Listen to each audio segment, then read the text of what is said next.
Don't have life in envy.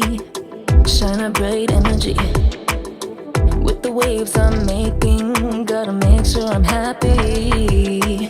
I'm the only one who can make me whole. Pick me up, I'm the only one. I'm gonna ride this feeling and right now I'm beginning. And I don't wanna pretend that everything I wanted was gone in the end. And I don't wanna pretend and pretend and pretend again.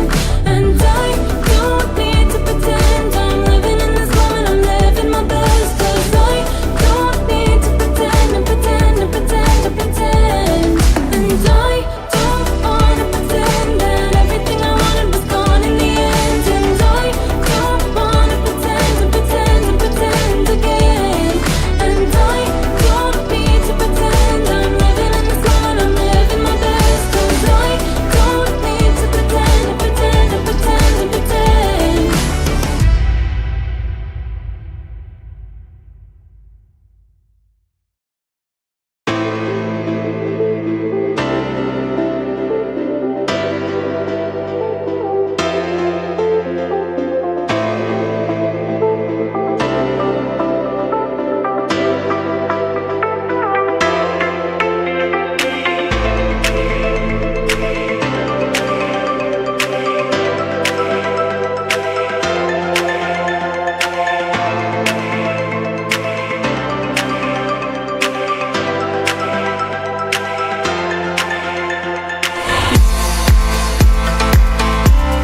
like you. Ain't no drama, only venom when I get my dues.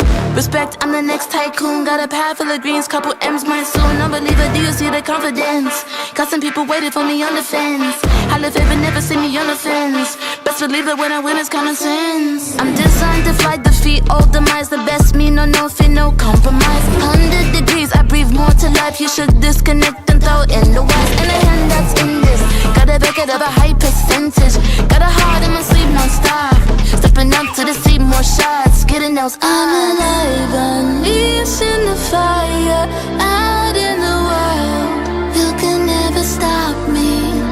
Watch me dive and free, and it's my time. Up in the stars, you'll never forget me. But not holding back on the side. Only get better with time. Ready to own what is mine tonight. I'm alive, unleashed in the fire. Out in the wild, you can never stop me. Yeah, I never wait up. Flowers say so they coming on the way up. A true fighter's what they always been afraid of. Cards had it close on my circle when I lay up. Switch the game every quarter like a time zone. Aim for the buzz, tryna build up to this mind zone. Pave the way with only items that I might own. Imagine what I'm about to do, be an icon. Ain't no problem, just the haters that I might know. It's a night show, the way I'm about to make a movie with these lights. Know the one they be like me, they can try. All gold, everything when I write. Can't repeat it, every legend gotta fight. A new world, when I flip, make it tight. Ain't nobody doing minutes how I like. Seat buckled up, going up like a bike. I'm alive, unleashed in the fire. Out in the wild, up in the sky, into the light. Watch me dive and free, and it's my time. Up in the stars, with every stride, our future's bright. Cause I'm on to the next. The way I shape shifts makes them call me a threat. Running on this path, never done, no regrets. There is nothing you can do when my face on the set. You're in front of the best. Different league if you wanna get to me. I game and pedigree. Yeah, I only got a picture on the centerpiece. I'm alive, unleashed in the fire. Out in the wild, you can never stop me. Watch me dive and free, and it's my time. Up in the stars, you'll never forget me. But not holding back on the side. Only get better with time. Ready to own what is mine tonight. I'm alive, unleashed in the fire. Out in the wild, you can never stop me.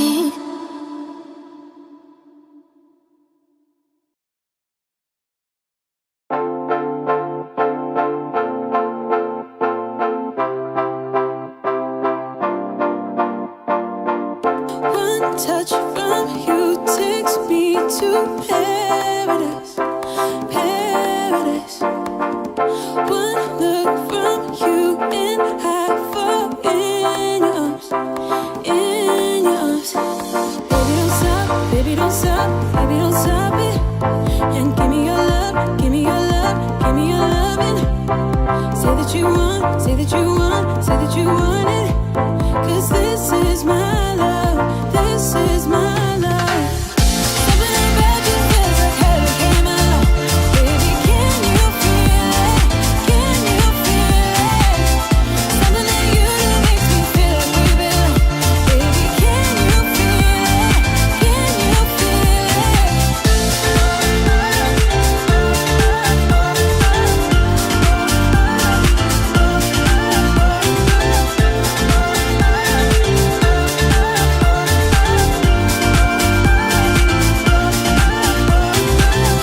One kiss from you is like a fantasy, fantasy. It's like you go beyond my wildest dream, wildest dream. Baby, don't stop, baby, don't stop, baby, don't stop it. And give me your love, give me your love, give me your loving. Say that you want, say that you want, say that you want it. Cause this is my love, this is my love. Something about you feels like heaven came along.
that we parted.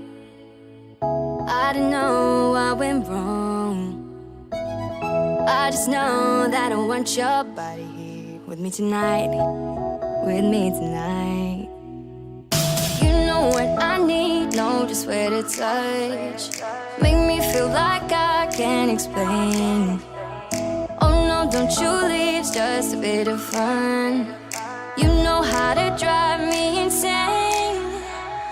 I know it shouldn't feel right, but baby, don't go. Just love me all night. Just love me all night. All night. Just love me all night. All night. Just love me all night. All night. Just love me all night. All night.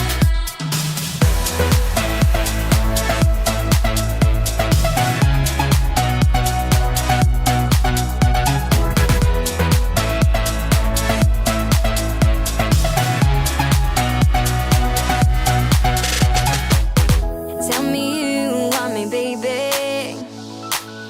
Tell me I'm not alone. Tell me you wanna be with me tonight. With me tonight. With me tonight. You know what I need, know just where to touch. Make me feel like I can't explain. Oh no, don't you leave, it's just a bit of fun. You know how to drive me insane.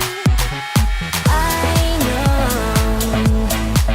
it shouldn't feel right, but baby, don't go. Just love me all night. Just love me all night. All night. Just love me all night. All night. Just love me all night.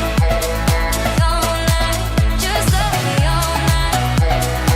All night. It shouldn't feel right, but baby, don't go. Just love me all night. Just love me all night. All night. Just love me all night. All night. Just love me all night. All night. Just love me all night. All night.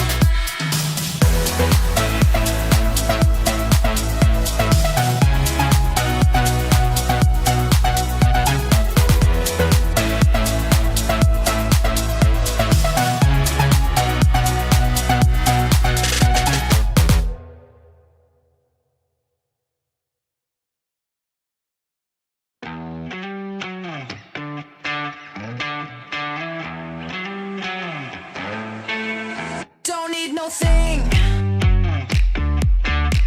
Ain't into bling. Just use enough. You fill me up. I don't care for diamond rings. I just creep.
After KT.RY and G2 Blacklist, Keepers Gaming and Edward Gaming are the owners of the remaining 2 tickets to the finals.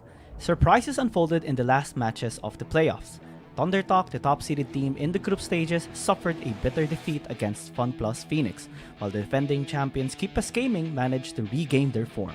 Now, let's recap the top 5 plays of the week. Starting with number 5, 0711 Spectacular Kick also made it to the top 5 highlights of the week. It was a smoothly executed play created by both Langui and a well-placed explosive cast, disrupting FunPlus Phoenix's ability to contest the Baron against Edward Gaming. On this dragon, this is gonna be really the same setup that they did from the previous game. Langui, body slam, Grand Entrance is gonna be used, Dominus as well, and the isolation gonna be pure with a kick as well by 0711, forcing FunPlus Phoenix to actually walk away. They have to disengage, nobody died. EDG, ooh, that was so close! Number 4. Stepping into the battle with a 3-man Dragon's Rage is what Shingdo7 did when contesting the dragon with ThunderTalk. As soon as the dragon spawned up, the opportunity for an aggressive play opened up, giving FunPlus Phoenix a clean sweep. Shin is on the other side of that fight. Don's going to be going there. But Chow with the explosive cast to go out for the isolation, but he found Chang Si. So that may not be the best target. He goes for the Justice Punch. Shingdo7 is not going to be able to steal it, as they will be giving it over to ThunderTalk. SkyFL there in the middle of it all. There is the Hero's Entrance saving them all. ThunderTalk, they are a little bit low, but can they get out there? Shin is going to get executed right there with a perfect execution. SkyFL going hard. That's 1, that's 2, and they are going to dive maybe for more. That's a 3rd kill onto Z, and now Chang Si's down. It's just Soil. This could be the ace, and it will be for FPX. Number 3. Once again, the name Shingdo7 is brought up, choosing a cleverly concealed spot. Shingdo7's precise timing allowed him to approach and punish X-Bike's mistake, securing the Baron for FunPlus Phoenix. Challenge Shingdo7, they are playing defense. They are distracting ThunderTalk, waiting for SkyFL to go for it.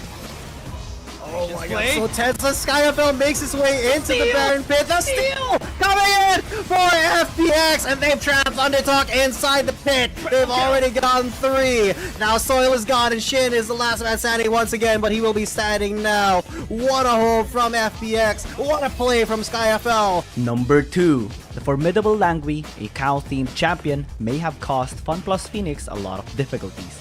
In the 13th-minute mark of the second match between Edward Gaming and ThunderTalk, Langui initiated a powerful engage, crushing 3 members of FunPlus Phoenix, and Edward Gaming secured 4 takedowns. Right now, 0711, red zone out the members here of FPX just with his near presence. Actually, Langui doing a really good job already! Whoa! Setup! The knockouts is gonna be perfect, and EDG right now is just gonna be unstoppable in this onslaught. On 1-8 is gonna be joining though with the first ender. Langui going for the double knockup, and SkyFell has to flash away alone, getting targeted here, but unable to be tapped by the members of FPX. And everyone is just dying on the side of this red side team. EDG getting 4 kills to none. And number 1. Keepers Gaming's impressive performance is making a strong comeback in the final series of the playoffs. In the deciding match against Edward Gaming in the branch finals, the Thon dashed Edward Gaming's hopes of victory with a 3-man steal, followed up by KG's destruction of the opponents. Move coming in from EDG. Can this be successful? Though it can be the 50-50 that they've been wanting to do. 2,000, 1,000. The Thon is going in. The Thon gets it. Thank you along the way as well. And then going out, but walk away. And KPG gonna be infiltrated. Still gets 1 kill. And they turn again onto the members of EDG this time around. 0711 is gonna be caught, unable to cast the ult in time. Alone, still trying to kite. KG still alive. The Stand United is just saving grace of KPG. It's a disaster for EDG. Thank you so much for tuning in to this week's Top 5 highlights. Let's follow the final matches of the championships and keep cheering for the teams we love. My name is Giyang, and see you again on the next video.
job line to the truth.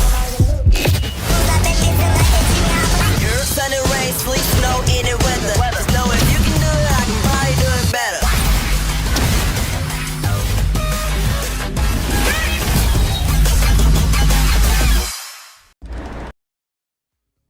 Welcome back, everybody, to Wild Rift League Asia Season 2, and we're back here into the quarters and the semis for today, and tomorrow would be the grand finals. It was an exciting matches that we've seen yesterday. 6 best of 1 series that we have seen, and now we're gonna go to the hard part, because this is where everything ends to some of the teams that we have here. We're gonna be your shoutcasters. My name is Dash, and I'm here with Gion Gaming.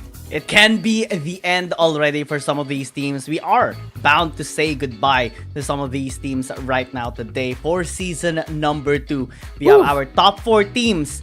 We have Keepers Gaming waiting in the grand finals, Edward Gaming waiting in the semifinals, and we will see KT.RY and G2 Blacklist battle in the quarterfinals first in a best of 3. So whoever's gonna be winning in our quarterfinals, it's gonna be a long day for them as well, because best of 3, then best of 5, then best of 7 tomorrow.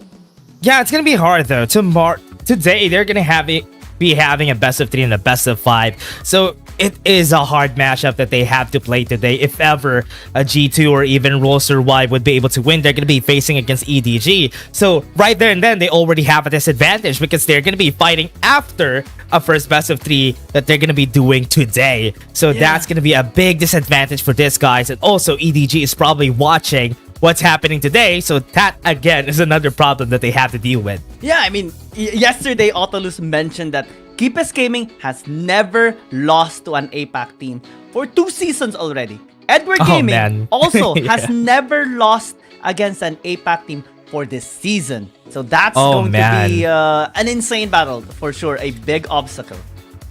Yeah, that's going to be a big challenge though. If they haven't lost against APAC teams, then it's not going to be a problem for them to win against both of these teams that we have today. But remember, during the last season, J-Team was also one of the teams that were here in the same spot, and they lost against the APAC teams, having G2B back then to be fighting against KBG. So this could also be a storyline that we could go with, because G2B was the one who fought against KBG during the last season. Yes. That might also be the same thing today. Yeah, they formerly known as Enigma Galaxy, but the only difference is that they started in the semifinals. And at that time, J-Team grinded from the quarterfinals to the semifinals in the best of 7, in which Enigma Galaxy, now G2 Blacklist, was able to conquer till the very end. Now, it's a different storyline for G2 Blacklist. For KT.RY, it's gonna be the same, but this is going to be the time for them to finally redeem themselves. If they go through this quarterfinals and proceed to the semifinals, that is a big progress. Yeah, remember yesterday too, Roster.Y won against G2B on a big advantage that G2B was able to garner.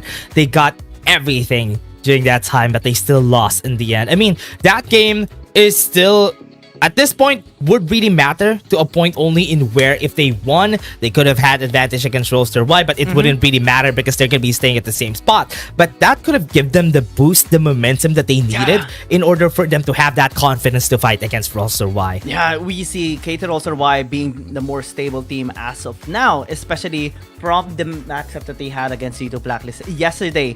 And since the APAC qualifiers for the finals, G2 Blacklist has not won against KT.RY just yet. And the last time they've met, prior to yesterday, they gave them an upset as well. And we saw the frustrations from the players and from the coach as well of G2 Blacklist. It did remain as well yesterday. Let's see if today it's going to be changed, because we see the lineup of KT.RY, the solid team and stable as well, looking to finally step into the semifinal spot.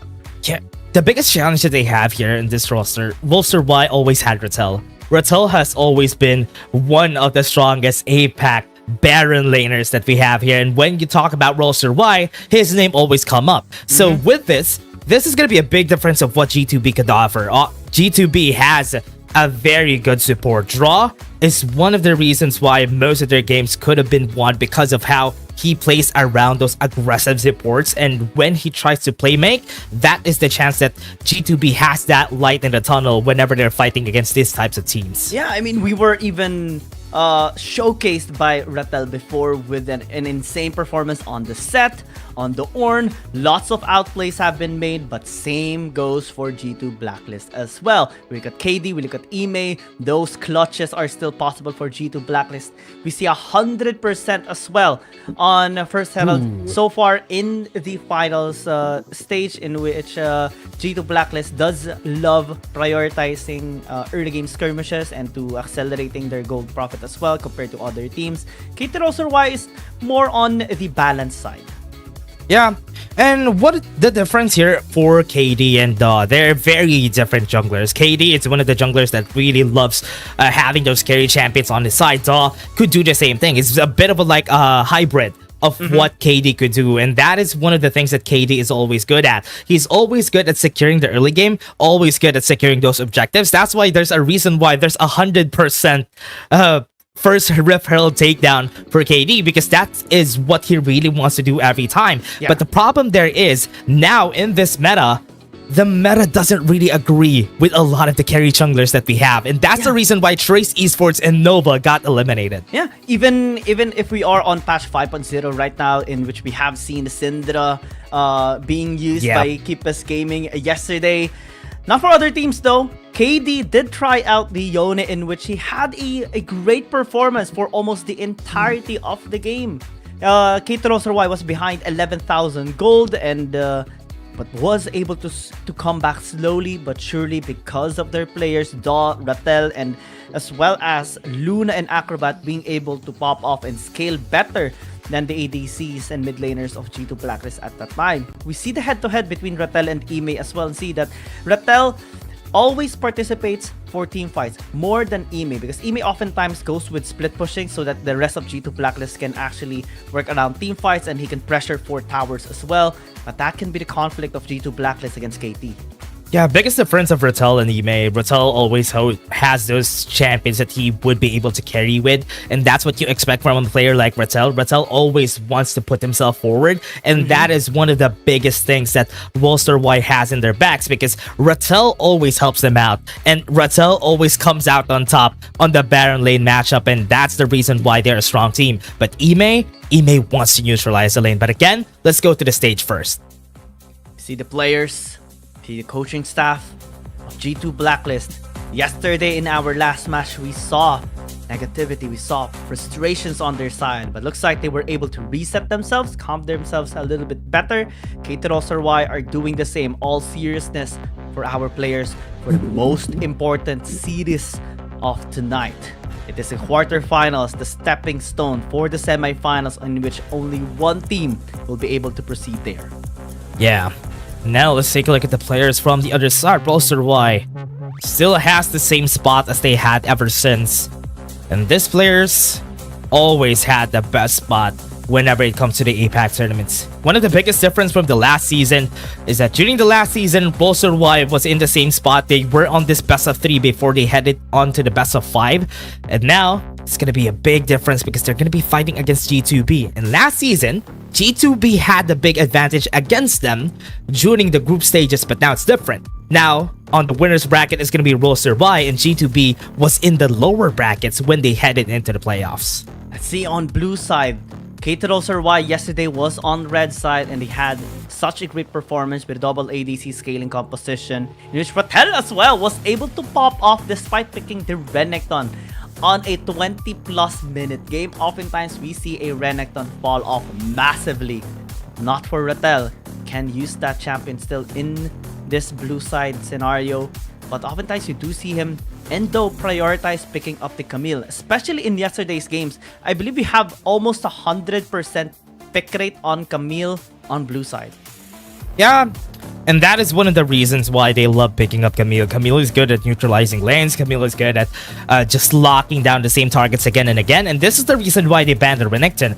Ime always loves picking the Renekton just for them to have the lane neutralized and not to have, or at least give, any big advantage to the other side. But now that it's out of the picture, that's going to be a problem. And with Camille out of the picture too, they don't really have a lot of options here. Yeah, great ban on G2 Blacklist. Taking the Renekton down. They respond with a Camille takeaway against KT.RY. Wonder what champion KT.RY are going to be picking up. Oftentimes we see Ornn being prioritized whenever it is available, but KT seems to be more interested in picking the Gragas up. That opens up the possible Varus pick for later as well. Yeah, and they would want to pick that. On the side of G2B, Draw really loves picking up the Ornn. And this is also one of the champions that KBG used in order for them to secure the win against most of the teams here. Now, they're going to be picking up the safe option. They're going to be picking up the Ezreal. They're going to be picking up the Ornn for sure. Getting the support is not really going to be a problem here for both sides because those are going to be their safest bets whenever it comes down to the pickings. Yeah, we have almost... we always see Ezreal on red side, and it's actually very, very useful. Nautilus is going to be hovered a little bit earlier on G2 Blacklist side. The only question I have right now is that if KB or like G2 Blacklist will be picking up the Corki for their third pick, because right now KT are pressuring with a Gwen, which is going to be very detrimental for a double ADC setup. Yeah, and from what we're seeing here, if it is going to be a Gwen on the hands of Rattel, we expect perfection from this guy. Yeah. And he always plays this Gwen whenever it comes down to the bans against the Camille or the Renekton. It's always going to be defaulting back to the Gwen again. The question is, what is G2B going to be picking up against that? Is it going to be a Jax? Because most of the time, Jax struggles against a Gwen on that matchup. But Jax is always going to be a safe pick, which is okay for the side. Vi, I remember this yesterday. It was used against the likes of the other teams. Daton really loves picking this Vi. He was able to amplify and help out the rest of KT.RY with this Vi pick yesterday and is looking to do it again in this best of 3 against G2 Blacklist in the quarterfinals. You mentioned that it can be quite difficult here for G2 Blacklist to decide which champion they are going to be picking up for their third pick, especially that there are a lot of things they need to address here, particularly the Gwen pick. Aatrox is not too shabby. It can sustain itself a little bit better compared towards the Jax. I was actually looking forward to a Fiora pick, but this might actually be better. Oh, that's true. Honestly, that Fiora could have been a great pick here for Ime, but having the Aatrox is a safer option for their side because if they have the Aatrox, they don't really need to commit into anything, and the second objective is when the Aatrox is going to be shining the most. So that is what we're going to be expecting from this Aatrox coming from Ime. Now, they don't have an ADC on the side of Roster.Y. Roster.Y would need to pick up an ADC, maybe a Sivir, if ever G2B is not going to be banning that on their side. Oh yes, that's going to be an option here for the side of Roster.Y. That is going to be helping out Rattel in moving forward a bit faster to the side of G2B. Yeah, Sun is still available, in which they can actually fully utilize later on alongside with the Severe. Since it hasn't been taken away by G2 Blacklist, it's going to be a bit of a scary situation for G2, to be honest. For me, KT has drafted such a team fight-oriented composition, denying even KD's Yone, anticipating that this Aatrox is going towards top lane for sure, and lot less options for KD to actually fully utilize to help out the team. Yeah, picking up the Vladimir, they're going to be picking up KD's jungler last. There's still a Kha'Zix that is available that they could use because the Vi has been picked anyway, so they could give that to KD later on. And now that is going to be it. A hard matchup to fight against. Whenever you pick up a Varus, you know that you're going to have an advantage, especially against an Ezreal. Never mind. They're going to be picking that Varus up to the mid lane, and Xayah is going to be picked up here by Acrobat. This is insane team fighting again by KT.RY. From early game to late game, they can pop off. Disregard the Sona Severe. This is much better. You have decent team fighting. You have the crowd control.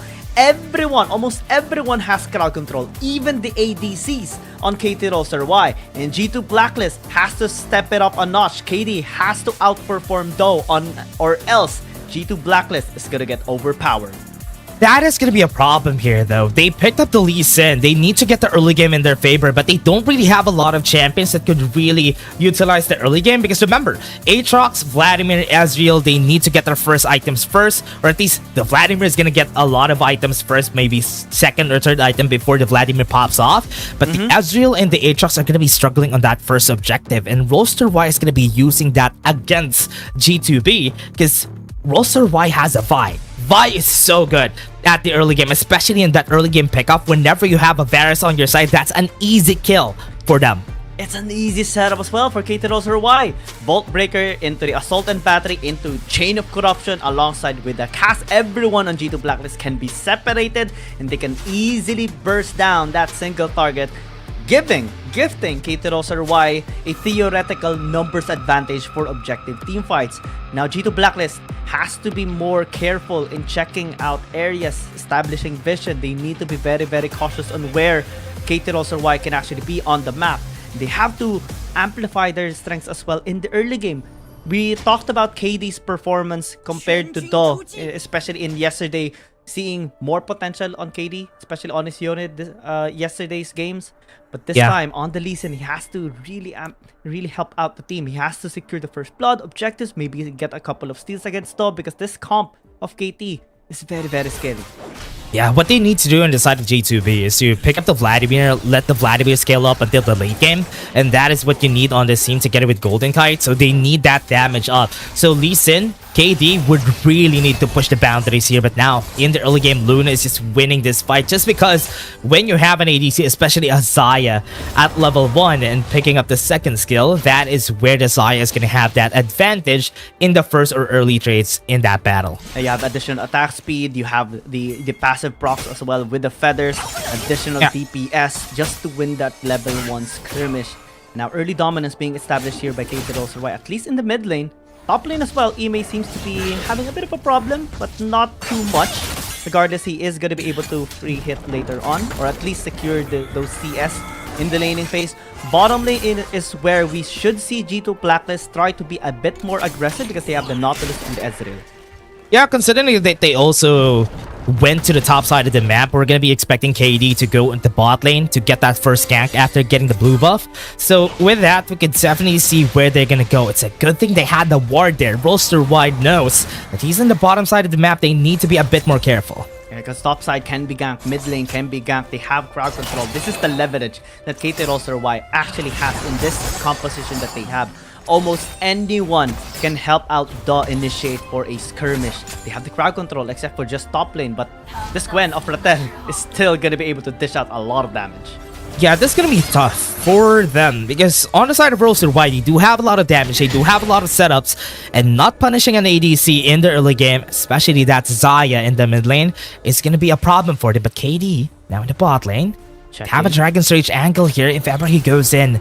He does have an angle. He could go for it right now. Zera's going to be his circuit. They have the Dredge line, but it's not going to work out. 3 flashes were used in that fight. Yeah, KD tried to set up for the Dragon's Rage.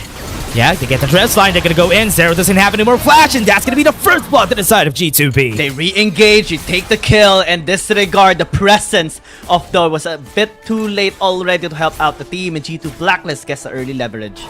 Yeah, getting that first advantage is going to be important, especially if you have a Lee Sin in your team. But remember, Do is in the area. Could go for the ultimate. Cease and desist is going to be an easy setup. But let's take a look at that replay again. Because they disengaged already. Do actually wanted to go towards the Krugs, but KD immediately went out to follow up the Dredge line of draw. And everyone committed as well. So Do, being too late in that scenario, made a bit of a mistake.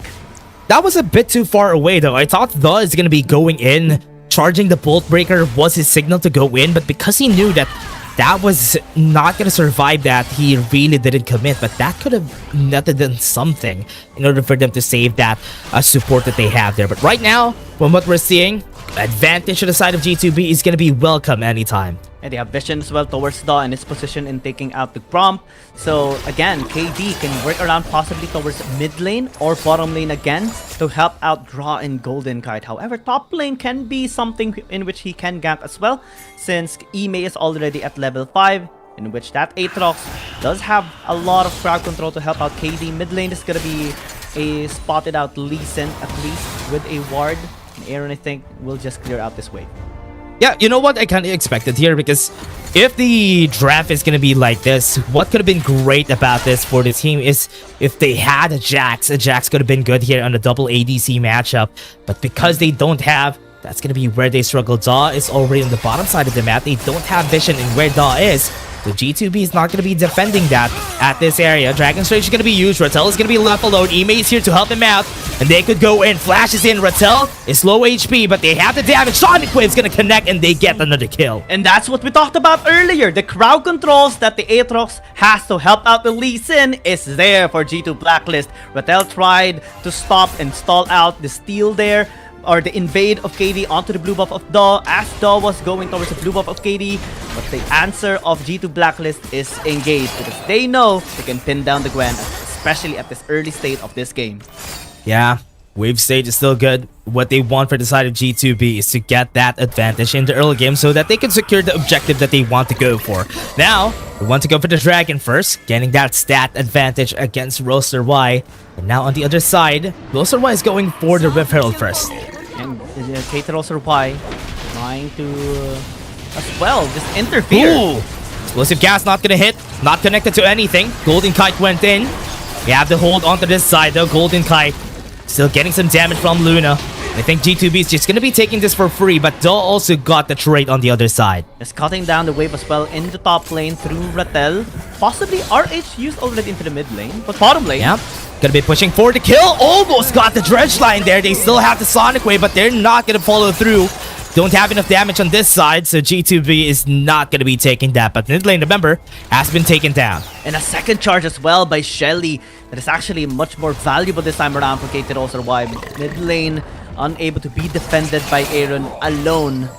And since KD as well was not there, wasn't able to help out that much, as G2 Blacklist was trying to set up for bottom lane. Goes in for the dredge line, just to push him away. G2B is not going to be doing anything here. They are just going to be leaving this tower alone. But Daw is in the area. What's scary about this, if ever they try to go for a cease and desist, this could be a free kill. We have seen a bit of a buff on the scaling objectives, especially because of the Dragon Soul additional stats. And this is why we kind of lean towards securing a lot more on those late game scaling objectives like Dragons. KT.RY did focus more a little bit on the RH, but that is because they wanted to at least equalize the amount of gold compared to what G2 Blacklist has started in this game because of those 2 kills. Now that they've done it, they're down, they're actually ahead by 500 gold. What's next? The next objective of KT.RY should be denying G2 Blacklist of Soul Point. Yeah, I'm gonna be waiting for the soul later on, but for now, they're just gonna be going for a pause. You'll be seeing some teammates right here from their side on both ends. They just go for the pause first, because they want the best quality of games. We oftentimes see a lot of pause happening in our best of 3 series, best of 5 series even.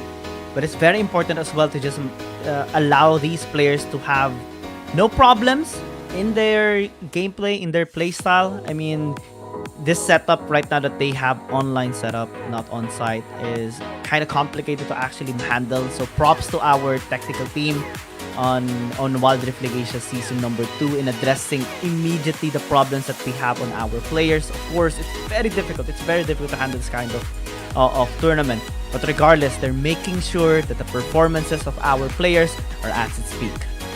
Yeah, I'm gonna be waiting for that to happen. Now that we have our objectives down, I'm still waiting for the players to get all the things that they need here before they go into the game. Right now, they're chilling. Yeah. Did you know yesterday we had a pause for Keep Us Gaming because of a CR break? Oh really? They had to go. It was so fun seeing KG as well, just running behind the stage, behind the Ton, and the Ton kind of leaned over and like it was like, what is he doing? And KG was doing the Naruto run. Oh no! I mean, if you had to go, you had to go. You had to go. I think sometimes you gotta do what you gotta do. Yeah, they had to go. So with this, I think for the players, we're still waiting the cost of the pause. I think Rattel has a problem right now on his side. That's why they're still fixing it. And yeah, there you go. There you go. We now see it. We have a problem on Rattel's side. That's why we don't have the game just yet. Yeah, we saw his computer freezing up a bit a while ago.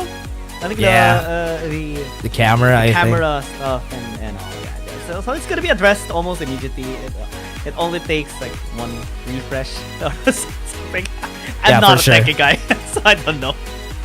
Yeah, for sure. I think that's what they're gonna do here for the team. So I hope that. Okay, I think the problem has been solved already. That Alright. was a bit fast. We're back in the game, everybody. And now, we were talking about the gold advantage that they had here on the top side of the map. We've seen them. But right now, the snip has already been used. And now the needlework from Bertel. He thought that somebody was there, forcing him out of that needlework.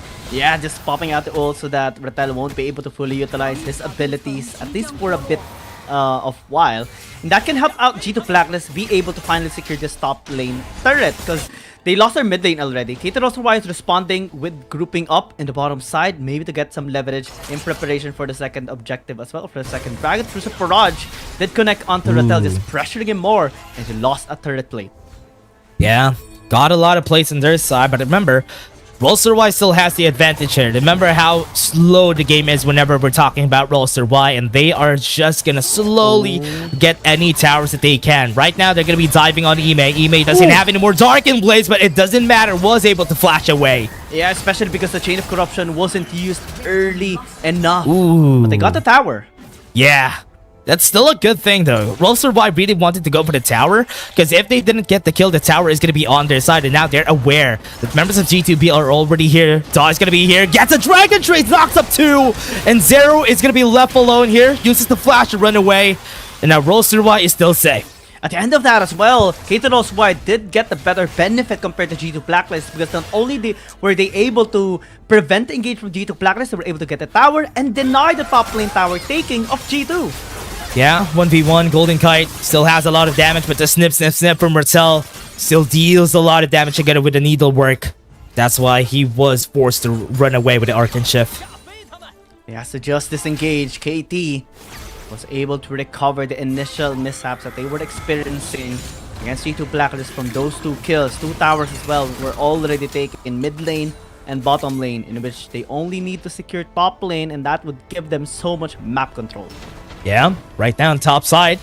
Gonna be taking the tower. That's gonna be a tower takedown for the side of G2B.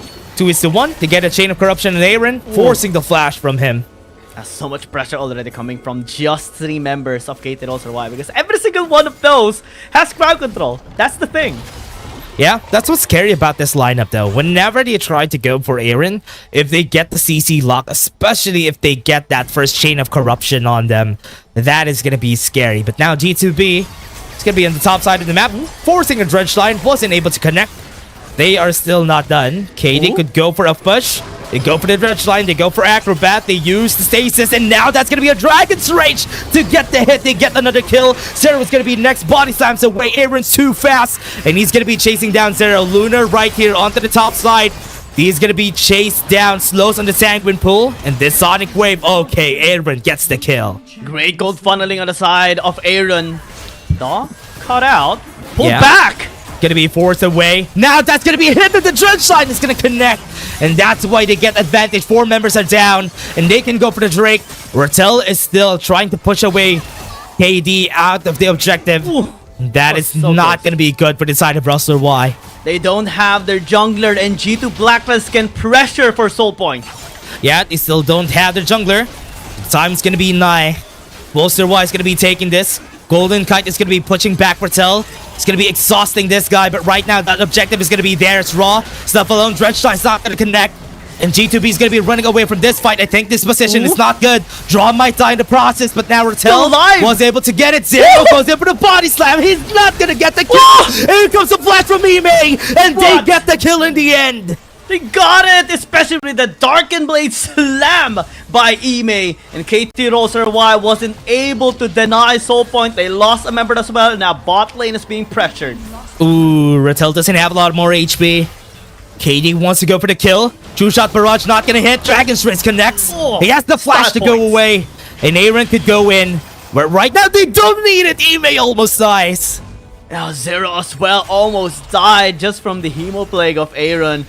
And again, suddenly, G2 Blacklist, after timing the utilities of KT.RY, especially when they tried to target Aaron in the mid lane, they perfectly responded with a team fight setup in the top lane. And we look at the replay as well in the Dragon Pit, in which G2 Blacklist through Draw initiated again. And the best part about this is that Draw was able to escape and also taunt the members of KT.RY. The castway used by Zero just to take him down. And everyone was already overextended. That allowed Ime to just slam his sword down to KT.RY. And with that, a 5k gold lead, almost 6k for the side of G2B. No kills just yet for Y. We were talking about how this team really needs to get their ADC up, and even the Gwen from Mattel. Right now, G2B has their sights on getting those items for Aaron and even for Golden Kite, and right now is the time. And right now, they know that they have advantage on these objectives. They have the gold advantage, they have the item advantage. They can definitely win this fight. The only member on the KT.RY side that has 2 items so far is Rappel, but the rest are definitely struggling. G2 Blacklist, almost everyone as well, has been able to pick up at least 2 items in their inventory already. They're starting to pop off this composition skills massively towards the late game as well. The Vladimir is going to be able to deal tons of damage, and with G2 Blacklist starting the Baron already. No vision in the Baron. They saw somebody walking on the Tri-Brush a while ago, 3k HP, and that's going to be a 12 minutes. And they already got the Baron. No contest on their side. KD's going to take it. That's going to be the bait. Roster Y is here, but everybody's running away. They have to. G2 Blacklist getting the Baron for absolutely free. And that's the thing. When G2 Blacklist has leverage, they always take the Baron early. Take note. KT.RY has been able to come back in this type of situation before. Yesterday, they were down 11,000 gold lead, but they still were able to come back. That is what G2 Blacklist should prevent happening in this game. Yeah, they shouldn't do a replay of what happened yesterday. And with the Baron on their side, they need to find a way to push as fast as they could. Don't really have massive wave clear on the side of Roster Y. They only have the piercing arrows from Acrobat. But that might be enough. Look at the other lanes. Other lanes are pushing. Bot lane is going to be taken down by G2B. Slowly but surely, they are reaching towards the main base here of KT.RY, getting all the outer turrets taken down, knocking onto the inhibitor towers as well in the bottom lane. G2 Blacklist playing patiently, slowly and meticulously this time around. Aaron as well has a good flank in case they overextend. Ooh. I did not connect. Yeah, almost connects. G2B. From what we're seeing here, they would want to go for the push as fast as they could. Yeah, the range, they got the push. Luna's gonna be forced back. They got the tower on the top side. Roster Y doesn't have one member, and Dragon Shreds was perfect! And now that's gonna be it with the knockup from the Dredge line. They're gonna be following through, but members are dying one by one. They got 3 members still alive, but they still have the mid lane. The bottom lane has been pushed, but remember, top side is being pushed. Top side is still alive for KT.RY. They lost 2 members. G2B has lost 2 members as well, but it's a big value as well regardless because they got 2 inhibitor towers down already on KT.RY's base. 14 minutes in as well, so they can still prepare for the last remaining elemental dragon and secure soul. Yeah, massive shutdown goals was taken by the side of Roster Y just because of that fight. Remember, that fight was a 4v5 and they still got 2 kills out of that. Now the dragon is on the sights of Roster Y. They want to deny the soul coming in from the side of G2B.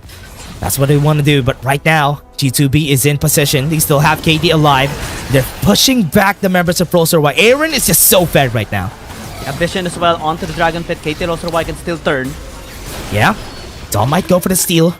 Right now, so far away. He wants to go for the kill as fast as he could, but he has a crown. So with the crown, he has the advantage if he wants to take a fight. Ratzel is also in the area and they want to push back the members of G2B, but they need to push out the other waves that they have here. Big responsibility for KT.RY to have the best kind of wombo combo here to set up for this team fight. Ratzel as well needs to be in prime position to get this damage dealt towards G2 Blacklist members. There's a barrage comes in. The red line did not connect. Red charge. Get Vision on Daw. Try to go for the push and go to the back line. Cease and desist is going to be used. They have the stasis. Still pushing back, but right now the members of G2B going to be able to get one kill. Daw is going to be down. They have the jungler down, so this dragon is going to be theirs. They immediately turn onto the dragon as well. They want to secure the soul, and KT.RY has nothing to do anymore in this area. They let the dragon be taken. The arrow did not connect onto the ice dragon. And G2B gets soul. Gets timing right, and now G2B has advantage. With Daw out of the picture, can go for any objective that they want. They're going to go to the top side, but they have the Baron on sides. They want to secure double trouble here against KT.RY. 16 minutes in, we see a one-sided scenario favoring G2 Blacklist, and looks like they're prepping up for the finale. Ooh, they get it.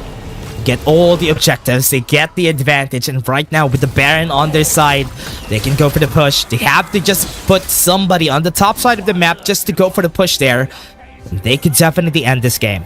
Yeah, they have the leverage already in pushing power through the Baron. They have as well massive stats on their side because of the soul that they have secured. And this is going to be very challenging here for KT.RY. Infernal Soul is so troubling, especially because it was buffed up as well. And G2 Blacklist are going to be able to fully utilize it on an Ezreal comp. Yeah, it's really easy to proc that, especially when you have a lot of poke comps. So with this, what they can do for the side of G2B is just to leverage this advantage. And together with the Baron and also the push that they have, no inhibitors on the mid lane and the bot side, this would be easier for them to go for the push if ever they need to. Top side is being taken down one by one. Slowly but surely, Influx did not connect, and that's Hemoplague as a response. Yeah, they use it on Zero. They're gonna be pushing. Topside is gonna be taken down. This is gonna be the last hurrah. Rolster wide. This is gonna be their last chance to go for the fight. Luna got picked. One more could have been the end of it. And right now they're gonna go for more. G2B goes in. Sanguine Pool is gonna be used by Aaron to survive. Right now they're gonna go for the push. Right now their target is the Nexus, and their first game is gonna be taken by G2B. All seriousness this time around for G2 Blacklist. They don't mess around anymore, and they take the game without hesitation. Yeah, they're gonna be taking the first game. All advantages were on their side. That's why all smiles on their faces, because they know they got the win. Pretty much a really good win for their side. A very decisive one as well. Taking all the scaling objectives, prioritizing early game kills as well. That kind of forced KT.RY to handshake on objectives a while ago, taking the Rift Herald instead of the Dragon. And that kind of led to the series of events that did put them in a worse spot, especially because of how they weren't able to take down Aaron when they were grouping up as 3 into the mid lane. I think that was a pivotal point for G2 Blacklist to finally landing the better punches on KT.RY, and they did not hesitate at all in that scenario. Surprisingly, they weren't able to capitalize on that early game that the Vi could bring for their side, and that's why they lost. Their dog didn't really have a lot of impact that game, and you can see it on the damage charts because he wasn't able to use a lot of very impactful seasoned assists, and even not being able to use the advantage damage that they have whenever they have a Vi on their side. So that's why they weren't really able to secure as much objectives like G2B. And as we said, that's what they wanted to do here for the side of G2B. They want to accelerate all their carries as much as they could, and KD did just that. KD definitely was so stable in this game. We were seeing a lot of respect bans towards him alongside with Aaron. A while ago, his Yone was denied, especially because of his incredible performance in that yesterday game. But with the Lee Sin, was able to help out so much for Teamfires. His kicks, his TikTok plays, his ganks in the bottom lane, mid lane, and top lane was very impactful. And KD definitely is deserving of an MVP in this game. Very well deserved for him to actually get this win here for the team. And again, that Lee Sin, pretty much super big impact for the game. And that's why they were able to secure that easily for the side of G2B. But again, everybody, that was just our first game. It is a best of 3. So we still have a second game, maybe a third game after this. Again, we're going to take a short break. See you guys in just a bit.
After KT.RY and G2 Blacklist, KT Gaming and Edward Gaming are the owners of their remaining 2 tickets to the finals.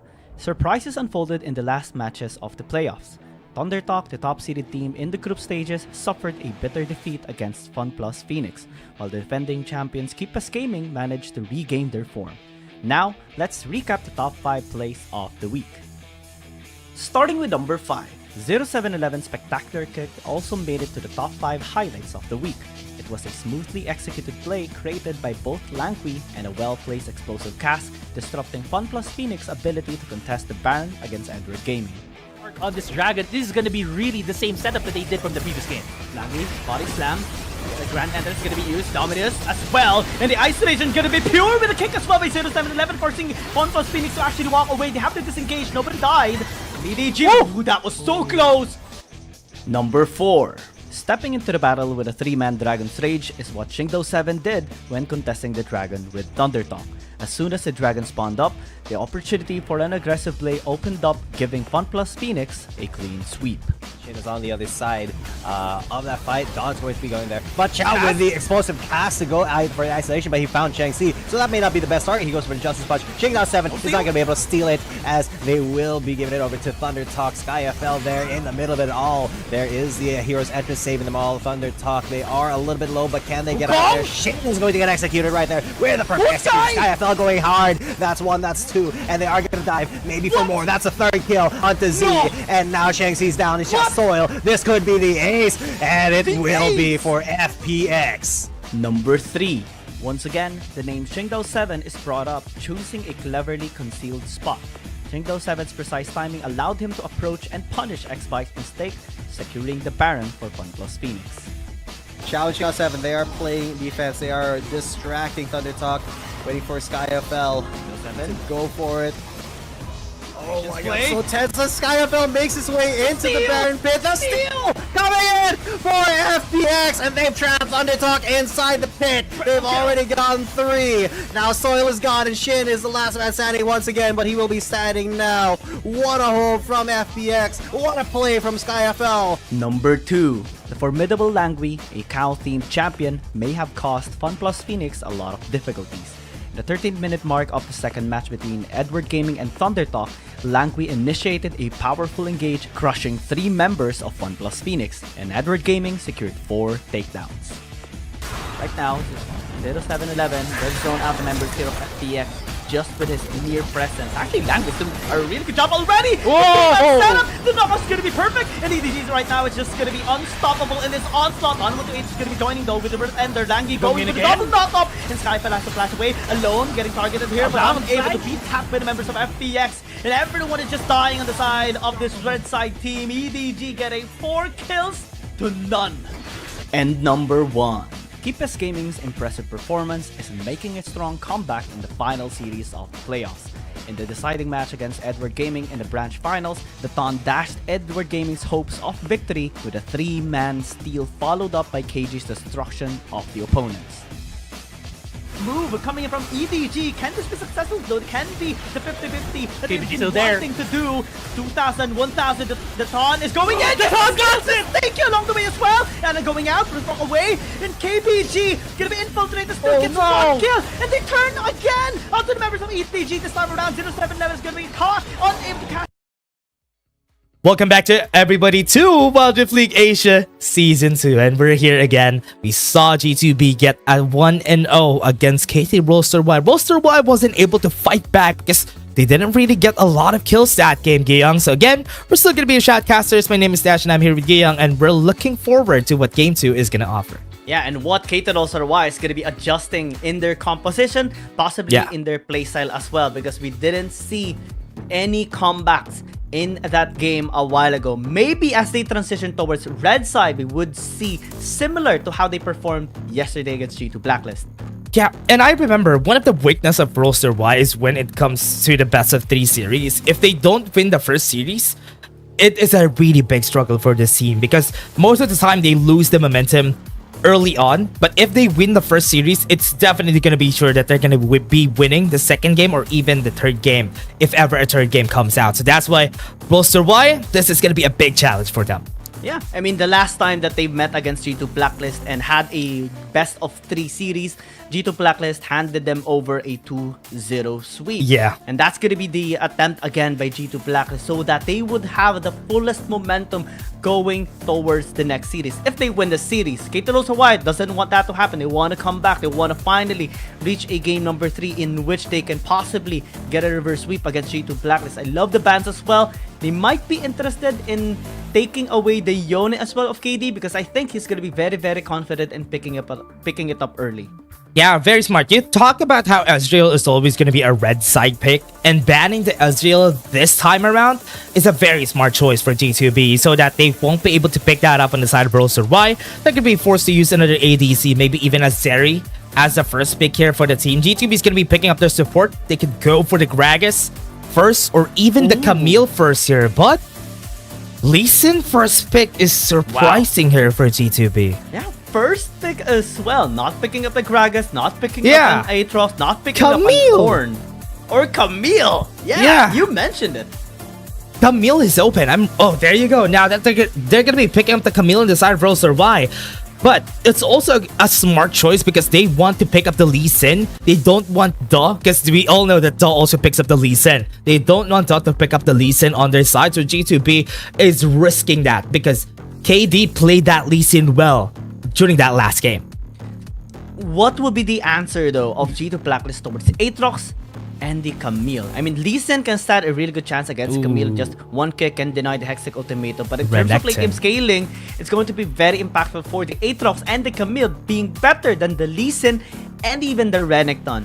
Yes, it is a great sign that we do see the Renekton on Ime and it was even banned away in game number 1. But still, the matchup remains kind of favoring KT.RY in the mid to late game.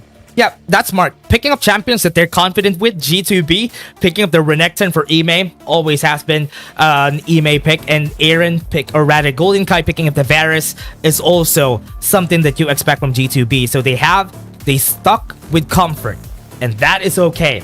In this time when you have a lot of pressure on your side, being comfortable with the champions that you're using is also a good choice for G2B. Yeah, that's why oftentimes we have a bit of a debate on whether to go with meta champions or with what you are mostly comfortable with. Oftentimes we do see a bit of a mixed decision of our players, especially the pros. But oftentimes we also see much better performance when our players prioritizes in getting their own comfort picks. And that's going to be the take here of G2 Blacklist, getting the Lee Sin, the Renekton, the Varus, taking away 2 possible ADCs that KT.RY can have in the mid lane and for Acrobat as well. Yeah, there's not going to be a lot of choices anymore for Draw here. There's an Alistar that he can pick. That could definitely help with the pressure in the bot side of the map. But because the Gragas and Nautilus has been banned, you don't really have a way to counter that Ornn. I mean, a Yasuo could be a good pick here for the side of G2B, but that would take out a lot of their firepower as a team here if they pick up a Yasuo just to counter that Ornn. Man, oh man, this is... Whew. This is gonna be hard for G2B, man. It is. But I love this as well, coming in from KT.RY. This is the best way for them to possibly redeem themselves and push this to a game number 3. They have great crowd control. They have great team fighting. They have great DPS as well. Not only from the Aatrox, but especially coming from the Xayah. Now, the Vladimir is going to be a great pick here for Aaron. He was able to fully utilize the Vladimir pick a while ago, being even able to deny some of the engages of KT.RY when they were ganking him in the mid lane. And the Alistar is something that you mentioned a while ago as well. It's a great pick to possibly tank in the damage. That's tough. That's tough. Oh my, BO3 even picking up the Zyra on their side just to have that early game advantage against G2B in order for them to stop this Vladimir from getting that early game in their favor. So with this, I was expecting a Zoe pick for the last pick there for Acrobat, but they went in for the Zyra just for them to have that extra CC for the team. I just don't know if they have enough damage here. I mean, they have Rattel with the Aatrox, which is honestly a nice pick, a lot of damage on their side, but the problem lies in how they are going to be using this in their favor. But G2B, these are comfort picks that you do expect from their side, and with Aaron, even with the Vladimir, still going to be a challenge. It's going to be all onto the comfort pick versus a meta composition for the side of BO3. with lots of crowd control as well, right, Ash? And I think Oh, that man. the goal here of KT.RY is to provide peel for Luna, because he's the one piloting the Xayah, and Acrobat's gonna be the one using the Zyra as well. He has a big responsibility in not only poking out and denying the scaling of Aaron, but also creating a safe space for Luna to free hit later on, because everyone's gonna be going in from the side of G2 Blacklist. They have Renekton, Lee Sin, Vladimir, they have the Alistar as well that can easily go in, and just long-range pokes from the Varus can be very detrimental, not to mention as well the chain of corruption that can set up a fight. Okay, let's set up a storyline for what G2B wants to do with this composition. G2B, again, with the same thing that they did from the last game, they want KD to get that early game advantage for the squad. And where are they going to be putting those resources? That is going to be an Aaron. Aaron is the only champion that could help them carry this game. Because if Aaron gets the item, accelerates it to the third item for that Vladimir, this game is over, basically. But remember, they have a Zyra. Zyra makes it hard for Aaron to even get close to the members of KT.RY. But he was able to withstand some of the pressure of Luna a while ago. It's basically the same matchup in the mid lane. The only difference is that now Dog can actually easily slip through the mid lane and lock him down with the Hextech Ultimatum at level 5. The only thing that they need to manage though is the potential ganks of KD in top lane and in bottom lane. Because at level 5 as well, they can easily take down the members of KT.RY. Yeah. And right now, G2B, what firepower they have a lot of early game damage. I like that they have the Varus, they have the Renekton on their side. So the first objective, look at this, they went in, they got the damage, and they won't be able to get it. KT.RY got the first, or rather G2B got the first blood, and Zero tried to go in, flashes in, not enough damage, and Zero might be taken down. Pulverize is going to be on cooldown, Headbutt's going to be there, but not going to be used. That's going to be killed for G2B. A double kill for Golden Kite as well is massive start for G2 Blacklist, and definitely a disaster on the side of KT.RY. It was top-notch for Draw to set up against the KT.RY. They did not anticipate a flash pulverize and immediate exhaust and ignite as well used. Zero tried to answer back. The charge though was immediately dodged. He tried to flash in but lacked damage from one auto attack to Golden Kite. Crazy. And the setup, man, just pulverize to piercing arrow, 2 kills. Draw was crazy during that time. I mean, man, with that setup, that was crazy. I thought that was gonna be, oh man, it was just so good. But again, now KT.RY needs to do something about this. That 1k gold lead in the early game is gonna be bad. But right now, top side goes in for the push. Ime, low level. Might be going for another Ruthless Predator right here. Rattel does have the skills. Darkened Blade, one more could have ended their lives. And right now, the regeneration could have been enough right there. They got the level 5. Ime got the dominance. They have the timing, and they are gonna go for more KD. Is he gonna go for the Resonating Strike? No, he's not gonna go for it. Goes in for the stun and goes in for the kill. They got the outplay, 2 kills again by G2 Blacklist. This time on top side, they are styling on KT.RY at this point. We saw the quick draw by Draw in the bottom lane. And then the quick retaliation of G2 Blacklist to outplay Daw and Rattel in the top lane as well. It's already a disaster for KT.RY at 3 minutes. Yeah. 4 kills in the early game, and we were talking about how they need to use their early game in their favor. And with these champions, it's easy to do that. They have the Lee Sin, they have the bot lane, the Varus has massive damage on that bot lane, and they got 2 kills in both of those lanes. So that is now a good advantage onto this first 5-minute objective. And now, Gyeong, it's looking like G2B wants to use this objective, or at least their win condition, to their favor. And they're doing it very, very flawlessly. Yeah, gets a knock up, goes in, right there at the top. They use in for the Feather Storm, but Luna still pushing back the members of G2B. Right now, they are just going to be waiting for it. The Strangle Thorns are very, very irritating here for G2 Blacklist. It's a great way for to deny all the engages. Oh, goes in, Pulverize on Trey with the Dragon's Rage combo! G2B is just doing it, and now they get 3 kills in the bot lane. So cleanly as well! Nobody died! And everyone from KT.RY in the bottom lane died as well! And they take 2 plates from the turret? That is immediate 3,000 gold in like 10 seconds, and we look at the replay and how they were able to fully execute it Draw perfectly. again! The quick draw, man, is just top notch. Oh man. Dude. What is that? Draw getting a 3-man knockup and the follow-up coming from KD. These two are on fire today. And that's why they're getting all those setups just right.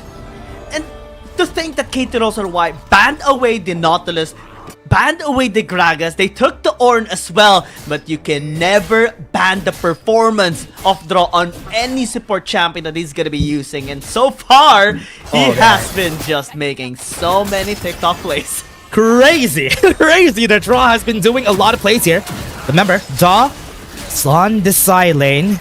Might be able to go for the kill, but right now, focus on the Rift Herald. From what we're seeing, even Roster.Y is going to be going for the Dragon. They have this advantage. And right now, G2B wants to get as much gold as they can. A 5k gold lead this early. Right now, they're going to be forcing the issue right now onto the side of G2B. And they have 2k HP right there, and then they have the ultimate, very tanky on this man. Here comes Ime, goes in for the stun. They got the Dragon, but right now they want to finish up some kills. They got one kill onto their side, and G2B wants to go for more. That's it. Slowly. KD goes in. Acrobat is going to be his target. Force the issue. Goes in. Acrobat was able to dodge a Sonic Wave, but Zero's going to be dead here.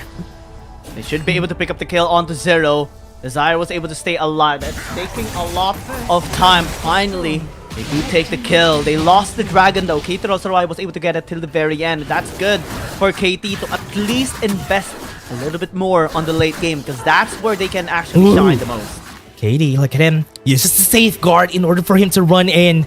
Acrobat, minions are here. Timing could have been, man, that could have been perfect, but KD didn't get it.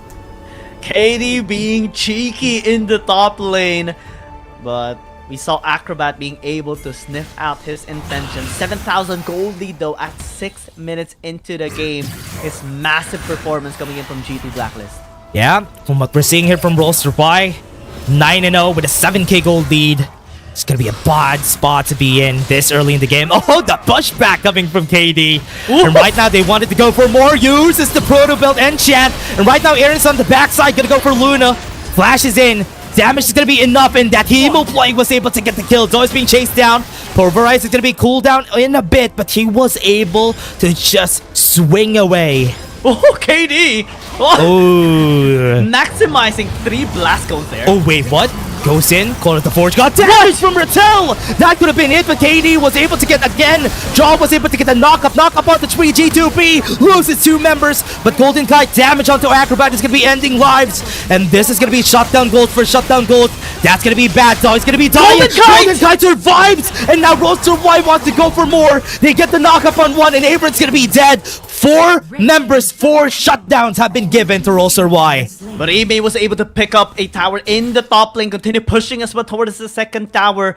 However, though, shutdown gold, you mentioned that is acquired coming in from KT.RY. We look at the replay and see a massive burst by Aaron onto Luna. He's the only one that dealt the damage onto him, but still, it was enough to take him down. However, going too deep, it was great that To was able to escape, because this is where G2 Blacklist overextended, to be honest. KD was going too far forward, going in with the blast cone, and this is where we saw Rattel land in so much damage onto 2 members of G2 Blacklist. Acrobat as well was able to plant in his plants, the seeds of the members of G2 Blacklist.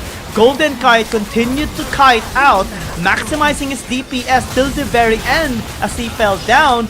But we saw still retaliation by KT.RY, especially with the presence of Luna coming back from the base and finishing up the fight. That's not gonna be good, because giving a bit of an advantage to Roster.Y. Remember yesterday's game, this was a scenario that could actually happen again. Right there, and then Rattel. Okay, from what we're seeing here, G2B is gonna be playing it safe now. Right there at the top side, Ime is gonna be the target. Call of the Forge God gets the knockup. Gonna be pushing for more, gets another one, and he's not gonna be able to move here. Roster.Y takes another kill. And KT.RY slowly starting to get the confidence back in their side. G2 Blacklist, after that one mishap in the bottom side jungle of KT.RY, we start to see them die a little bit more time here in this game. However, they're able to get the power into bottom lane mid. Goes in for the knockup. Ratel's gonna be the target. They still have a lot of damage on their side, though, but it's not gonna be enough. The pushback coming from KT finishes the kill for them. Yeah, managed to answer back. However, it's not enough for them to regain the initial goal lead that they had. Prior to the clash in this red side jungle of Do, they were ahead by 7,000 at 6 minutes and 21 seconds. Right now at 9 minutes, it's now only 6,000, slowly being chipped down by a scaling composition of KT.RY. This can still be the comeback of KT. I'm not saying that's gonna happen, but G2 Blacklist has to be very, very wary of that. Oh man, it's always gonna be an issue here that they need to face. G2B for now, they can do is just to play it safe, get the dragons, get the souls. ROLSTER.Y, as you said, if ever they get Luna onto a good spot, this is gonna be bad for them. But Vladimir on Aaron is also scaling up. That's also a scary situation for the other side. But right now, no vision on the top side of the map. Need to be scared about this because 4 members are waiting on that brush. And they denied the soul point for KT.RY, which is good. A while ago, that was the leverage of G2 Blacklist in game number 1. They were able to maximize the dragon taken on their side and fully utilize as well all the leverage that they had to translate towards the Baron picking that allowed them to finally open up the base of KT.RY in that game 1. This time though, taking a bit of more time, they're recognizing the strengths of the power spikes of both Ratel's Aatrox and those Camille. Luna as well was able to get a lot of gold despite dying in that red side fight because of the shutdowns that he was able to take on G2 Blacklist. Yeah, right now, ROLSTER.Y is just looking for any opportunities that they can. The only reason that they can win this is if ever Luna would be able to get a great setup against the squad here. If ever Zero also gets a nice Call of the Forge God to stop them on their tracks, that could definitely help out ROLSTER.Y to push the boundaries here for the squad. But KD is looking for opportunities. It's a bit too aggressive. Very aggressive, and it can be caught. This Lee Sin is not tanky at all. It's very different from picking something like a Xin Zhao, very different from picking something like an Aatrox. Can easily be bursted down, even if you're very mobile. KT.RY possesses so much crowd control and lockdowns to finally pin him down, and just waiting for the perfect opportunity to do exactly that. Yeah, really scary, Kyung. It's really scary if ever some mistakes happen here for the side of G2B. But remember, composition of ROLSTER.Y really wants to scale up. They just want to get that ADC up in the air there. And if ever that happens, this is going to be a challenge that they need to face. Because remember, it's going to be harder and harder to move forward. If Acrobat gets the items, it's going to be harder to reach Luna in this game. There are 3 obstacles here of G2 Blacklist. One is Zaya, the second is the Aatrox, and third and the last is the Zyra and the crowd control that KT.RY possesses. They need to find ways to answer all those 3, or else, slowly but surely, KT.RY is gonna regain control. Yeah, they need to wait it out. They need to find any way. What I like about what G2B is doing here is they are trying to set up the map, trying to set up vision deep into the territory of ROLSTER.Y, because remember, they don't really have a lot of turret takedowns on the side of ROLSTER.Y, and they haven't taken down the mid lane turret, which is going to be a challenge here for the squad. Ime is going to be the target again. At least he was able to flash away. KT.RY taking their time as well. They're not overstepping the boundaries anymore. They recognize the strengths of G2 Blacklist, patiently waiting for the power spikes. As long as this game extends, it's not going to be a problem for KT.RY. It's up to G2 Blacklist. Feeling the pressure right now of the late game presence. Oh! Goes in. Still has the hook shot. Was able to run away, but Aaron's gonna be chasing him down. Does have the flash and ends the life of Daw. And now they're starting the Baron. Nobody on the side of ROLSTER.Y would be able to stop this. Still have the Strangledoors onto Acrobat. This Baron's gonna be taken for free. And Aaron is on the side lanes. He just wants to push away the members of ROLSTER.Y. ROLSTER.Y counting their losses. And they're just gonna be disengaging. Draw with the pick there. Utilizing the gap close of the Alistar. They're not done. Goes for another pick-me-up. Ratel is going to be their target, but right now KD. Stasis is going to be used. Going to be taking their time. Right now, oh man, the blade color was scary. Very scary, but G2 Black is still able to escape there. Taking the tower into the top lane. Mid lane as well going to be prioritized here by G2 Blacklist despite the presence of KT.RY. Yeah. Dies to escape. Flash. Okay, flash in. Strangledoors is going to be used. Luna's going to be the target here, but no. They were able to get the kill on Ime.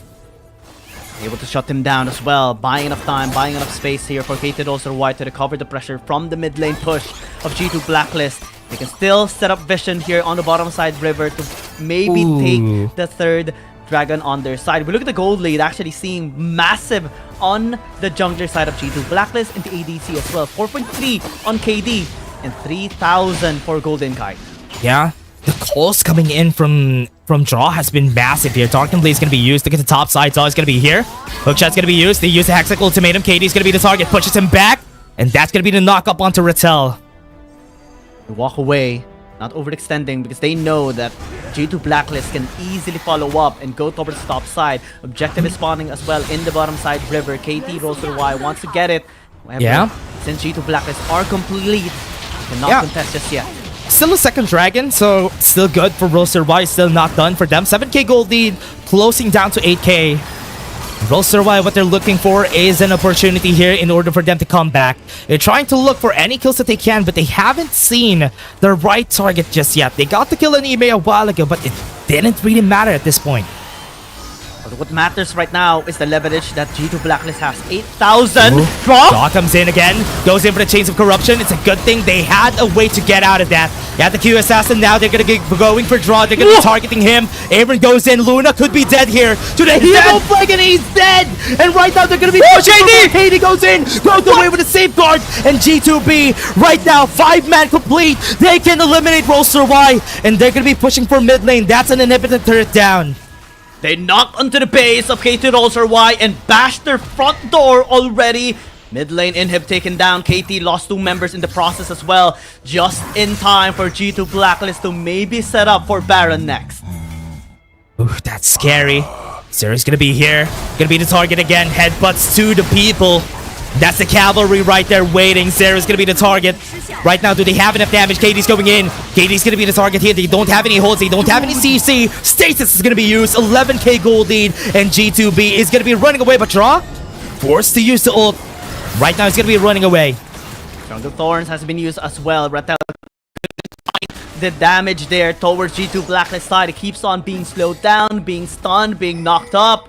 And it couldn't maximize his Aatrox pick. 16,000 gold, man, on KD. This Lee Sin is massively rich. Super fed. And that's why he's confident in taking on those fights. He knows that he could win the battle. And he's just utilizing the way that Lee Sin works. He knows that he could go for any 1v1s if ever he needs to. But right now, the challenge lies. Elder Dragon is going to be up. 10k gold lead, but if ever this Baron and Elder goes to the side of Y, that could still be a turnaround that they can go for. Y this time has to get into the best position to burst down the members here of the G2 Blacklist. It's going to be very problematic as well that KD was able to pick up this Guardian Angel already. Yeah. Yes, it's GA. It's not going to matter if he dies. So right now what they want to do... Oh, Rattel. It's going to be seen. Daw's going to be using it. He's going to be using that Guardian Angel a bit too early. Oh, run! Here comes Aaron. Was able to get onto Luna. That damage just might be enough. Luna's going to be dead. Rattel's going to be going in. He doesn't get the kill. KD went in for the bait and switch. And he gets the kill on 2. And Ime as well is in the bottom lane, taking the inhibitor tower there. KT.RY tried to burst KD and ends up losing 2 members. And an inhibitor and the Baron too. Daw won't have any vision, and that's not gonna matter. And they're gonna be taking the Baron, and that tower in the bot lane has been taken down. Ime still retaining his position in the bottom lane. KT.RY has no choice but to go back into the base. This is gonna be their last fight. Still have 20 seconds for Luna. And G2B is going for the end. They're gonna be advancing. KD goes into the back, gets the kick, and this game is done. G2B eliminates Y. And that was such a clean game for G2 Blacklist. They finally get their revenge against KT.RY from that yesterday game. And similar to the last best of 3 that they met KT, they give them a one-sided beatdown, a 2-0 sweep. What a sweep coming in from G2B. Plays coming in from KD and even Aaron, just eliminating Luna time and time again. The Hemo Plague is what he only needs whenever he tries to eliminate Luna, and always it works. And that's why in the end, after those kills, Y doesn't have any damage anymore. And now G2B is going to be facing EDG in the semifinals. Aaron, man, single-handedly took down Luna 5 times. Solo killed him. That's Every time he flashed in, he goes in and uses the Hemo Plague. The Zaya, despite using the Feather Storm, dies almost immediately. And that was the biggest problem of KT.RY. Yeah. Because from the start, during the drafting phase, we did say that the goal of KT.RY through the Zyra pick is to help Luna be able to free hit. But it still wasn't enough, simply because of Aaron's presence and burst, as well as everything that was made by the rest of G2B. Crazy plays coming in from their side. I mean, Emery doesn't have a lot of damage in this game. It's also because of the fact that he didn't really join a lot of major battles, because KD has always been just eliminating people left and right. And what he needed from that game on the side of G2B is Aaron helping him out. And we said it during the drafting, they need Aaron to get the items, and once he hits the 3rd item mark, that is when you'll see results coming in from Aaron. And we definitely have seen such great results on the side of G2 Blacklist. KT.RY, they did have a great time with a comeback that Is they Straw had in gonna that get it? 6th game a while ago. there you Straw go. getting the MVP. Very well deserved. Absolutely well deserved. He was Man. styling. There's so many reels that you can make through his engage. And I'm looking forward to him posting that on his social media for sure. I think for sure he's gonna get a lot of highlights from this game alone, just because of how much he made so much great plays, from the knockups to the pushbacks from the headbutt. He deserves this MVP this game, because he was the reason why they got so much advantage, especially during the early game. But again, everybody, that was a great game. And honestly, Gyeong, I was expecting that this is gonna be close, but G2B just made it look easy. They made it look easy. I think the biggest part of that as well is that Draw and Golden Kite was able to get a great start in the bottom lane through Draw, of course, in the double knockup and the outplay as well, the dodge by Golden Kite onto Zero's charge, and top lane as well, the outplay of Ime and KD. That 4-0 start amplified the potential of this early game comp of G2 Blacklist, and they solidify their standing here right now, proceeding towards the semifinals to take EDG. Oh man, EDG is gonna be their next challenge. It's also gonna be today. And we were talking about this, Gyeong, a while ago. It's a challenge for whoever wins this, because they're gonna be fighting another best of 5 series. And this is where G2B could show how much endurance they have as a team here. Yeah, they're going up against a team that didn't lose to any APAC team this season and was even able to defeat EDG is one of the strongest teams that we have right now in the CN Conference. They were able to take down Thunder Talk, Race Esports, and even KT.RY Gaming. Yeah. See. Yeah, that's gonna be the challenge. But again, everybody, we're just gonna take a short break, and we're gonna give our players a bit of a break before they head into the next challenge. We're gonna take a short break. See you guys in just a bit.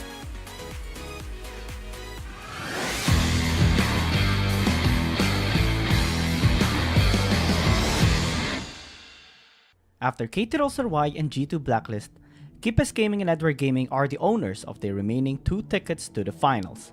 Surprises unfolded in the last matches of the playoffs. Thunder Talk, the top-seeded team in the group stages, suffered a bitter defeat against FunPlus Phoenix, while the defending champions KT.RY Gaming managed to regain their form. Now, let's recap the top 5 plays of the week. Starting with number 5, 0711 Spectacular Kick also made it to the top 5 highlights of the week. It was a smoothly executed play created by both Langqi and a well-placed explosive cast, disrupting FunPlus Phoenix's ability to contest the Baron against Edward Gaming. On this dragon, this is gonna be really the same setup that they did from the previous game. Langqi, body slam, the Grand Entrance is gonna be used, Dominus as well, and the isolation is gonna be pure with a kick as well by 0711, forcing FunPlus Phoenix to actually walk away. They have to disengage, nobody died.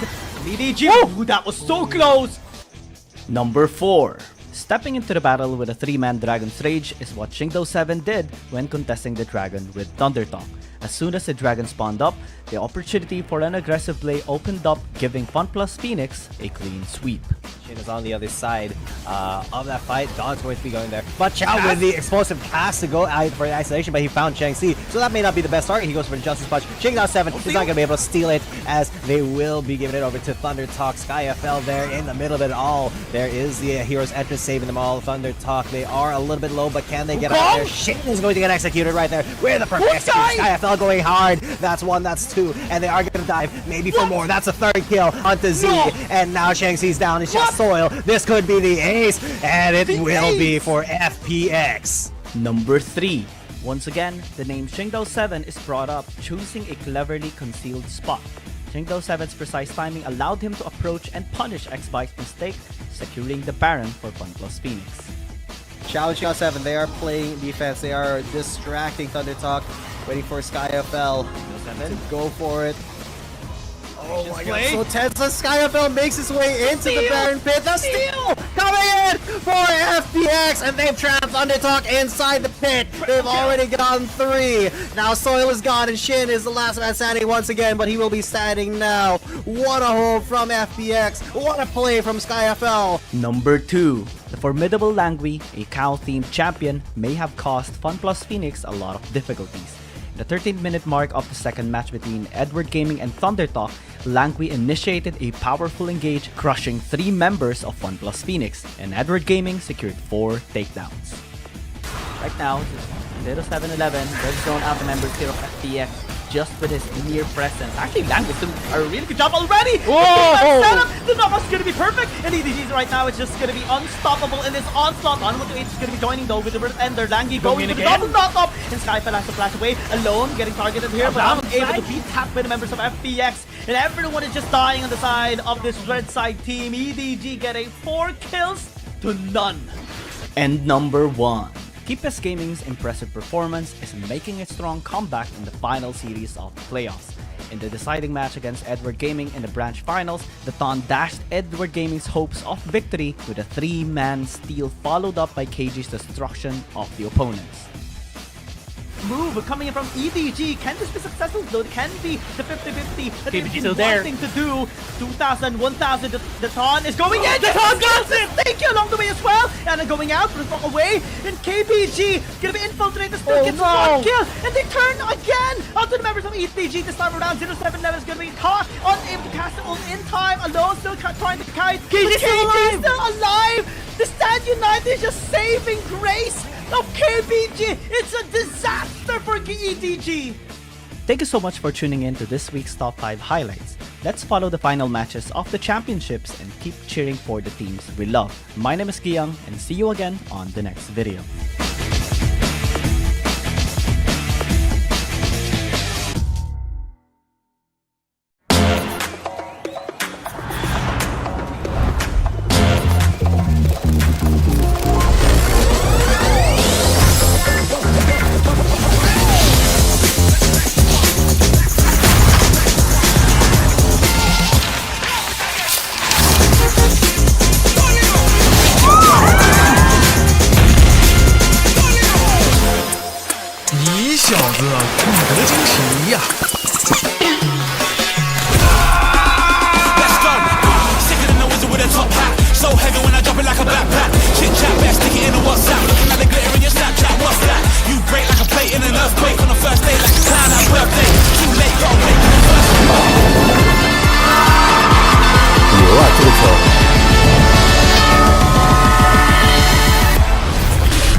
After KT.RY and G2 blacklist, KT.RY Gaming and Edward Gaming are the owners of their remaining 2 tickets to the finals.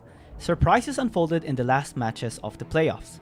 ThunderTalk, the top-seeded team in the group stages, suffered a bitter defeat against FunPlus Phoenix, while the defending champions KT.RY Gaming managed to regain their form. Now, let's recap the top 5 plays of the week. Starting with number 5, 0711 Spectacular Kick also made it to the top 5 highlights of the week.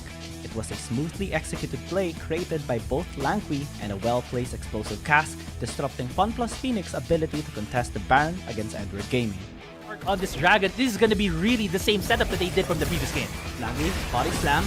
The Grand Entrance is gonna be used. Dominus as well. And the isolation gonna be pure with a kick as well by 0711, forcing FunPlus Phoenix to actually walk away. They have to disengage. Nobody died. EDG. Ooh, that was so close. Number 4. Stepping into the battle with a 3-man Dragon's Rage is what Shingdo7 did when contesting the Dragon with ThunderTalk. As soon as the Dragon spawned up, the opportunity for an aggressive play opened up, giving FunPlus Phoenix a clean sweep. Shin is on the other side of that fight. Don's going to be going there. But Chow with the explosive cast to go out for the isolation, but he found Chang-Si. So that may not be the best target. He goes for the Justice Punch. Shingdo7 is not going to be able to steal it, as they will be giving it over to ThunderTalk. SkyFL there in the middle of it all. There is the Hero's Entrance saving them all. ThunderTalk, they are a little bit low, but can they get out there? Shin is going to get executed right there with a perfect execution. SkyFL going hard. That's 1, that's 2, and they are going to dive maybe for more. That's a 3rd kill onto Z, and now Shang-Chi's down. It's just Soil. This could be the ace, and it will be for FPX. Number 3. Once again, the name Shingdo7 is brought up, choosing a cleverly concealed spot. Shingdo7's precise timing allowed him to approach and punish X-Bike's mistake, securing the Baron for FunPlus Phoenix. Chow and Shingdo7, they are playing defense. They are distracting ThunderTalk, waiting for SkyFL to go for it. Oh my god, so tense. SkyFL makes his way into the Baron pit. The steal coming in for FPX, and they've trapped ThunderTalk inside the pit. They've already gotten 3. Now Soil is gone, and Shin is the last man standing once again, but he will be standing now. What a hold from FPX. What a play from SkyFL. Number 2. The formidable Langui, a cow-themed champion, may have caused FunPlus Phoenix a lot of difficulties. In the 13-minute mark of the second match between Edward Gaming and ThunderTalk, Langui initiated a powerful engage, crushing 3 members of FunPlus Phoenix, and Edward Gaming secured 4 takedowns. Right now, 0711 red zone out the members here of FPX just with his near presence. Actually, Langui doing a really good job already! Whoa! The knockback's gonna be perfect, and EDG right now is just gonna be unstoppable in this onslaught. On128 is gonna be joining though with the Bird Ender. Langui going for the double knock-up, and SkyFell has to flash away alone, getting targeted here, but I'm able to beat tap with the members of FPX, and everyone is just dying on the side of this red side team. EDG getting 4 kills to none. And number 1.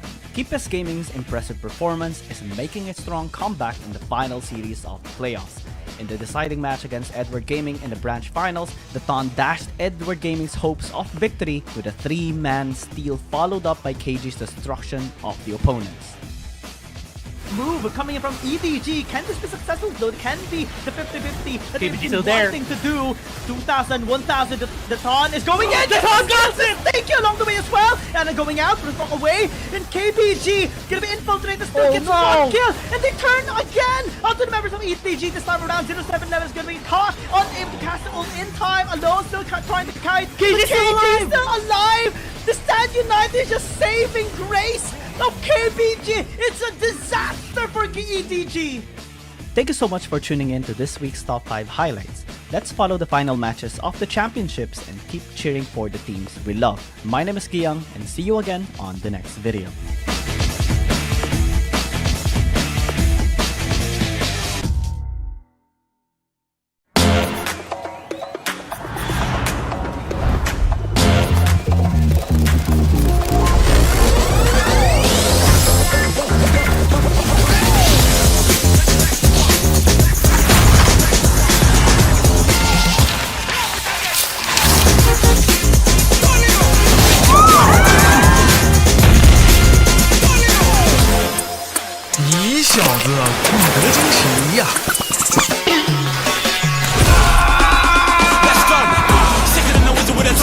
So heavy when I drop it like a backpack.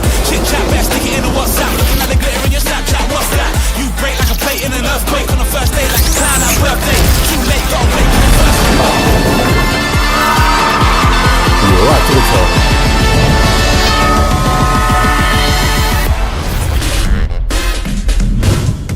な。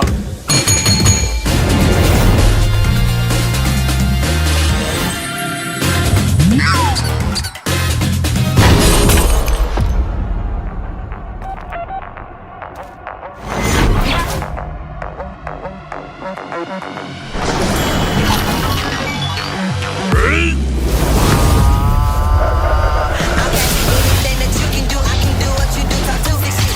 Heart been swap, blew through hard like a nigga got 4 iron suit. That's it. Got me talk money talking, I'm always in the hood. Got my boss, me, y'all in the boss. I'ma walk around the whip across the weather. Know it, probably do it better. Wow.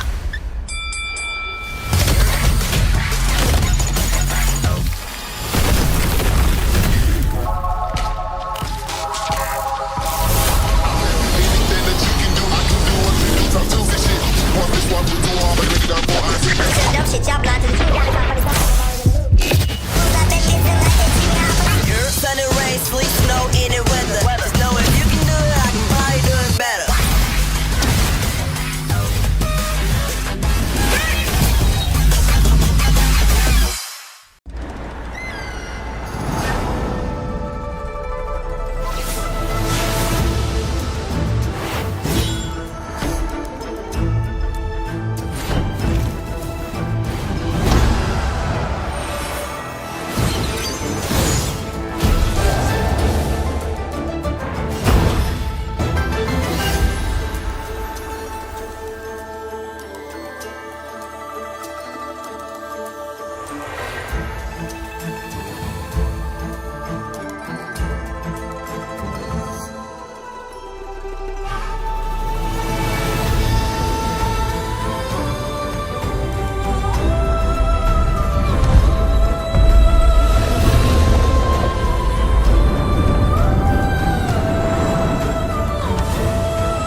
Congratulations to G2 Blacklist for being able to proceed towards the semifinals as we bid goodbye to KT.RY. But the time is not yet done for this squad. They have to face against Edward Gaming here in the semifinals. Not in a best of 3, but in a best of 5 series. And we're still gonna be your shoutcasters. My name is Kiang with Dash. I was surprised about that. Congratulations that you said. I thought they already won or something, but they won the past game. They won the best of 3. Okay. Now I get it. But the best of 5, this is where it all lies. I mean, it's gonna be fighting against EDG. What happened to the Roster Y battle is what happened during the last season 2. Or rather, the last season 1. That's why right now in season 2, it happened the same. During that time too, they were able to win against J Team. And that's why here, what are they gonna do? The challenge is they need to beat the first CN team before they go through the biggest, the strongest CN team, which is KBJ. And it's with the same jungler as well, because 0711 was from J Team last season too, and is looking to finally get his revenge on G2 Blacklist, formerly known as Enigma Galaxy, because they haven't met in the regular season. They were able to at least meet a bit during the round robin in yesterday's game, in which EDG did struggle a bit in the early game against G2 Blacklist, but they were able to recover and finally take them down. Yeah, now with this G2B, what we're seeing here for G2B, their performance during that last game should be their performance this game. Less mistakes, because you know, CN conference teams, whenever they see a mistake, whenever they see an opening, they're not gonna hesitate to go for it. Yeah, the punishment is always severe coming in from VC and confidence teams. They know how to exploit mistakes. They know how to capitalize on every bit of small mistake that you make. They're gonna expound it to their fullest. And right now we see the stats as well, 100% Dragon priority for EDG, especially in this new patch, in this patch 5.0. We see the prioritization on Dragons, especially on CN confidence teams. G2 Blacklist did prioritize a bit in the Herald, but a while ago we saw them secure Soul Point in Game 1 against KT. Yeah, and we also saw them during Game 1 to secure the first Dragon in their favor, which is surprising. But here, biggest difference is going to be this matchup. 0711 versus KD. 0711 the reigning star of the show from the last season. But because he wasn't able to perform well last season, that cost the demise of J-Team. Right now, they're going to be facing against G2B again. And that is going to be the same thing, but right now in a different light because 0711 is in a different team. Yeah, it's also interesting that we do see 0711 ahead in terms of KDA against KD, but only that. Kill participation, damage percentage, and damage taken per minute as well is much higher for KD because of his influence in the entirety of the game. He loves carry champions, he loves helping out the team, he loves securing those objectives as well for G2 Blacklist, similar to how he did in both of the 2 games they've had against KT.RY, and is looking to do it the same way against 0711 again. Yeah.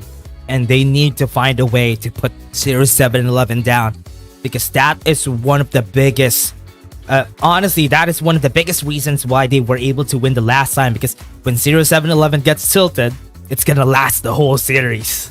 Oh man, it's going to be tough. We have seen so many frustrating moments from not only G2 Blacklist, EDG, but all of the teams here. It is a very competitive space that everyone is in right now here in this tournament. You have to be the best of the best every single time, and you have to retain your best performance as well to be able to retain at the very top. We look at the head-to-head between Alone and Golden Kite and see so much potential coming in from Alone. He was able to really be standing out from the rest of the teams, especially in the round robin yesterday. The only team that they weren't able to beat was Keepus Gaming, but the game regardless was actually a little bit close. Yeah, Alone and Golden Kite almost the same for both of these Dragon laners, and you do expect them to pick champions like Azriel, Davaris. They could definitely make those champions work. Right now, who has the better standing? That is going to be the question. Oh yeah, it's going to be a big conflict for both of these ADCs for sure, from EDG and from Golden Kite. We have seen EDG win against G2 Blacklist with the Ezreal pick, with Alone being able to stand out so much in all of the fights because of its damage. Golden Kite did use it a while ago as well during or at least can be very interested in using this Ezreal as well coming towards the series, but it's going to again just arise another conflict here for G2 Blacklist. Let's give a scenario. If G2 Blacklist is going to be on blue side, there are 2 things they need to address: the Lee Sin for 0711 and the Ezreal for Alone, and they have to pick one of those. If they go on red side, one is going to be given away. Yeah, at least if ever they go for red side, they could definitely take the Ezreal first, unless they ban it on the blue side and they won't be able to take it. You is also a very strong mid laner, always. If consistency is what they're looking for, EDG is one of those teams that honestly do the same thing. They're almost the same as what J-Team was during the last season, because they're a team that you definitely expect to be consistent. They're always gonna do what is right, and that what makes this team really strong is because they always do consistent things. They always do the right thing, and that's why it's scary to fight against EDG. And speaking of consistency as well, he is so consistent in picking up the Vladimir as well. He loves utilizing that champion and just putting its damage onto the enemy side as well. Aaron can do the same, but that again puts the conflict even more, actually better for this matchup right now. Not only for G2 Blacklist, but also for Edward Gaming. The mid laners, their junglers, even their top laners, ADCs, and even supports are relatively similar. And only one will be able to fully utilize the champions that they're going to be picking up. Now, we get to see the decision of these teams on the decide selection. Would it be G2 Blacklist on red side? Like, that's going to be the case here. EDG will get first pick priority. They're going to be taking first pick. They need to ban the Lee Sin. They need to ban the Evelynn. They need to ban 0711. That's what I want to say. Because this guy, if ever he gets a hold of the champions that he's comfortable with, it's going to be a hard game. It is. Varus is going to be taken away already. G2 Blacklist for sure are going to be banning away the Hecarim, the Evelynn, possibly even the Lee Sin here. I wonder if they're going to be giving out the Camille. Is the biggest question for me here. Yeah, I thought they're going to be banning the Vi here. Akali is going to be open if ever they won't ban it on the other side. They banned the Lee Sin. Akali could be taken here by EDG. Let's see if they're gonna be able to take it, or if they are gonna be taking it, because it's at the exchange What? of the edge. Whoa! What? What? We had so much analysis a while ago, but it's gonna be thrown off the bridge this time around. They take the Kazakhs, regardless of the position on the Ezreal and the Akali as well. So that's gonna be the take now of G2 Blacklist. Yeah, Camille is also open. G2B can take the Camille on their side, and even if ever EDG is going to be picking up the Akali, they would need a lot of lockdown here, and they're going to be taking it on their side. Akali's going to be picked up, and they are just going to be forcing EDG to pick up the Camille for themselves. Aatrox is also another answer that they could go for here, but Camille is much, much safer. Ooh. So this is what we're wondering, right? Because we were surprised with the first pick Kazakhs, and we surely know that G2 Blacklist is going to be picking up the Ezreal and the Akali. So the question we have right now is, what's the plan here of EDG? This seems to be the start of the plan coming into place for Edward Gaming. I'm surprised. Early pick onto the Senna, the Camille gets picked up as well. They can pressure for a Galio, potentially an Ornn pick as well, if ever G2 Blacklist is not going to take it. Yeah, gonna go for the safe pick. They're gonna go for the Renekton for Ime. Always consistent with that Renekton. And with this, what are they gonna be doing with this Senna? That's what I'm really curious about for EDG. I remember during the last season, when Senna was always picked in the bot lane, EDG is one of those teams. Alone is always gonna be holding on that Senna.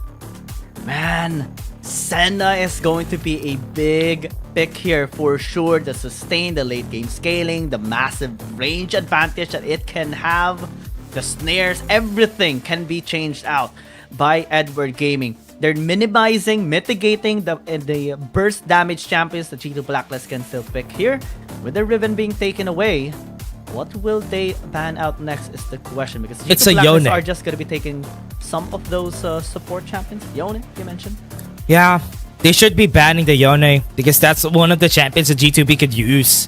Because honestly, there's not really a lot of choices here. There's an Aatrox that they could ban too, because that is the only choice that they could do here. It's either ban the Yone or get the Aatrox on the other side, or the other way around here for the side of G2B. Right now, the Vladimir is still open. You could definitely take that, and even for the side of G2B, they could take that for themselves.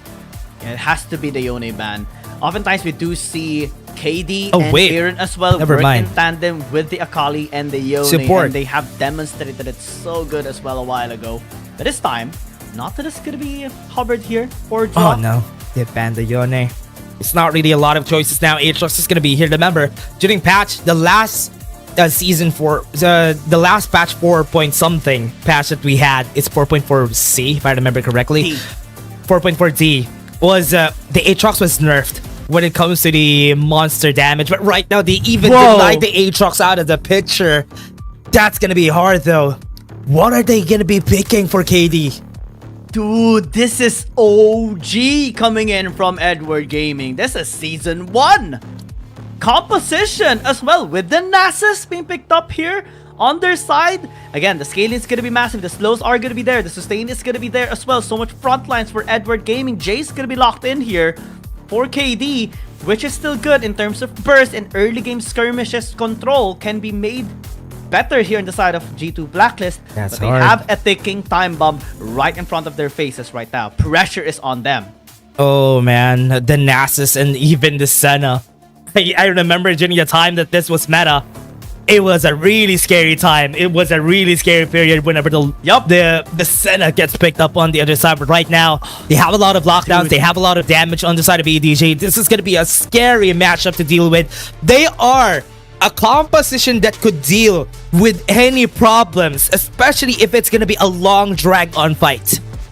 Dude, I remember seeing items before, like tank items being picked up for the Nasus, right? Especially because it's the one that will provide the front line and the peel as well for the rest of the squad as the Senna skates up and deal damage more and more towards the late game. However, this time with the integration of the Heartsteel, the Hydras as well, and the new runes that we have integrated here and there, and some adjustments as well in some of the items and the champions too, this can be very helpful for Edward Gaming. This might actually just work, and we saw the confidence. We saw them setting up the trap from minute 1. With the first pick Kazakhs, they laid out the plan, and G2 Blacklist has took the bait. Let's see though if the trap is going to be effective, or G2 Blacklist can still fight its way out.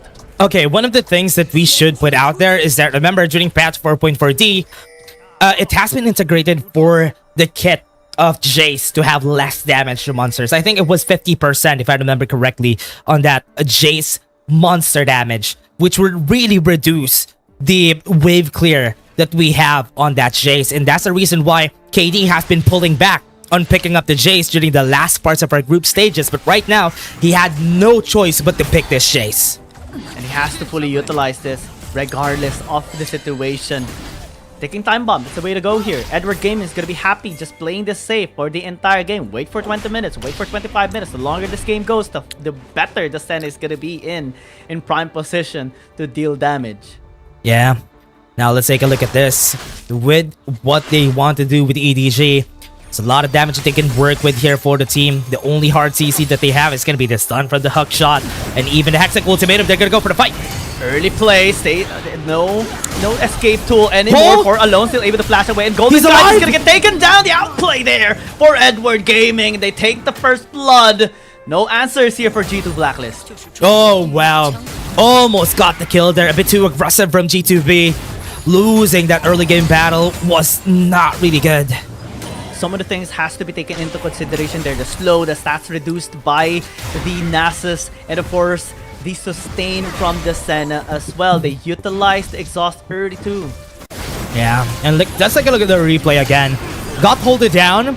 They were forced to go in, even with the red line, forced to flash in. But remember, with what we've seen here, Langui was sticking onto Golden Kite. That's why he can't pull out a Mystic Shot.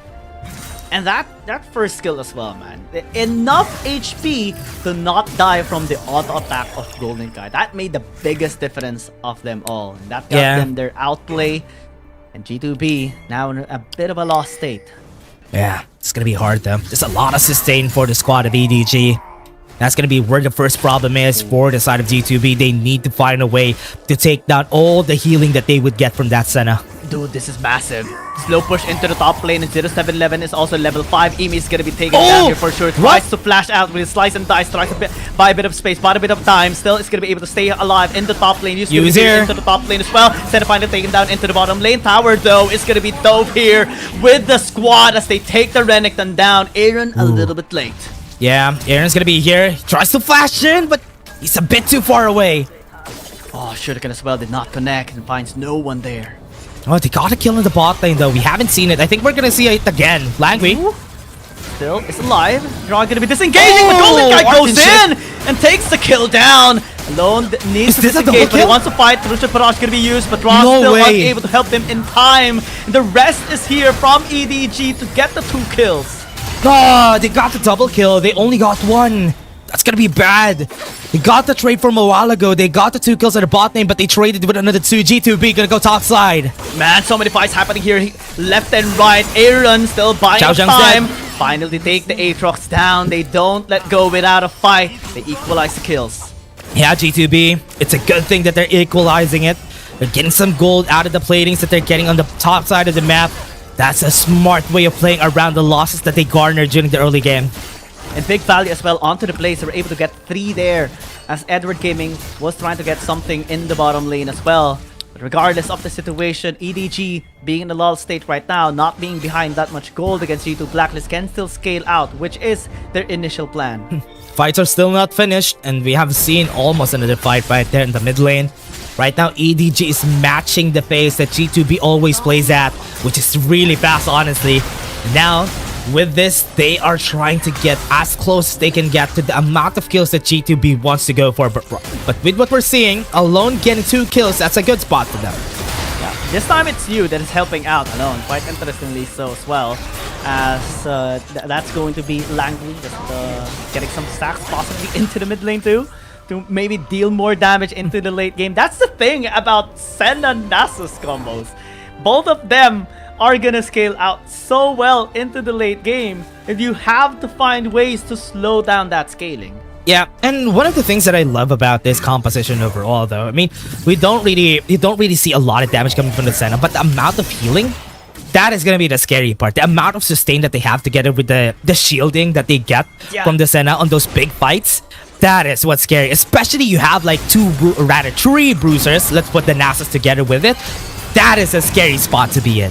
Yeah, and the slow man of the Nasus is Yeah. too irritating as well. It's not any others though. It's actually more effective sometimes, more than the exhaust. But right now, G2 Blacklist aren't gonna be exhausted in taking this set of parallel down. Xiao Jiang trying to interfere but will not be successful. Trusha Barrage comes through in the bottom lane. 0711 Aaron is being pressured. Still, is gonna be able to take the dragon down as a fight commences in the mid lane. Xiao Jiang will be fine there. Shuriken Flip wasn't able to hit. Thought that might be a chance to Langui. That's so close. Still a slide. Ooh, scary. But again, from what we've seen from the Senna has been meta during the WCS times. Remember that, even during the first time that we've seen it. But again, top side though, they might be going for this.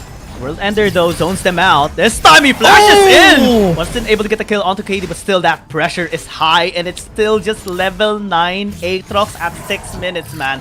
Later on, it's gonna be able to deal more and more damage. Yeah, that's the scary part about the Aatrox though. He could really hold himself even against the 3 members right there on the top side of the map.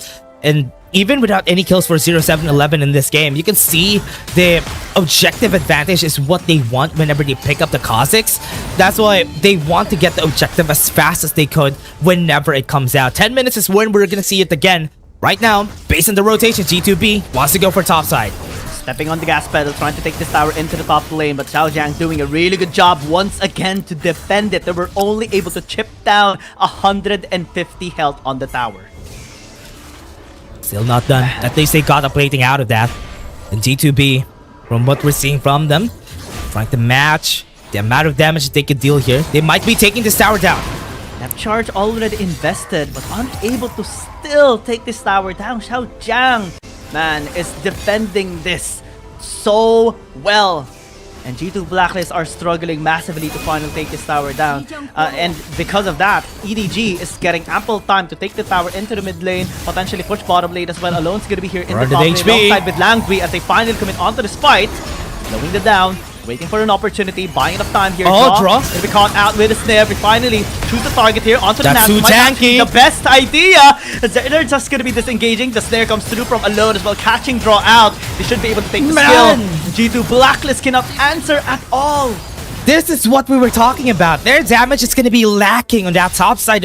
We've seen it in action. They don't have enough damage to take down the sustain that they have whenever they go for this fight. Aaron, looking for an opportunity, trying to get into the mess here Exhaust. of Edward Gaming, but again, yeah, the slow. They got the hold. Also going to be coming through as well. Try to go out with exit. Oh, can No they actually way. escape the answer? Is that a double? Well, it's going to get taken down. EDG demolishes G2 Blacklist. oh man, that's already enough for the sustain. They even used exhaust on Aaron there. They tried to get a kill, but they weren't able to do just that. The reactions, the timings of EDG are just so good today. Man, from the first pick itself, the plan is set and the result is also being made. Man, let's take a look at what happened a while ago. And we've seen it. Golden Kite, they tried to kill the man and they were able to do it easily in the mid lane. They have the gap close, you have the burst damage isolation as well is present. And Golden Kite could not escape at all. 0711 is on the top of the gold charts. KD not really trailing that much behind, actually equal in terms of the gold towards him. It will take a lot more time for Aaron to finally be able to take that, be able to deal the damage towards Edward Gaming, but regardless, because of the sustain, because of the durability as well off the front lines, it's going to be extra challenging even for an Akali to burst them out. Yeah, still not done though. They still have a chance here for the side of G2B. We just need to wait for the items right here. Once they get the second items on that Akali and even the Ezreal, that could be their time to fight. Right now, trying to bait out the bot lane, even have the objectives in like 1 minute. We're gonna be seeing another major fight for both of these teams. 2,000 gold lead rather for Edward Gaming. The first dragon taken is looking to have the soul point advantage against G2 Blacklist. That is a goal. That is the best way for this scaling composition to fully unlock its true potential. However, The Scuttle Crab taken by KT a while ago in the bottom lane assures them at least a bit of vision there in that area. Top lane though, it's starting to be quite problematic for Ime to handle Xiaojiang. Yeah, here's the thing, Young. What they need to be scared is this 5v5 fights. Because remember, when there's a presence of a Senna in the game, the amount of sustain is just out of this world, and that's why it's gonna be scary. Scary, and KD can actually escape. Draw is going to be buying some space here for the rest of the squad. Just 7-11 goes to enters a barrage, and it's going to be canceling the dawning shadow here of the Senna. Can they actually find kills here onto the members of EDG? They find the Renekton still fighting back in and looking for an opportunity, looking for the space here to get into the members of Edward. Gaming Shockless as well, not even dealing that much damage, but Xiaojiang needs to escape. Golden Kite chasing away, Mystic Shot leading some damage, but unable to take him down. Aaron's still alive as well. G2 Blacklist in prime position to take this dragon. Dude's gonna be escaping with the hook shot, and they give the dragon away. G2B got the win in that battle. They got the execution. 0-7-11 overstep his bounds in that battle, and that's why they lost, because they got the kill there. And also, Yu was out of position in that battle and even alone. And that's why they got the easy takedown. That's what they need to do. Just force them out of the formation, and you would be able to win the battle. Man, the positioning as well by G2 was so good. Yeah, and from what we're seeing here from the replay, take a look at where Alone is. He's inside the dragon pit, and that's why he got taken down easily there. And they tried to still push through the fight. However, Aaron was dancing around Edward Gaming perfectly. Yeah, was still possible here for G2B, and from what we've seen from this battle, look at this. Nobody died in that whole fight that happened there. And right now, they got the dragon. That's advantage. For the side of G2B, at least they're going to be denying the acceleration from EDG. EDG wants to accelerate Tactical Ultimatum. On to Golden Kai, but still the response is going to be better here on the side of G2 Blacklist, taking the Camille down. They're looking for Aaron. Looking for him under the shroud, flashing away. 0-7-11 chasing them down, takes him down, but still gets beaten out. And G2B getting the 2-for-1 advantageous on their side. Oh, still a 2-for-1. That's going to be smart. G2B, 12 minutes is what they call it, and this is a Baron call for G2B. That's still gonna be scary. Are they gonna be setting up a death rush instead? Looks like that's gonna be it. But they have vision on top side because of this Scuttle Crab. It's gonna be very challenging for G2 Blacklist to take him down. However, commit, chase him down, try to gap close their way towards the members of Edward Gaming. Draw's gonna be here as well. Depth chart's gonna be initiated, knocking up the Nasus. This is the front line of EDG that they cannot mess around with. Yeah, that's a good thing. Right now, G2B is going back in the game. Still don't have a big lead. And right now, from what we're seeing, Ime, we're seeing Xiaojiang, but right here, they weren't able to take the Baron, but so far, it's still a good spot for both squads. Yeah. Despite the late game scaling and the initial pick-offs of Edward Gaming a while ago, them being able to secure a 2,300 gold lead a while ago, G2 Blacklist actually fighting back effectively. 2-0-2 on KD, 3-2-2 on Aaron. Now they're posing for the Baron. Yeah, no major mistakes just yet. If ever both of these squads don't make any of those major mistakes, it's still gonna be okay. But right now, on the top side, we're seeing members of G2B getting vision on that side of the map in order for them to try and secure this Baron.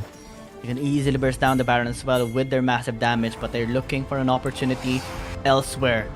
Spotting out Langley, spotting out 0-7-11. They have the miss, but however, the trying did not connect. Can they go still? Question, looks like they're not gonna push through. No skills connected. They weren't able to pop the Edge of Night there. But here, EDG is really looking for any vision on the top side of the map because they don't have any.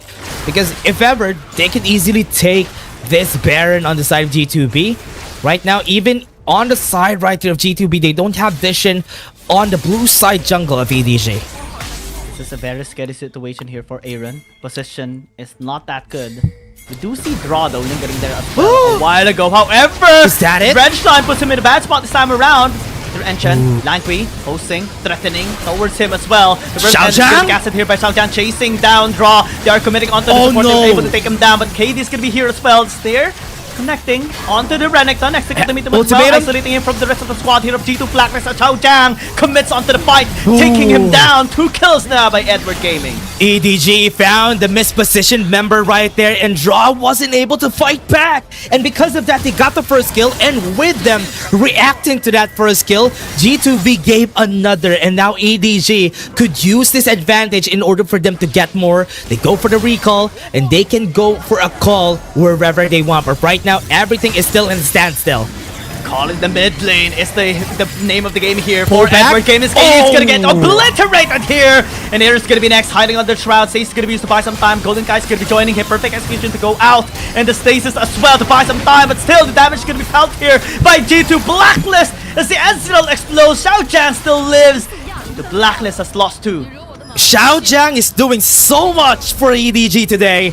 The knockups, the commits, the pushes that he did was the reason why they got that positional advantage on that last battle. This Baron is gonna be taken for free, and G2B has nothing that they can do for it. And you mentioned a while ago that both teams weren't making any mistakes, any big mistakes, but so far we have seen one on the side of G2 Blacklist that Edward Gaming exploited massively, and that's a mispositioning a while ago by Draw in the mid lane using the dredge line, and Edward Gaming was too close to them. And after that, we see a 5,000 gold lead, Baron taken down, potentially this dragon as well for Edward Gaming. Yeah, they're taking down towers left and right. That's what they want to do here for the squad. They're gonna be taking this dragon, still not a soul, but a good starting point for the squad. But right now, topside, you. 2 versus 1. What is that gonna damage? be used. You still looking to escape, looking to maybe get an outplay. It's gonna get denied, but the mid lane and bottom lane is gonna be pushed here by Edward Gaming. The Here rest comes of the squad fray. as well, going towards the top side. Draw gonna be initiated here still, trying to escape, but will not be able to escape. Aaron as well gonna be next and taken down as well with 0-7-11's damage just amplified already with the Baron. Yeah, and now making it easier for them to move forward for the squad. But right now, goes in, hold. Does Ezreal down and pin him down as well. Edward Gaming getting 3 kills as they knock onto the base of G2 Blacklist. Slowly but surely, bottom lane taken down, mid lane being taken out. Emi as well trying desperately to hold down the Slow fort, down. but a fort is being bashed through. Base is going to be wide open, Nexus is exposed, and Edward Gaming taking game number 1. One mistake was what they needed, and EDG was able to exploit that. That fight that happened on the blue side buff of G2B was the reason why they got the snowball out of that game, was able to get the Baron, was able to get the towers, and in the end, they were able to end the game. G2B tried to grasp for straws on the top side of the map, but because they overcommitted, they got punished by EDG. Man, the punishment of EDG, and you mentioned it a while ago, right? See, unconfidence teams are known for their brutal punishments. And Yeah. even in the slightest mistakes, they will make you regret making that slight mistake. And that Yeah. was made by Edward Gaming here against G2B. Yeah, EDG, they really just did what they needed to do, especially in those big fights. Whenever you see a Senna on the composition, especially a Senna Nasus composition, back then, even during the WCS periods, that was a strong composition when it comes to the 5v5 battles because of the amount of sustain that they have. Those long drag on battles, and even you don't need a lot of that composition has a lot of CC already just because of the slows, the holds from the Senna, and that's why they were able to make it work. And again, the damage was out of this world just because they got the scaling up. Man, EDG just... The traps were there from the start. We were shocked as well with them locking the Kazakhs. But little did we know, it's because they planned this out as thoughtfully as so and meticulously as well against G2 Blacklist. This composition definitely outshined them in every single category. 18-9. Xiao Jiang as well, holding top lane against 3 people and standing out. Preventing G2 Blacklist from able to take that tower down is massive.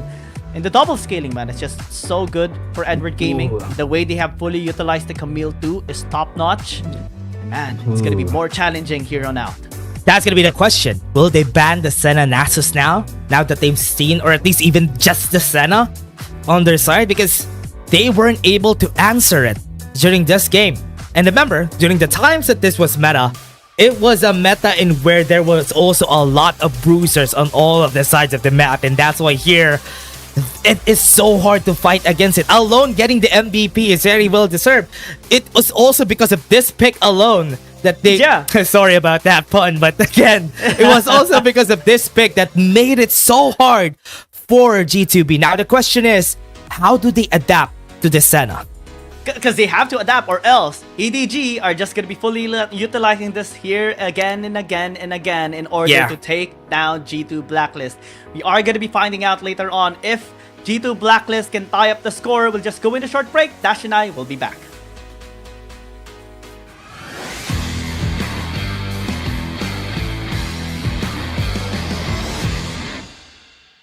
After KT.RY and G2 Blacklist, KT.RY Gaming and Edward Gaming are the owners of the remaining 2 tickets to the finals. Surprises unfolded in the last matches of the playoffs. ThunderTalk, the top-seeded team in the group stages, suffered a bitter defeat against FunPlus Phoenix, while the defending champions KT.RY Gaming managed to regain their form. Now, let's recap the top 5 plays of the week. Starting with number 5, 0711 Spectacular Kick also made it to the top 5 highlights of the week. It was a smoothly executed play created by both Langui and a well-placed explosive cast, disrupting FunPlus Phoenix's ability to contest the Baron against Edward Gaming. On this Dragon, this is gonna be really the same setup that they did from the previous game. Langui, body slam, the Grand Entrance is gonna be used, Dominus as well, and the Isolation gonna be pure with a kick as well by 0711, forcing FunPlus Phoenix to actually walk away. They have to disengage, nobody died. EDG, ooh, that was so close! Number 4. Stepping into the battle with a 3-man Dragon's Rage is what Shingdo7 did when contesting the Dragon with ThunderTalk. As soon as the Dragon spawned up, the opportunity for an aggressive play opened up, giving FunPlus Phoenix a clean sweep. Shin is on the other side of that fight. Don's going to be going there. But Chow with the explosive cast to go out for the isolation, but he found Chang Si. So that may not be the best target. He goes for the Justice Punch. Shing down 7 is not going to be able to steal it, as they will be giving it over to ThunderTalk. SkyFL there in the middle of it all. There is the Hero's Entrance saving them all. ThunderTalk, they are a little bit low, but can they get out there? Shin is going to get executed right there with a perfect execution. SkyFL going hard. That's 1, that's 2, and they are going to dive maybe for more. That's a 3rd kill onto Z, and now Chang Si's down. It's just Soil. This could be the ace, and it will be for FPX. Number 3. Once again, the name Shingdo7 is brought up, choosing a cleverly concealed spot. Shingdo7's precise timing allowed him to approach and punish X-Bike's mistake, securing the Baron for FunPlus Phoenix. Challenge Shingdo7, they are playing defense. They are distracting ThunderTalk, waiting for SkyFL to go for it. Oh my god, so tense as SkyFL makes his way into the Baron pit. The steal coming in for FPX, and they've trapped ThunderTalk inside the pit. They've already gotten 3. Now Soil is gone, and Shin is the last man standing once again, but he will be standing now. What a hold from FPX. What a play from SkyFL. Number 2. The formidable Langui, a cow-themed champion, may have caused FunPlus Phoenix a lot of difficulties. The 13th-minute mark of the second match between Edward Gaming and ThunderTalk, Langui initiated a powerful engage, crushing 3 members of FunPlus Phoenix, and Edward Gaming secured 4 takedowns.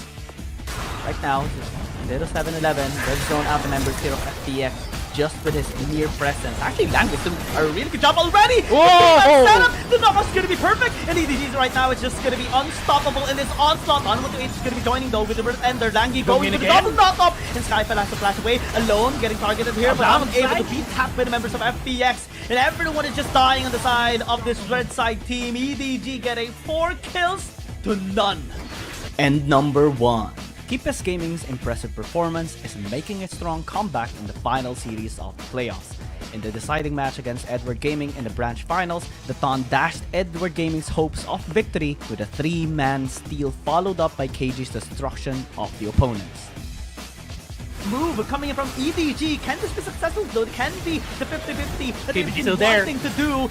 2,000, 1,000, the Thon is going in! The Thon got it! Thank you along the way as well! And then going out, but it's away, and KPG.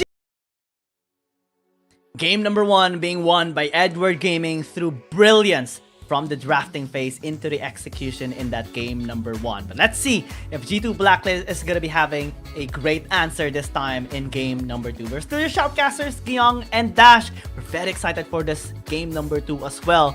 Yes, we surely know that KD has to step up this time with a proper pick of his own. That's gonna be the question though. I mean, from what we've seen there from that game, they pre-picked the Kazakhs, so they won't have any more choices. And now they need to think about it. They need to think about Ascena in this game. So there's a lot of things to think about now for the side of G2B. Are they gonna be prioritizing KD's champions, or are they gonna be prioritizing taking that Senna into their advantage? Because that was just a Uno reverse card that we've seen there from that game. True. And if G2 Blacklist are gonna retain on red side as well, because it seems to be a little challenging for them to take on Edward Gaming when they are on red side, especially because of how great at the drafting phase Edward Gaming is. Maybe G2 Blacklist needs to be the one to set a tempo through that first pick. Maybe take the Kazakhs down, maybe take the Lee Sin as well, so that they don't have to ban those champions as well towards 0711. Yeah, Vi is gonna be banned. Gonna be the same things that we're gonna see here. Now that they are on the blue side, things are gonna be different now for G2B. They can pick what they want at first, but they're gonna be sacrificing 2 picks on the other side if ever that happens. Now that they've seen the Senna, I really like the Varus ban here, because Varus is one of the champions that you pick against a Senna Nasus bot lane, because you know you have better damage against that Senna Nasus. And the question remains as well, do you ban out the Ezreal or the Akali? Because right now they have to also focus on 0711, and that's the thing. When G2 Blacklist is focusing on 0711, it also affects the champion pool of KD, and we saw how that affected him a while ago on that Jace pick. He wasn't able to fully utilize and help out the team with that champion on his hand. And Edward Gaming was able to punish them really well in that game number 1.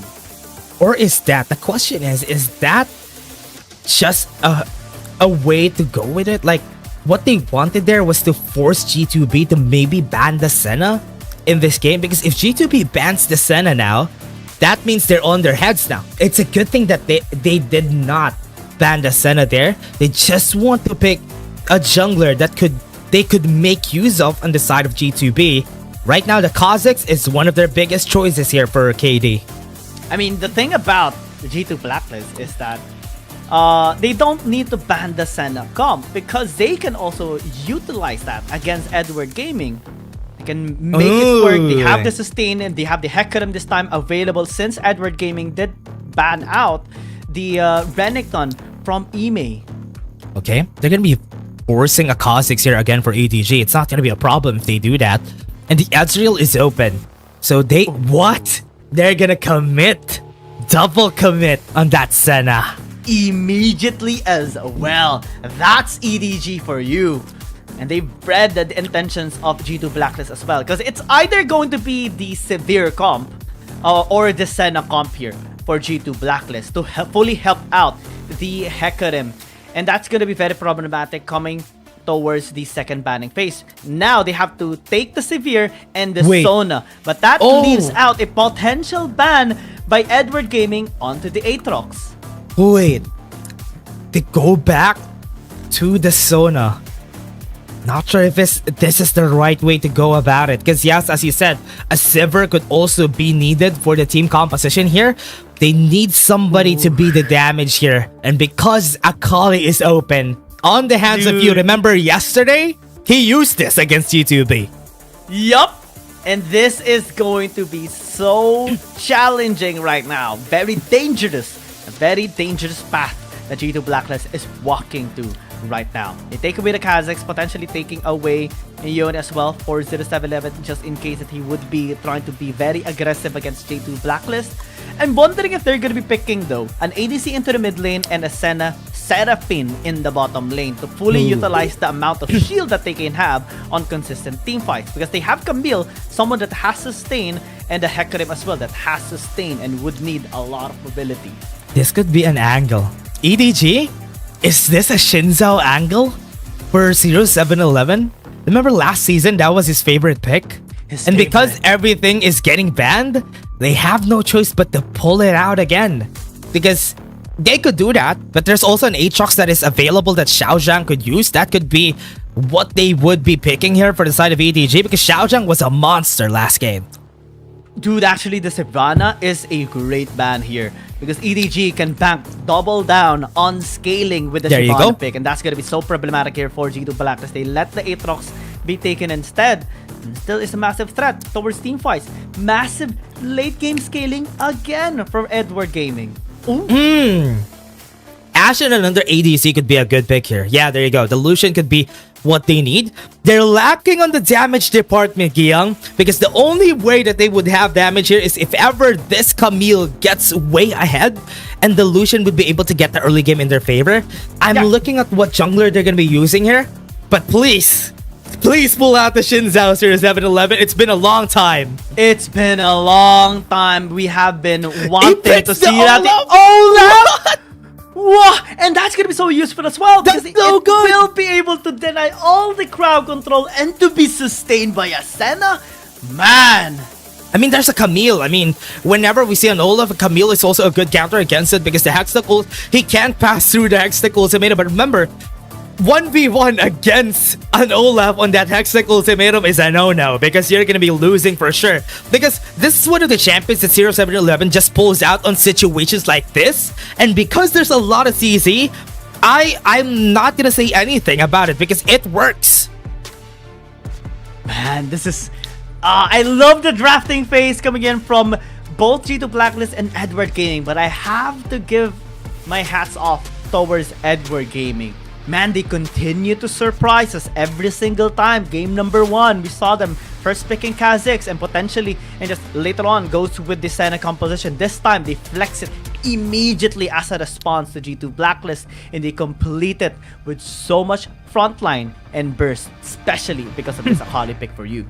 Yeah, what I just like about this composition is they drafted against that Akali, but then an Olaf just comes out of nowhere. And that is the biggest surprise that G2B is going to be facing this game. Because yes, they have a lot of CC, they have some sustain. But Olaf, man, he's going to be rushing towards the backline. Yeah, and nobody's gonna be able to stop him as well. They don't have any way to burst him out later on, simply because of the threat of the rest of the composition of Edward Gaming. Now, G2 Blacklist, they really need to double down on early game skirmishes. They need to establish control. They are invading for a bit, just setting up a vision there in the blue side jungle of 0711. The EDG going towards the bottom side. Oh no, bad! Oh man, They're going to be seeing them. They saw them. They saw them slow. It's gonna be there. Snare though is not connecting. They're a bit scattered this time around. So just a bit of an interruption here for Edward Gaming. Continuing with the poke as well. Yeah, it's a good thing that KD just went into the other side. Look at that. The Hecarim is already going into the other side of the jungle, and he was able to get all of the raptors that they had there. So they're still back in square one because nothing was used in that fight. Yep, and KD as well. Wait. Since he is level 2, spots out 0711 that wasn't able to take the golems down. He's level 2 though. Yeah, because 0711 wasn't able to get the full takedown on the golems. That's good. That's good for G2B. Getting this early advantage for KD is going to be a good advantage, especially in this early game battles against that Olaf. And we know it's such a big wave clear that the Hecarim has. That might be the reason why they get advantage here. Aiden has to get some sort of an advantage here into the mid lane as well. Needs to bully out the Akali, or else later on it's just going to be easily bursted out. Yeah, and now top side of the map, look at where KD's going. He knows that he's gonna try for it. 0711 is on the top side of the map now. They could definitely try to take my blue buff after that. So that's why he's already going for the Scuttler. And he's gonna be fighting a 1v1 here. Can KD steal this out is the question, because he wants to. Imi's gonna help out as well. Finally, they get the smite down. 0711 walking away this time around though, and will be potentially losing his Krugs as well in the top side. They continue on to the fight, forcing the flash here of 0711. Yu's gonna be there as well, but Aaron is just guarding the area. Xiaozhang commits onto the fight. Ime gonna get pulled back. Takes a bit of damage there. Aaron finally disengages, and they give them the Krugs. Yep, good timing. KD now in position. It's a good thing that their momentum is not halted by that loss a while ago, and they are still keeping at it with the aggression from G2B. The pressure, man, of Edward Gaming in the bottom lane continues to affect both Golden Kite and Draw. They have to go back into the base, might be losing a couple of minions and potentially some plates as well here in this tower. Yeah. And with this, what EDG wants, get some platings.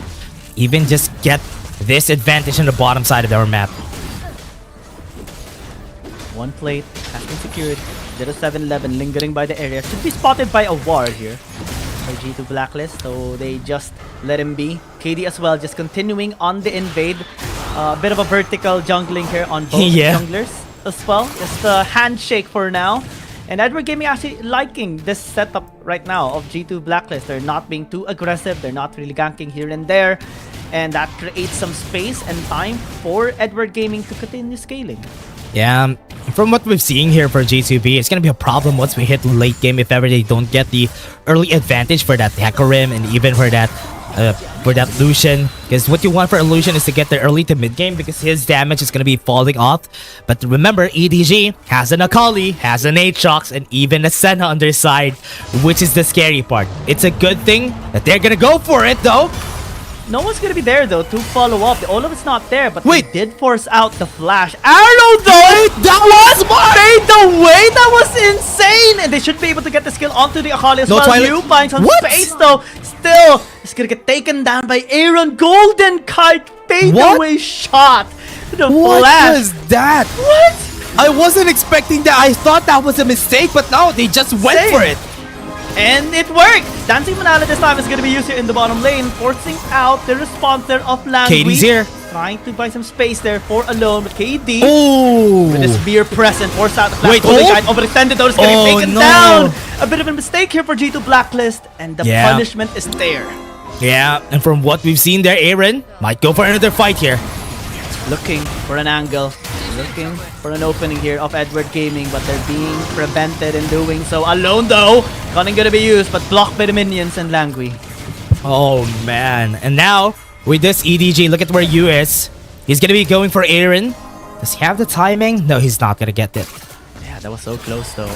And a bit of a mistake by G2 Blacklist, especially for Golden Guide. Yeah, I was really surprised that they moved forward, but let's take a look at that arrow again. That is such a great arrow, man. That communication that they had there was perfect. But I was surprised that you didn't use the Twilight Shroud on this timing. It was a bit too late. Look at that. Yeah. Maybe G2 Blacklist timed it when the Twilight Shroud was still on cooldown. That's actually genius coming in from G2 Blacklist. Right now, it gives them leverage towards the RH. Dragon should be taken here by Edward Gaming. And it's taking a bit of time, halfway through, and the arrow actually prevents 0711 from fully committing onto this dragon. Buy some space for KD to finally be here as well. Yu's gonna interrupt them, trying to get the steal, and will not get anything except for the kill onto Aaron. The blast cone goes back, and still able to impact the fight, and Yu's gonna be taken down. Now the G2 Black is continuing onto the fight. Want to take down Edward Gaming, flash away by Alone, and they lost double objectives, lost their mid laner as well. And G2 Blacklist capitalize on this.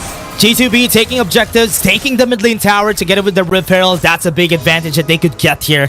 And with the Dragon on their side, that forces them to get the early game. This is what's good about their composition. They want to get the early game as much as they could because EDG, with the late game that they have, this is going to be scary. This is a good spot to be in for G2B. And great Ash Arrow as well from Golden Kite, forcing the Ragnarok of 0711. And since he was still halfway through the Dragon taking, the rest of G2 Blacklist was able to take control of that position. And now, they're in prime position as well to fully utilize both of the objectives. They've taken the mid tower already. Mid lane, gonna be engaged here. Langui did cast the zone and they should be able to take him down. Perfect timing by Edward Gaming. It's hard to be dealing with that Olaf once they go for the ganks now. Now that they're gonna go for the aggression, EDG realizes that they can get those kills easily just because they have the Ragnarok, and the only way to stop is if the Camille is there, and if the Camille is not there, it's gonna be easy. It should be still a bit challenging actually here for G2 Blacklist, regardless of the situation. Edward Gaming has been known to just clutch out things time and time again. They're the only team to have a 10 consecutive series win streak in the regular season. Great dodge as well by you. Onto the arrow. And that's, again, the downside of the composition of G2 Blacklist. You have to wait for the Untitled Chapter arrow to make a play across the map. Yeah, right now, KT looking for any kills to take in, but you is gonna be his first target. He sees where he is, but they want to take down that tower. They should be able to take this down. Call of the Forge God, though, will stop at least the back there. EDG a little bit late. Forces the heal out too from draw. And with that, that is gonna be bad for their side right now. With the tower down in the bot lane, that gives more advantage for G2B to move around the map. They're waiting for the 10-minute mark for that next dragon. But right now, everything is stable and EDG is welcoming this stability that they have. Yeah, and that's the thing, right? They have stability, they have late game scaling on the side of Edward Gaming. Yeah, so they're that's not what they gonna want. feel any pressure regardless Yeah. of the situation. As long as the inhibitor towers are still standing, they should be fine. Ooh. And Golden Guy does not fine this time around. Should be taken down. Ooh. 0-7-11 KT's gonna be here. down. Looking for an opening. Also the Shadow's gonna be used. Followed up by Aaron. Trying to double tap his way towards the mines here of Edward Gaming, but still denied. The front lines are too tanky. This is where you're gonna see it. They're gonna be lacking damage as we move forward into this game. EDG gonna go in. Oh, Aaron almost caught. Just a slight overextension, but still able to get out. This round should help you though. Just escape. And again, just Edward Gaming starting to step on the gas pedal this time around. Ime needs to be very careful. It's gonna be spotted with his Christ Bloom there. Guarding the tower, I don't think this is gonna be a great idea. Still goes in, commits with Hectic Ultimatum. The rest of the squad is Dancing here. finale! Disco Ball by Draw stops them out. They're able to take the tower down in exchange for the Olaf's life. The game is not done. The fight is not done. They still commit onto Xiao Jiang. Got the support shot gonna be used to answer back as Aaron ticking to death, burning as Alone pulls up his soul. And EDG this time able to get the 1-for-1 plus the tower, and Alone still able to exit out. Wow. Xiao Jiang and Langui as well as KD wasn't able to spot out the Senna. Top lane tower is going to be taken down, and that's what they wanted all along for the side of G2B. Alone is going to be getting the recall here, but again, G2B got the win there in that battle. Yes, didn't get as much kills as we expected, but at least they got a tower top side. Yeah, they were able to at least answer the push by Edward Gaming. And at least it is just a 1-for-1.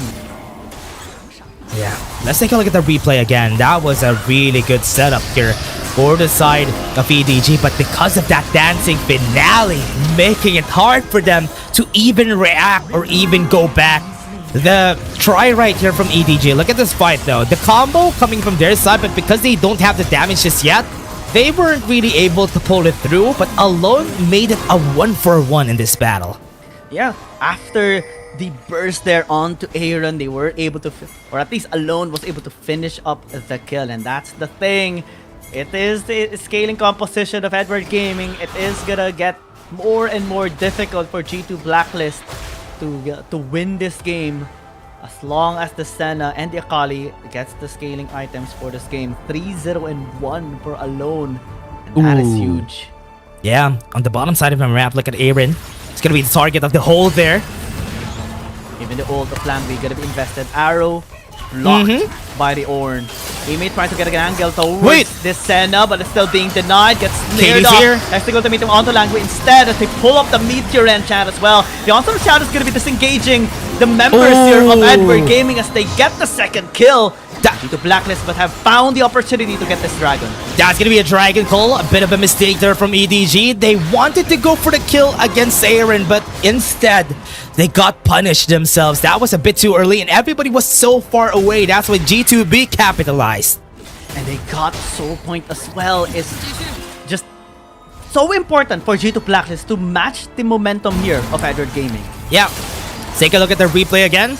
It was because KD was here in the backline. Even if he didn't reach Alone there, it was good enough to get two, and that gave them advantage to get the Ocean Break. Right now, the scaling, the sustain, the damage, the dragon stacks, and the items as well coming into place here for G2 Blacklist to at least match the scaling on Edward Gaming's side. But still, Edward Gaming can still fight back if they get the Baron, if they get the Dragon. That's gonna be very bad. Another try. As well as not so good. It gets taken down. The mist from the Senna is just so good. They timed it as well for the Baron. That's what they wanted to do though a while ago in the bot lane, but now the Baron is up, and they can do that again easily. And when they got that kill, I thought they're gonna go for the Baron, but think not. Yeah, they give respect towards G2 Blacklist potential in stealing this out. They had history in doing so. Both Ime and KD were already able to get those steals done on big objectives. They don't want that to happen, especially in this important series. Oh man, the miss coming in from Alone is such a playmaker that they want to use every time. And that surprises most of the players here. Whenever the Call of the Forge God is called, whenever they're inside the mist, they don't know what to expect every time. They don't know which champion is there as well. It's being covered because of that skill, and it's being fully utilized by Edward Gaming, at least mitigating the amount of goal lead by G2 Blacklist. Regardless of the situation, G2B is still ahead, but not by much. And Edward Gaming eventually is gonna overpower them, and that's just what they're waiting for, patiently waiting for the 20-minute mark, maybe 18-minute mark. They can actually fight harder for the Elder Dragon. And regardless if G2 Blacklist is gonna be able to get the soul, it's still take the bigger one. Yeah, the tankier people become the scarier it is for G2B, because remember, they don't really have any AP damage on their composition, and that's why as long as they build up armor on the side of EDG, it wouldn't be a problem for them to just tank up most of the damage coming in from G2B. So with this, that's what they're doing here for EDG, but look at the backline. Call of the Force God could be so many Meteor engines actually working here against Edward Game, but still they take the Camille down. Answer back, the backline's gonna be breached. KD still buying some space here, getting the attention of Edward Gaming, but turn on to him, just gonna get taken down. Golden Guy able to pick up the kill. The knock up though by Xiao Jiang is gonna be massive. The state's gonna be to buy some time here alone, trying to disengage the time around. Still Xiao Jiang being scared, flashes away. Is going to be able to stay alive. G2 Blacklist, the sustain coming in from draw is actually so important in that fight. Yeah, 2 kills coming in from G2B, and now Baron is going to be cold. Nobody's here to help them out. No vision for the side of EDG, and this Baron is going to be taken for free. And look at that, an enchanted crystal arrow just to scout the area, and they're going to take it. Big value from Draw and Golden Kite, to be honest. I want to see a replay on that fight, even if we don't have that much kills, and we do. Oh yeah, let's take a look at the replay again. Good thing that Ime just pulled the trigger in this battle, and they weren't able to use the Call of the Forge God because of that fear, and that was a perfect setup coming from their side, and EDG just weren't able to answer back after. The Golden Kite as well, getting the kill onto the Akali. You wasn't able to massively affect the HP bars here of G2B. And even if Xiao Jiang tried, the sustain man from the Senna is just too much. And this time they want to go for round 2. Arrow connecting onto Alone. This might be bad for Edward. That's big. They are going to be committing on the disengage. Peter Enchant connecting onto them to be able to dissuade them for now. Yeah, look at Aaron. Look at what we're seeing from the map here. Xiao Jiang is now alive. And with this, they want to push them away from getting that soul. Soul is going to be up in a bit, so they need to be careful. But this Baron is helping them out. Knock up onto one. Golden Kite still alive. The Dancing Finale. Dancing Finale! Fight! And they're able to take the Orn down already. You as well. Pinned down. With Exec Ultimatum, KD going to be commenting onto him as well, but unable to take him down. But the Dragon is going to be up. Inhibitor Tower taken down as well. Edward Gaming looking to trip over their knees this time around. G2B knocking onto the base, continuing onto the push. 0711 buying some space here for you to enter. With the Shuriken connecting onto one. Will he actually commit here? Buying some space here with the Shroud, trying to get a good angle here, but it's being denied. The snare's gonna be there. The damage though is being denied by Draw with the sustain, and they take the Akali down. Yeah, as long as they don't get to the backline, it's gonna be easy for G2B to just take these objectives one by one. And from what we've seen there, EDG is struggling to even find the space that they need here. Soul is gonna be taken by G2B, and that's a big advantage for their squad. Massive leverage this time by G2 Blacklist. Not only do they get the soul, they get the 4,000 goldie. They open up the mid inhibitor of Edward Gaming. And now everything is coming into place here for G2 Blacklist. But the game is not done. They still have the Baron, they still have the Elder Dragon that can be potentially stolen here by 0711. That is their ticket to getting into match point. They have to do it right here, right now. Yeah, they're waiting for the Baron in order for them to be safe. And with this, G2B just made use of the advantage that they had in the early game, just snowballed it through the mid game. And now, EDG is struggling to find any kills on their side. And this is looking nice for them. So far, Alone hasn't died during this whole game, but it wouldn't really matter because no impact. Alone's gonna be the target.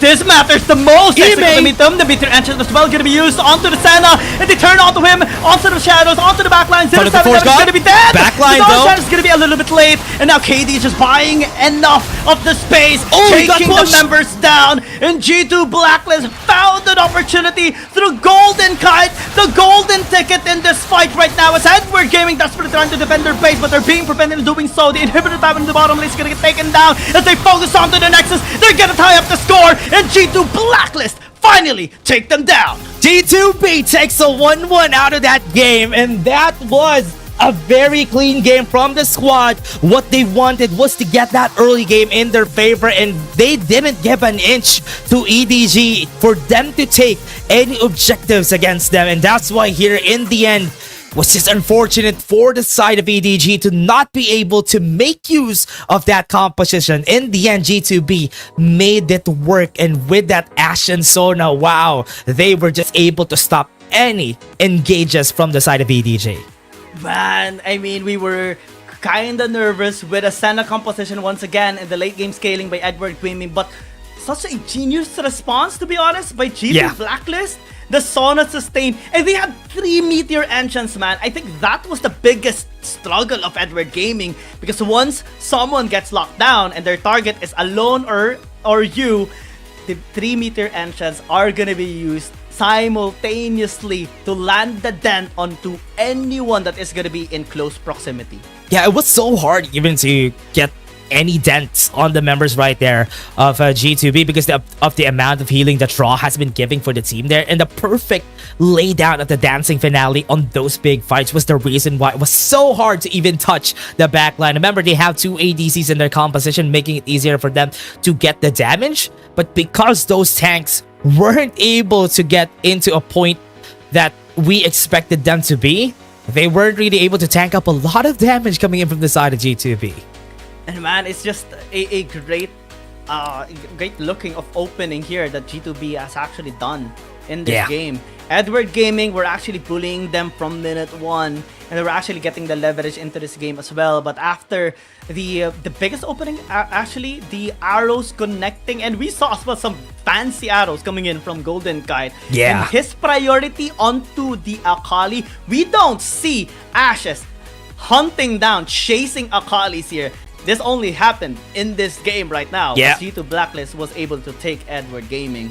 It's going to be a big lesson for them as well.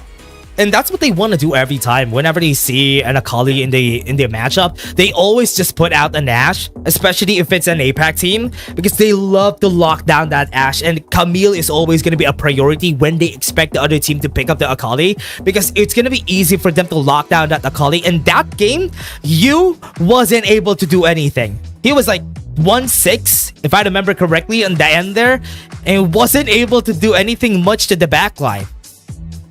Man, it's so incredible to see this kind of performance coming in from G2 Blacklist, regardless of how scary the composition is designed by Edward Gaming. They find the chink in the armor, they find the small opening that they can take, they take it without hesitation. The Senna alone wasn't even taken down once. But man, the game still was won hard by G2 Blacklist. Yeah, and now with this, we have a series in our hands, Giyang, because we have a 1-1. We are back in the start here. We're going to be waiting for them to get 2 wins in order for them to finish it all up. And KD taking the 307 and even another MVP this game. Very well deserved. The counter jungling that he did this game was great, and it's also because G2B, his teammates was helping him out whenever they tried to counter jungle. I mean, the sustain was also massive, and the macro of G2 Blacklist was also incredible. And let's see this time around what's going to be the plan of both of these teams come game number 3. Dash and I will just go in a short break, and we'll be back for game number 3.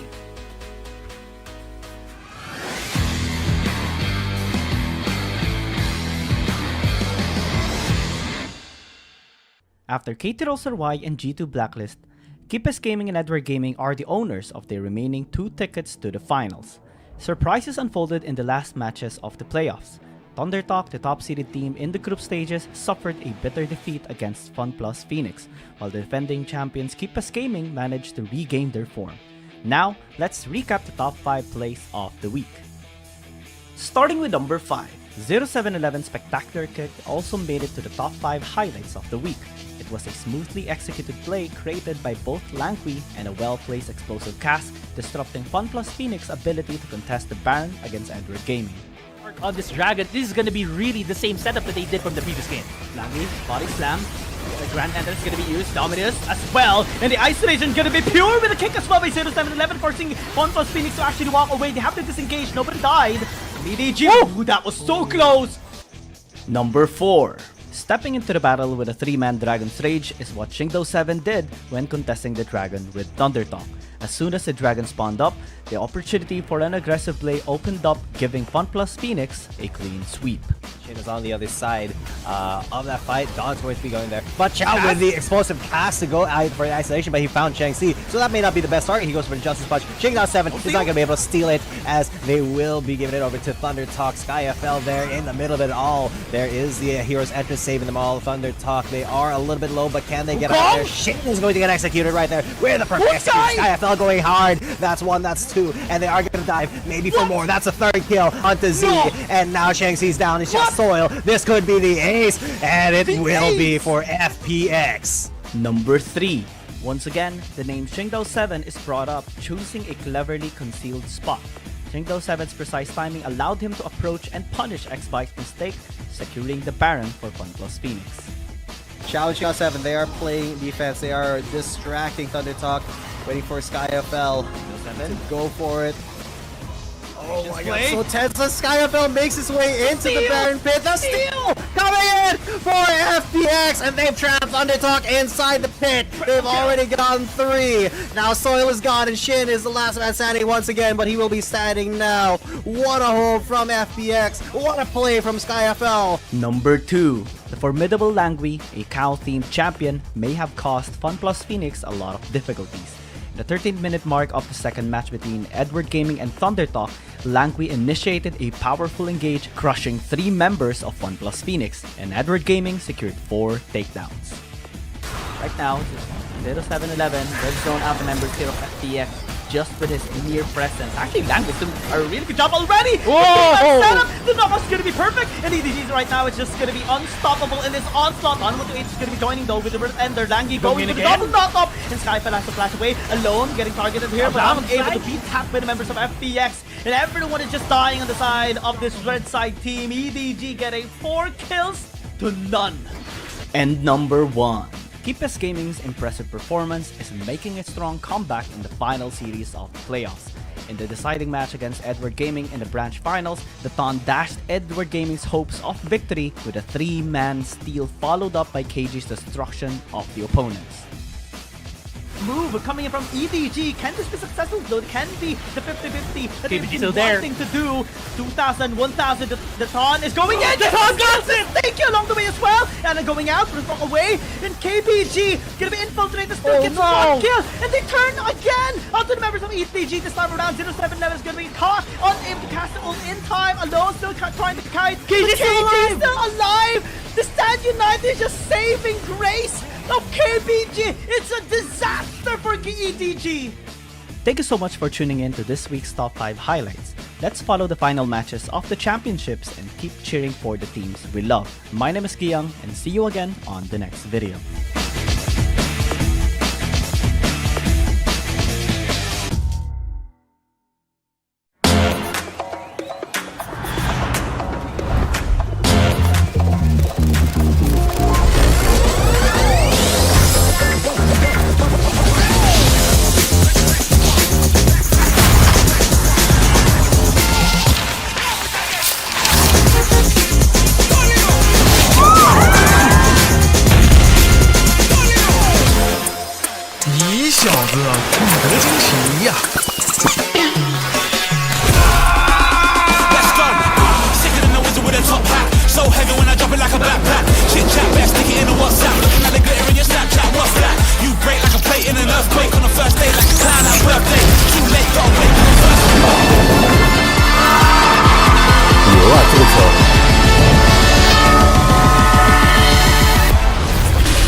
score is tied, and we're back to the start.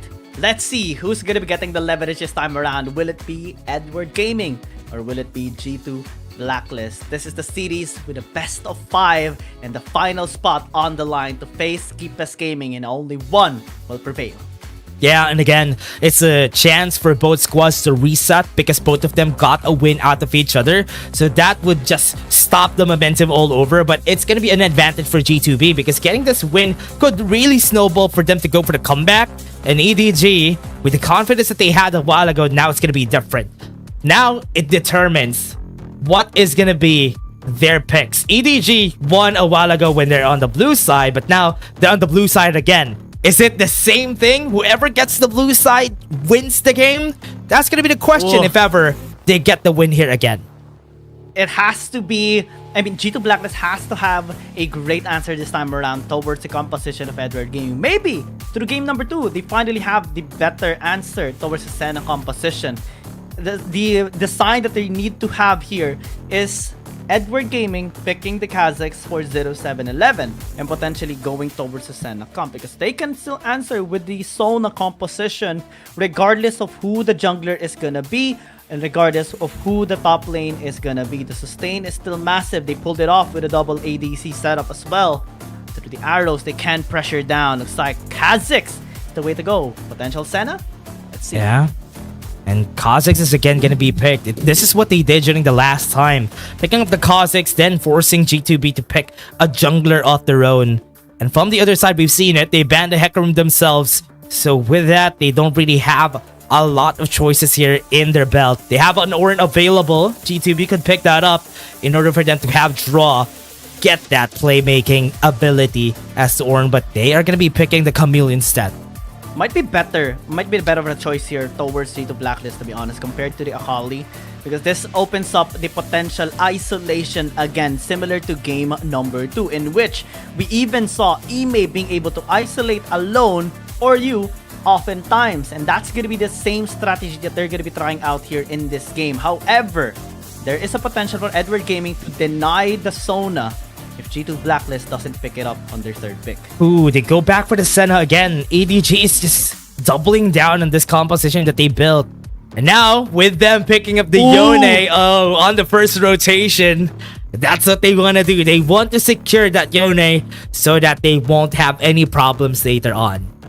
I mean, pick up the champion for KD, and he's gonna be able to pop off massively as well. And this is the thing as well, because EDG did pick up the Senna and Nautilus, and since the Sona has to be banned away, will they ban away the Sona and the Akali? Because G2 Blacklist can still go with the Akali, and now one is gonna be let through. Yeah, Akali hasn't really did well for this whole games that we have. Remember, the 2 Akalis that we had for the whole series, they both lost. So that's why I'm not sure if they're gonna be prioritizing it this series. So with what we're seeing from EDG, they're gonna be prioritizing the support bans. Are they gonna ban the Alistar? Or are they just gonna let it through and let Draw take that again?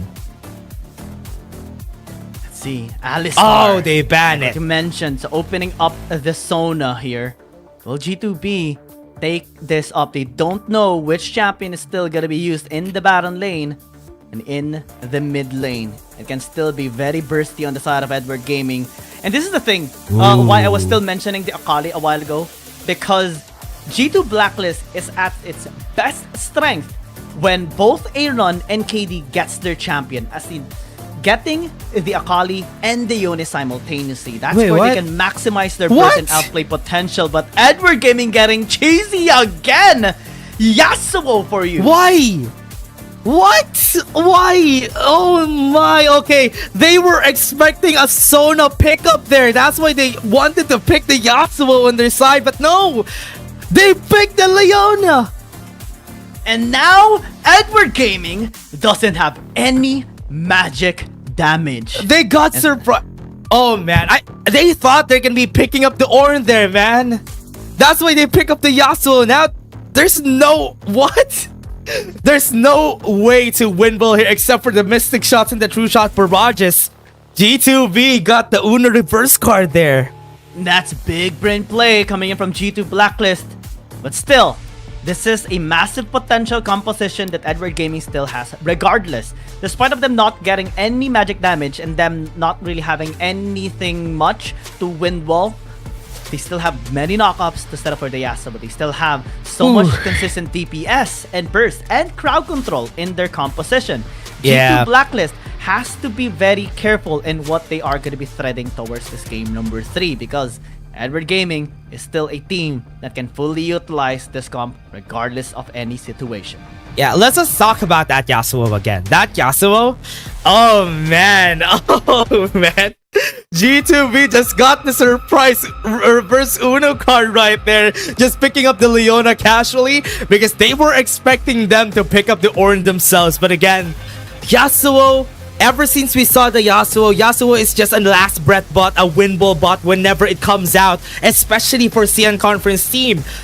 Is this Yasuo gonna be dealing damage this game? That's gonna be the question. And will he have a good time in the early game as well?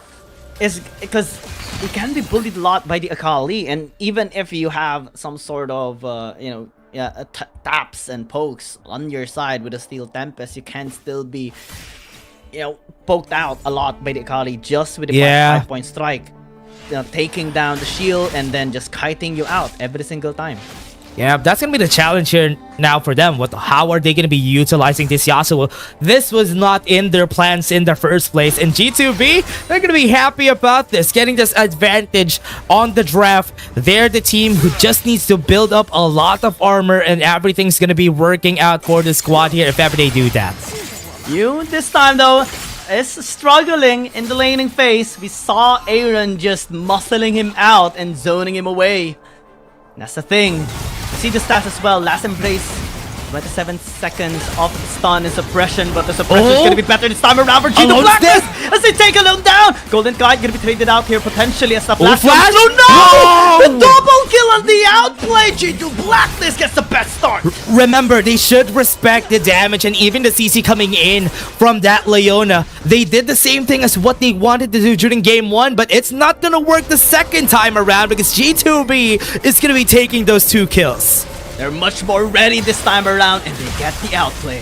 And let's take a look at the replay again. What they wanted to do here was try to take down both of them. But remember, a Leona at this stage of the game is so tanky and so hard to take down. And that's why they used that to their advantage. Even Langui here, it wasn't enough for that damage for them. The Anchor's damage was not there yet. Oh man, Edward Gaming off to a bad start this time. Especially because of the big changes that G2 Blacklist has made over the drafting phase. And this Leona is proving to be a gold pick on the side of G2 Blacklist. Yeah. Big change, a very useful one. And the start is much better this time for Golden Kite. Yeah, that's what they want to do here. Try to bait out and even go to the back line. Remember, the Zenith Blade always goes to the last target. Xiao Zhang. Chasing down KD. Imi's gonna be here to slow him down. They don't have any way to lock down the Aatrox level 5 against 2 level 4s. And this time, the leverage is on Edward Gaming, at least on the Baron lane and jungler side. Yeah, forces them out of the way here. Now with G2B, what are they gonna do? What's next? After those 2 kills that they did there, they're waiting for the objective to come out. But right now, bot lane again. Again, they continue to fight Flash with G2 Blacklist. Is that it? In a bad spot this time around. Still, are they gonna be punished? Through, and the punishment, because Golden Kite wasn't able to land, but the Fate Seal did not connect onto anyone. Trisha Farage gonna be coming through as well. Still, they are alive. Finally, the lot of the falls down. The perfect execution, and the shooter get tossed. Is that it? Alone's dead, but still, nice ignite. They take them down, and G2 Blacklist gets a better end. Ooh, G2B at least gets 2 there. They thought that's gonna be a one-sided trade. They forced it again, and it worked in their favor in that battle. And that's what you want from G2B. They need to get as much as they can. And what's scary about this, Giyang, this composition really wants to work their way towards the late game because remember, they have a Yone in their comp. And with this is just forcing the issue, and it's working in their favor. This was the over-aggression coming in from G2B. Golden Kite, that was too over-aggressive, but because G2B, 2 of their members were here to help out, they got 2 kills. They were able to at least put this in a good spot for their side, especially with Aaron clutching out with the Ignite to get a double kill. It saved the day for G2 Blacklist over that disastrous outcome or potential outcome with Golden Kite flashing in. This time they commit with the Tusha Paras again. Here comes alone to pin him down. No way to escape. Language skill going to be trapped under the tower and they take 2 kills. Draw's going to be traded out in the very end. But it's still okay for G2 Blacklist. That's what they need to do themselves, though. They need to focus a lot of their firepower in the bot side of the map because they know that this bot lane is going to be the biggest threat. Unable to get you here. Still able to defend the tower, but they lost so much already. Ooh, and now, time and time again, 3-0. Oh man, for Golden Kite, that's a big advantage. And now Aaron is also 2-0-2. What are they going to do now? EDG doesn't really have a lot of opportunities to work with here for the squad. Yes, they have a knockup. Last breath could be used. But do they have enough damage? Because Alone is now pushed away just because of this advantage that G2B is constantly taking. And the thing as well, hold that thought, because 0711 is a bit caught. Xiao Jiang able to help out. The thing about the composition here of G2 Blacklist is that they are very aggressive, but their composition is actually designed for late game as well. Yeah. And this is how good G2 Blacklist is right now performing. Xiao Jiang gonna get caught, gonna get slowed down. Exhaust as well, gonna be going through, but the Shurikens comes through as well. The true shot barrage will take him down. The Herald as well taken by G2 Blacklist. Use already starting the Dragon alongside. Ooh, that was fast. 0711. Yeah.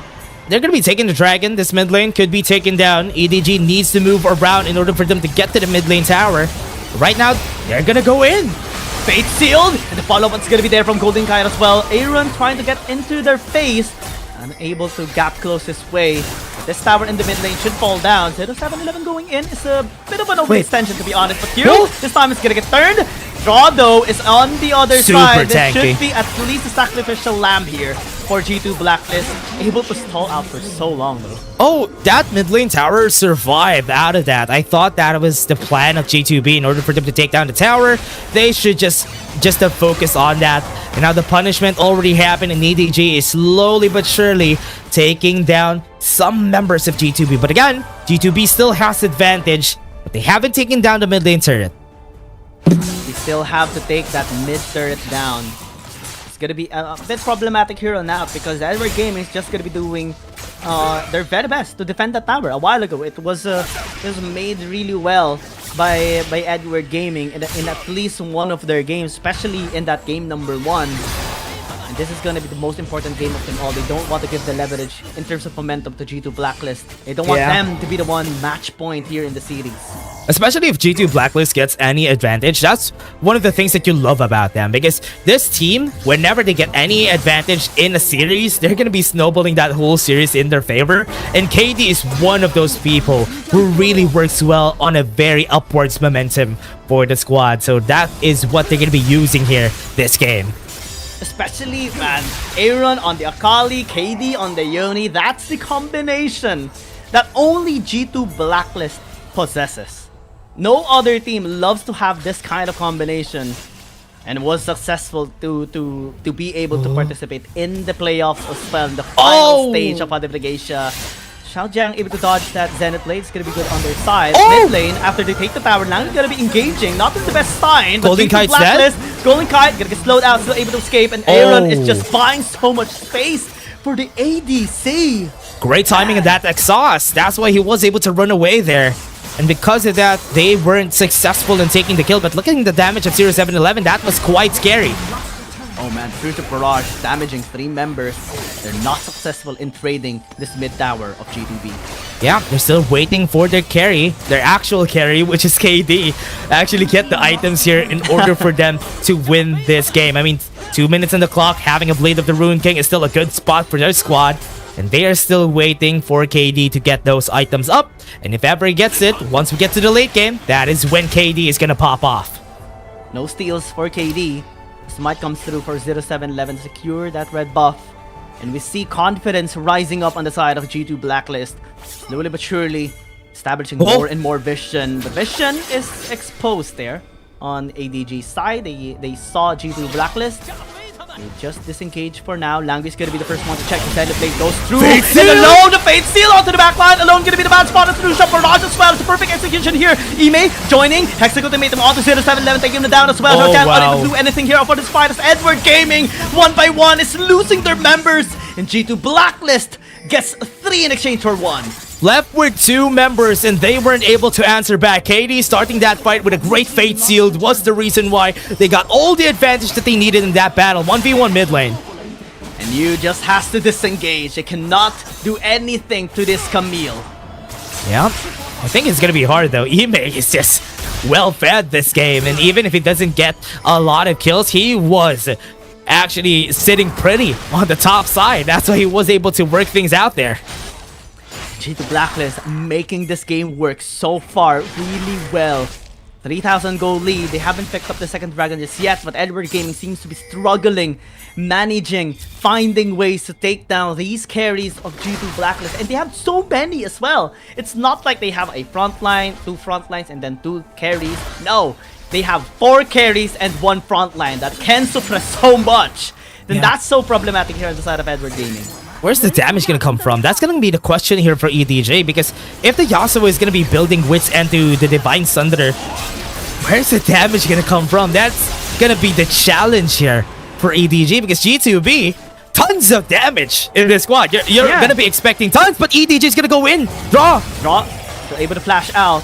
The thing about G2 Blacklist as well is they learned already from their match against Cerberus Esports when they fought against a that charge! Last breath gonna be it. Finally, Golden Guys should be able to be taken down, but still is alive with 1 HP. They took the Nautilus down. They now go in once more. Yu's gonna be taken out as well. Edward Gaming, it's a disaster again and again and again. G2 Blacklist wins the team fight, and they don't lose Golden Kite. What is that? They weren't able to lose it, and now they're getting punished by G2B, and this is a late game composition, mind you, and it is not working out towards them. The late game already done, because we're here. They're all fed already, and G2B is just happy with it. And even in that late game, in that last fight that we've seen, Ezreal survived. You tried to go in with the last breath, but as we said, he is a tanky Yasuo. That's why he wasn't able to deal any damage against Golden Kite.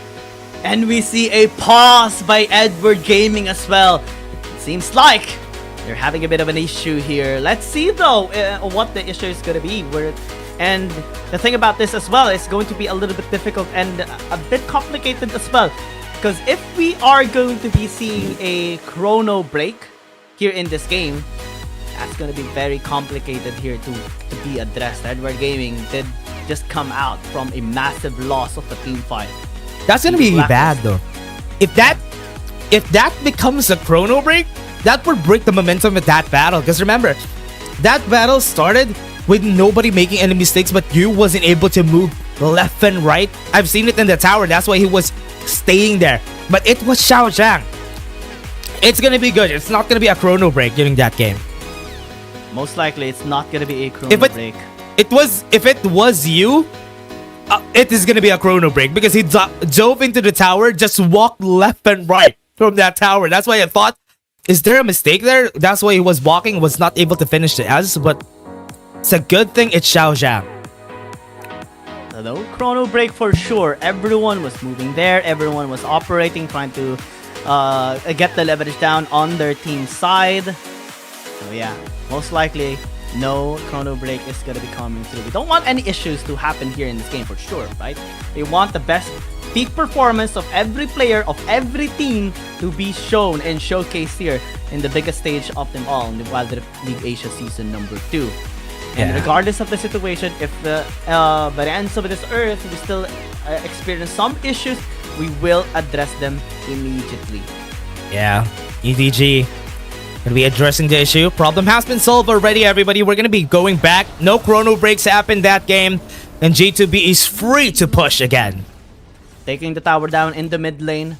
Dragon as well taken out a while ago in the Ocean Dragon side.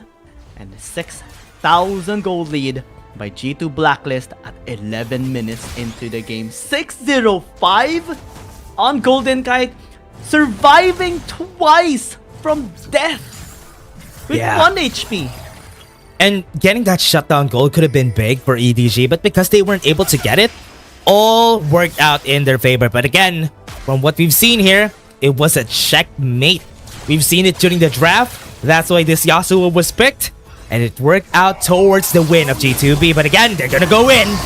Xiao Zhang gonna be the bad spot. This should be taken down easily so by 2 members of G2 Blacklist. No way for him to escape in that scenario. Yeah, now G2B just taking kills as much as they can, just putting more pressure for the squad there. It was because the call was perfect because they're gonna go for the Baron. And the timing of that kill was timed so well, and now the Baron could be easily taken by them. And no vision as well is there from the side of Edward Gaming. G2 Blacklist That's an easy take. can just take this without hesitation. Here as well, did a bit of a space here, trying to get into the minds here of Edward Gaming. Is looking for an opening. Perfect execution gonna be That used on the reset. backline, immediately taking down Nautilus as well. They don't have the numbers advantage anymore for Edward Gaming. 2 members out, and they have to give this away. Yeah, this is gonna be for free. They don't have enough damage to contest this fight. And EDG is just gonna be giving it away for G2B. Baron is gonna be theirs. And this could push what they wanted. And that is a really fast push, especially in the mid lane. They want to end this as fast as they could. G2 Blacklist knocking more and more towards the structures here of Edward Gaming. They amplify their lead to a whopping 9,000 gold lead. And Edward Gaming this time are gonna be met with almost very fed actually members of G2 Blacklist. 2-3 items picked up already on their side, and potentially getting this 3rd dragon as well to have the leverage in terms of scaling objectives as well. And Edward Gaming still, it's a bit lost. From minute 1, we saw them really struggling against G2 Blacklist. Yeah. Now, given the advantage that G2B has, only a mistake could definitely turn the tides around. But if they play as they are and they don't make any cheeky plays for themselves, all is gonna be good, and they could march towards that win. They're doing that so as well. Right now, all 3 lanes being pushed out. Ooh. See Top Aaron lane. in the bottom lane, top lane, executive we're gonna be see all to 0-7. Oh, Fate Seal as Fate well, Seal. all to 2 members, taking the Galaxy down. Nang is gonna be next as well. The Backline's gonna knock-up. be raged with the knock-up as well. Draw is just suppressing everyone inside of Edward Gaming. It is the follow-up coming from you, still able to answer back. So G2 Blacklist, but it's not gonna be enough, never gonna be enough. 2 inhibitor towers taken down by G2 Blacklist right now. They're turning onto the bottom lane as well. another. Edward Gaming desperately trying to defend, but it's not gonna be allowed this time around. The energy That's the shields. preventing the damage being felt by the Nexus, but it's never gonna be Game! enough. G2 That's Blacklist are match point into the series. 1 more game and they take down EDG. G2B takes another win that game, and they were perfect this time around, gaining the momentum from game 2, going back to it on game 3, and their gameplay is just so good. They got the checkmate out of that draft, forcing them to pick the Yasuo, and then swapping to a Leona in the end there was such a great way to play the draft. And Coach DG played that so well, and G2B just rushed through the advantage there. It's like a waterfall. Nobody was able to just do anything against them that game. Oh man, it's like we're seeing a chess world championship here between Dingler and Magnus Carlsen at this point. From drafting phase, we see like checks here, getting the queen, getting the king, and everything here, and everything as well just being calculated perfectly by both of these teams. We saw the magnificent drafting phase by Edward Gaming in game number 1, but it seems to be a great adaptation this time by G2 Blacklist in game 3. I was really surprised about EDG's drafting there. I mean, the Yasuo was one of the mistakes that they had here for the squad. Look at this. Look at the damage that they dealt this game. That is not a lot of damage for the squad overall. I mean, given that they only had 4 kills this game, but the problem there is this Yasuo. You built a lot of tanky here this game, and 0711 can't even get close. So where is the damage going to be coming from? Xiao Zhang is just going to be 1 burst of damage from the Darkened Blade. That's why they weren't able to deal much against the members of G2B. Also, given the fact that it was also hard to target 1 member from the side of G2B because everybody was dashing in and out of the map. Man, G2 Blacklist, man, it's incredible to see this kind of performance coming in from both of these teams. And G2 Blacklist, so far, in this series has had the fastest game in the series against Edward Gaming. We have seen 17 minutes and 1 second, 17 minutes and 46 seconds, but this game, third game, 14 minutes and 12 seconds in a one-sided beatdown by G2 Blacklist. And now, they are match point into the series. Golden Cat gets the MVP award, and well-deserved indeed after the first Flood double kill in the bottom lane alongside with Raw. After losing on that Senna matchup in the bot lane, they doubled down with the Ezreal and the Nautilus, and then they won against the Senna bot lane. And in the end, they were able to snowball that bot lane kill to the win for G2B. Man, it's an incredible journey, but it's not done just yet. We still have the game, the series running. Edward Gaming can still push this to game number 5. Let's see though. We're still your casters. Dash and Kiyang will go in a short break and see you at game number 4.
After KT.RY and G2 Black, we proceed towards game number 4, and G2 Blacklist is now match point in the series.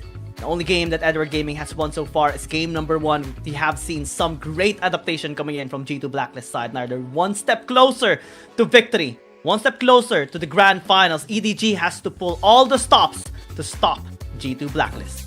EDG made some mistakes on the draft a while ago, and that was the reason why they lost. They lost a chunk of damage because they had to pick the Yasuo in spite the members of G2B picking up the Leona to turn things around, and that made it work for the squad. Now, They need to think about that Senna pick. Was that a one-time fluke that they did during game 1, or are they gonna double commit on that until the end or until game 4 and game 5? Because this is the biggest weapon that Edward Gaming has prepared so far here for this series. It seems to be the case, unless they have a different surprise this time around.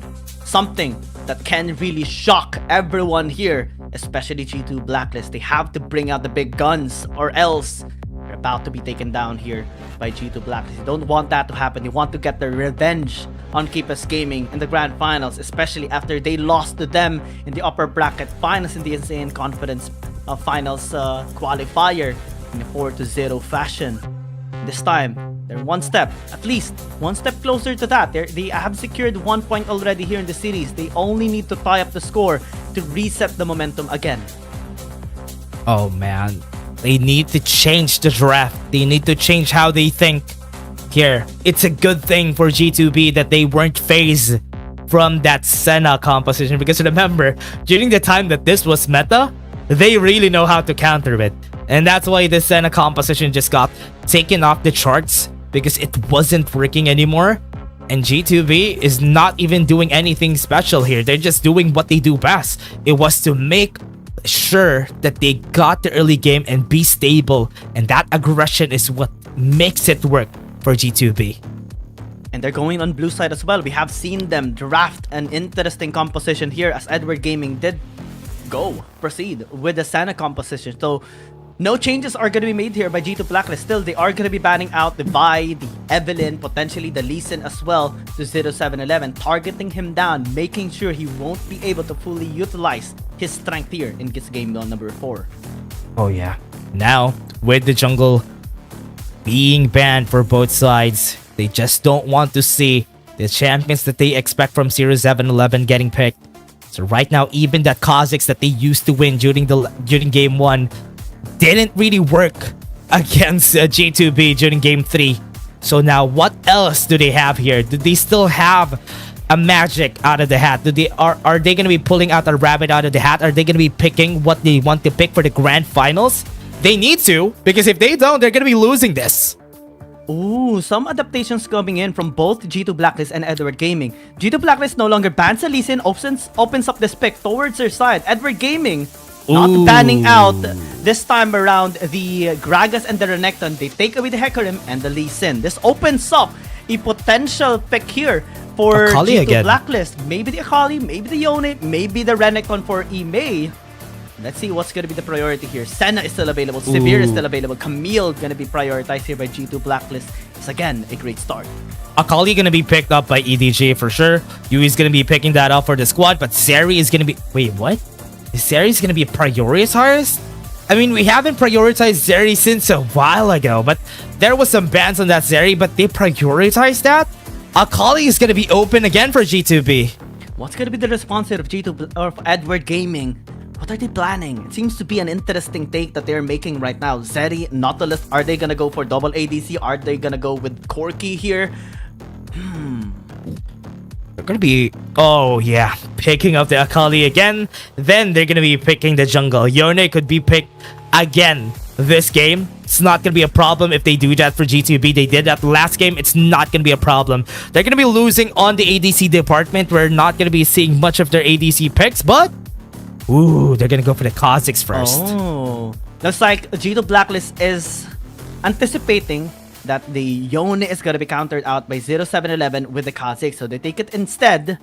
And right now, it opens up at least the Renekton pick here for Edward Gaming. They have the ADC already on their side. They can start banning out those that G2 Blacklist can use. They're still gonna be banning the junglers here for G2B for sure. They want to ban as much as they can against 0711. And even if they ban, they're not even gonna be banning the Yone here. They're just gonna be banning the Aatrox, so Xiaozhang doesn't have, or at least they won't be seeing that again for the hands of 0711. But there's still really not a lot of choices that they could work with here. And the thing about the composition of G2 Blacklist as well is that they have 3 assassins. Technically, 3 champions that can go straight into the back line with their gap closing abilities, and nothing, despite the Renekton, despite the Nautilus, they can do to protect this Zeri.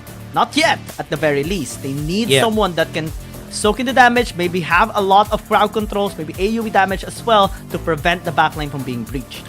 Yeah, the question here is what are they gonna be picking here? For the mid lane, they can go for the... Vladimir has been banned, so Alistar... Oh, okay, so 0711 is gonna be putting that jungler on that Nautilus. But they don't really have a lot of choices anymore in the support department. They could go for the Sona Severe for G2B. They can go for that. It's not gonna be a problem if they do that right now because they already have tons of damage. The Ornn is gonna be there. Wait. What will be the ADC though? Would it be That a is- Senna? That is gonna be an angle for a Yasuo now. If the Ornn is gonna be picked here. Yup. That is the case. That is something that G2 Black is gambling right now. In case they do lock in this champion, that's it. They lock it down. Edward Gaming can pick up the Yasuo here and double down. Oh, what? Senna though. We'll They show brought you up- how it's done. We'll show you how it's done, and that's what they want to say from G2B. But again, EDG could pick up the Yasuo now. Now's the perfect time to pick up the Yasuo because you have damage from the Zeri, and you have a lot of CC. You have a lot of knockup. They're gonna be picking up. Wait, Yasuo is better. I think this is the Yasuo. time that they should pull out the Yasuo. They have to. There you go. This is the chance for you to be able to redeem himself. Yeah, this is gonna be the time for him. Now they have the damage from the Zeri. The Yasuo is gonna be here, and they would be able to do this. The only problem there is if G2B, with all the dashes that they have here for the squad, it would be really hard. But right now, because of the Ornn pick, oh man, it's gonna be hard for Draw to even use the Call of the Forge God in this fight. It has to be G2 Blacklist starting the team fight through Ime, KD, and Aaron. Targeting this Yasuo down and potentially the Zeri as well, baiting out the Wind Ball before the Call of the Forge God is gonna be used. Or they commit onto the fight, use the Call of the Forge God, anticipate that it's gonna be taken down using the Wind Ball, but they should be able to block the Yasuo from committing into the fight using the Last Breath. It's very complicated here for G2 Blacklist, but still very winnable. Let's see if this game, this series, is gonna determine the victor of the series or the series being extended. Yeah, honestly, one of the things that I don't really like whenever a Senna gets drafted is because there's not really a lot of damage that you can deal with whenever you pick up the Senna. You do have a lot of sustain from the squad. You have the Dawning Shadow, and you have 2 assassins on your squad, and you need somebody to push the HP down in order for those assassins to go for the execute. And with this draft from G2B, they don't have that, and that is where the problem lies for this squad. Yep, and the thing about this Nautilus jungle as well is that the Camille, especially the Kha'Zix and the Akali, will kind of hesitate going in because they can easily be bursted down by the Nautilus, especially because it's going to be losing AP. Ooh, that's gonna be the problem here. Doubling down also on the Yasuo. Just hope that they have this in the bag for G2B because they know what they're dealing with. That's why they picked the Yasuo. They were expecting this. That's why they picked up the Ornn, because they know that they're gonna be picking up the Yasuo on the other side. So they know how to deal with it for sure. Invade coming through. Golden Kite just establishing vision here. Checking out the area. 0711 spotted out. So maybe some micro adjustments can be made here by G2 Blacklist. A bit of a tracking, at least, towards the jungler of Edward Gaming. Yeah, let's take a look at this. Right now, for Aaron, he's the biggest reason why you would have a hard time this game. So he needs to really step up. Stepping up is the name of the game here. Especially that Langui is now on his signature champion, the Alistar. He has been known to, even on Season 1, to really carry the name of Edward Gaming with this Alistar pick. And now on one of the most important, possibly the most important game here in this series, game number 4, he needs to be able to carry out the team, needs to set up the place here for this Yasuo to enter out using the Last Breath. Yeah, you need to be really careful whenever they start the fight. You won't really see a lot of damage coming from their side for the Yasuo if they're going to be building the same, but you can go for this. Stopping out the charge there of Drawless, making sure they won't be able to have any counters, forcing the flash, but also taking some damage there. Will be using the mist just to escape, and G2 Blacklist having a bit of an advantage there in terms of summoner spells. They spot out 0711 as well. On the top side, just clearing out the blue side jungle of KD. They transition into the bottom lane. Knockup's gonna be there alone, gonna be flashing out still. Live. KD will just settle for the Scuttle Crab. Yeah. They already got a lot from the other side. Oh, wait! Alone got it! Oh man, the steal! That is salt injury, and look at the level disadvantage. One complete level advantage for 0711. It's still level 4 for KD. Oh no, man, that's gonna be hard here. So now, with this EDG, would have advantage on their junglers because KD didn't really get a lot because of that counter jungling coming from the other side. EDG, they can make use of this, and they are gonna go to the top side for Ime. Yeah, and that's the thing about the Nautilus jungle. He can win 1v1 against the Kazakhs. Even if you're isolated, it doesn't matter. You have the better crowd control and you have the better burst damage. KD standing on a ward here in the mid lane. He's gonna be losing a lot of that XP because he still doesn't have his jungler on his side. But there you go. At least he has the Raptors now. But right now, the junglers has advantage on EDG. 0711 just turned the tides around for the jungle levels. They have advantage now. It's gonna be hard for KD to get that first game. Absolutely, especially with the level advantage of this Nautilus already. Edward Gaming is just playing this as cautiously as possible as well.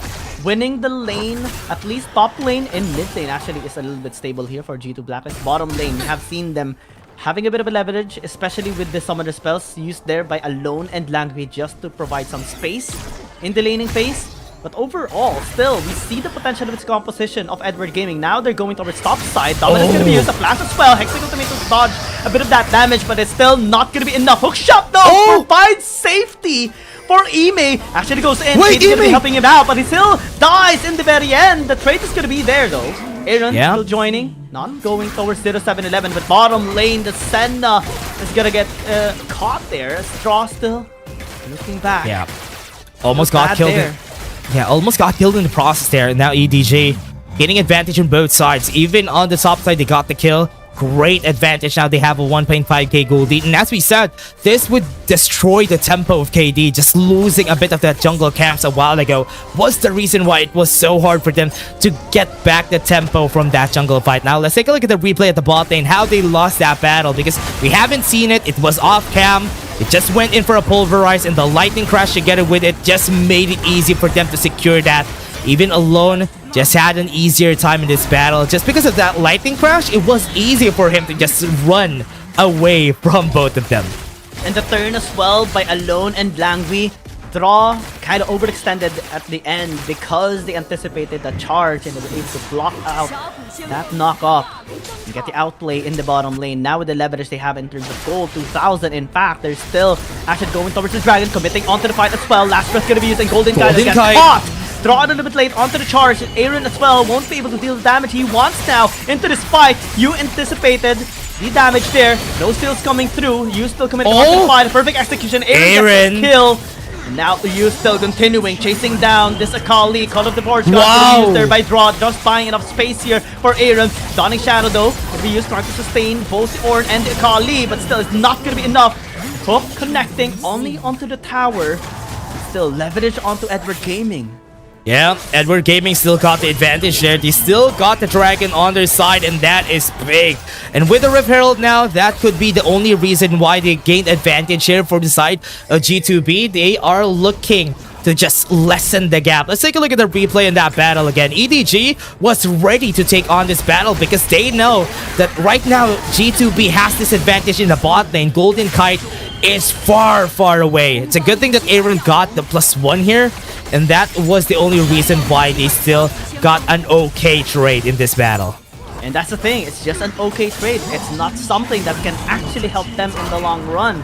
It's just yet, we're starting to see the leverage being amplified here by Edward Gaming. The threats are coming into play, and Aaron definitely struggling in maneuvering around the fight just because of the amount of crowd control that Edward Gaming actually has.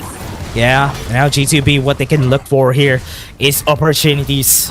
Right now, they don't really have a lot. KD would really need to go to chase a lot of the opportunities here himself. But EDG easy setups from 0711 is the reason why they're getting these kills.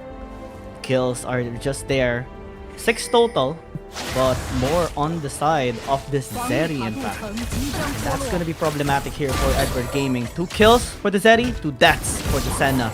And G2 Blacklist, this Senna is gonna be taking much longer time to actually reach the power spikes. Only has picked up so far this Man Immune.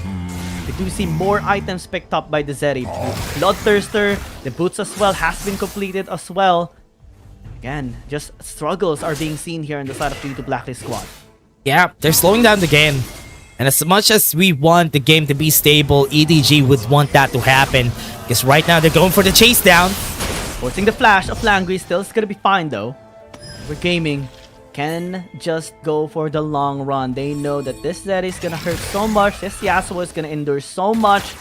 G2 Blacklist doesn't have their initial massive consistent DPS anymore compared to the previous game in which they did have the Yoni and the Akali. Sen as well has been diminished so hard here in this game. He won't be pressuring anything yet. At least for like 10 minutes. Yeah. For now, EDG is just looking for any kills that they can. They have a lot of tanks though. Ime is gonna be the target here. Langui being slowed out, still is gonna be continuing. Knockup is gonna be there. No follow-up from Chao Jiang. They commit onto the tower finally with the dominus. KT in a bad spot. Knockup is gonna be there with the call of the Force God. Chao Jiang should be pinned down. At least traded out with the tower. Make it 2 since the Zeri pushed up the mid lane as well. And Yeah. EDG is still getting the better end. Yeah, they got 2 towers out of that trade. Even if they just gave just 1 person out of the way, and EDG is now just gonna be looking for more. And this Zeri is just getting more items, and that's not a good spot to be in. And 8 minutes and 48 seconds, 3,000 gold lead by Edward Gaming on a team fighting base composition. It's not gonna be that pretty for G2 Blacklist come second Dragon. Because Edward Gaming can force out the fight. They can easily establish control on the Dragon Pit. And G2 Blacklist, through KD, has to really find an option, find an opportunity to steal that out. Yeah, EDG is gonna be looking at it. And they are just getting vision a bit deep to the members of G2B. They're waiting for that 10-minute mark for the next objective. And that is going to be the next big major fight that we're going to have. But EDG also has vision on their jungle here. So they would know if ever they're trying to set up on this dragon.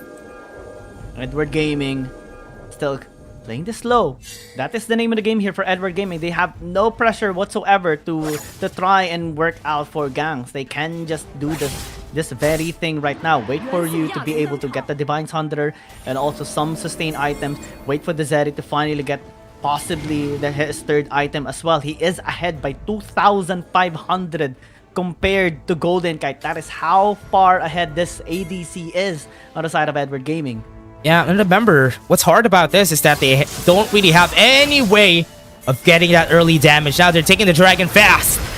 Langui going in, gets 1 knock-up. Last sprint immediately gonna be used. No steal whatsoever. Edward Gaming still is gonna be soul point right now. But the damage is still gonna be felt here by G2 Blacklist. They have to disengage. Aaron gonna be flashing away, but still gonna be chased down here with the flash in by 0711. And you as well flashing in. And now 1 by 1, there are bodies falling down. Hextech ultimating by Ime, trying to buy some time, but still, it's just gonna be hook-shotting away. 4 members drop dead on G2 Blacklist side, and Edward Gaming gets everything in that fight.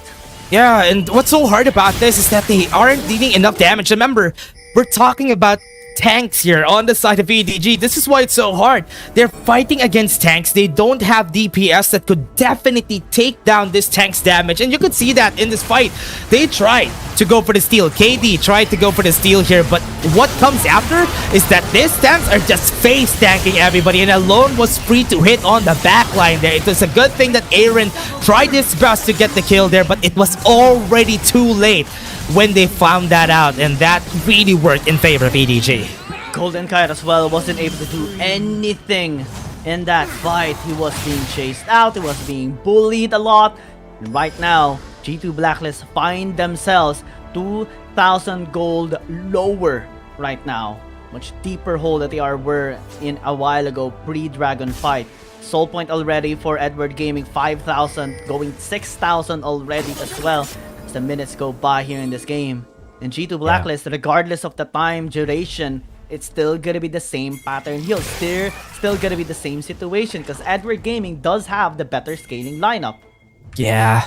Edward Gaming, especially with Alone, is making it easier for them to deal damage. And what's scary about this is that 0711 also went AP.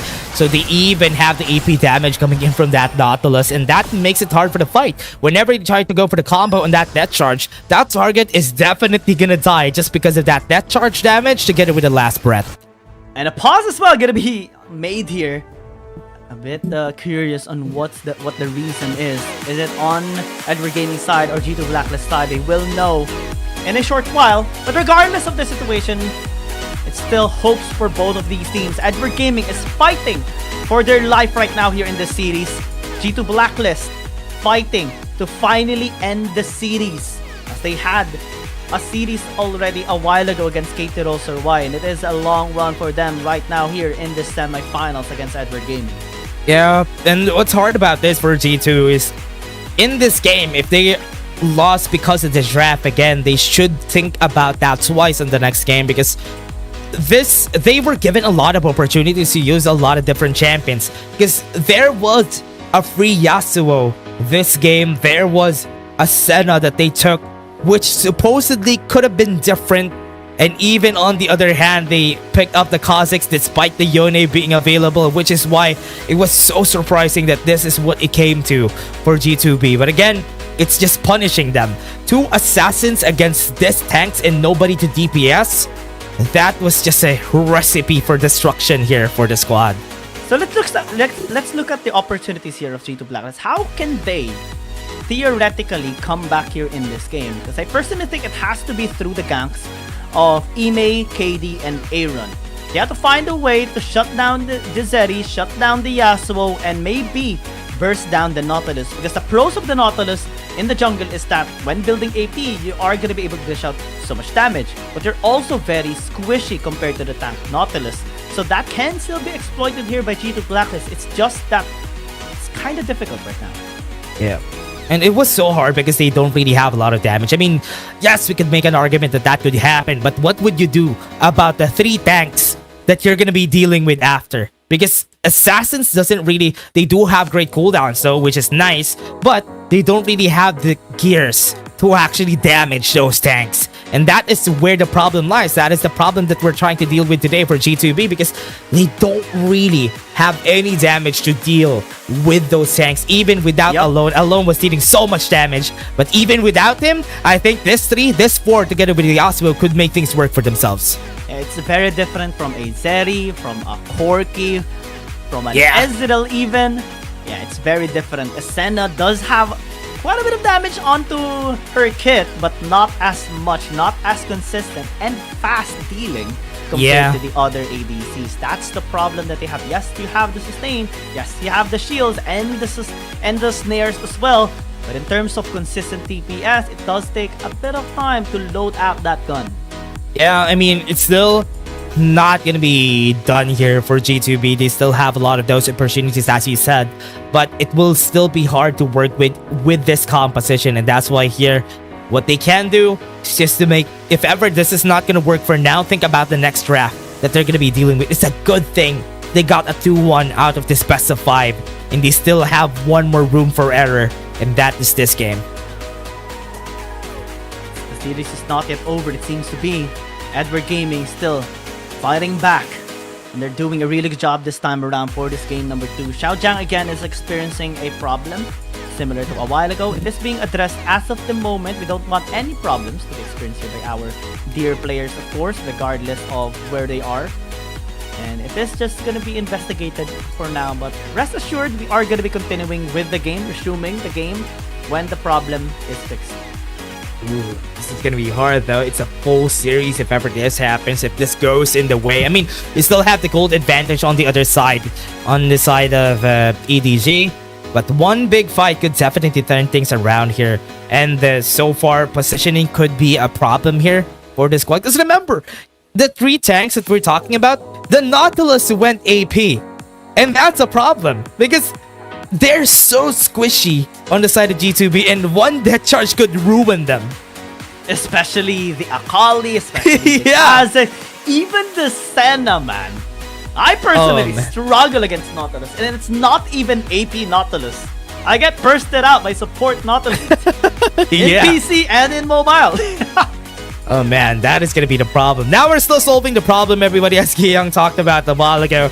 We're just gonna be talking our minds out while we're waiting for the problem to be solved. I think Xiao Zhang was also the person who was the reason of the pause from the last game.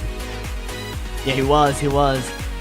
Hopefully, no problems anymore is gonna be happening after this one. Yeah, it is taking a bit longer, to be honest. 4 minutes in, 5 minutes in total from the pause when we initiated it a while ago.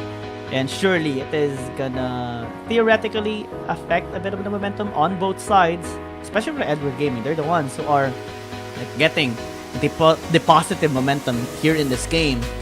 Technical problems does pose a bit of a threat in that kind of state, right? We have seen it time and time again in the entirety of this season.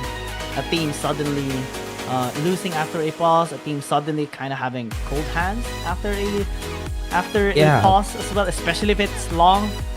Kind of just have to deal with it right now. Yeah, remember when it comes to the pauses, especially if you're on site, what you hear on your headset is static.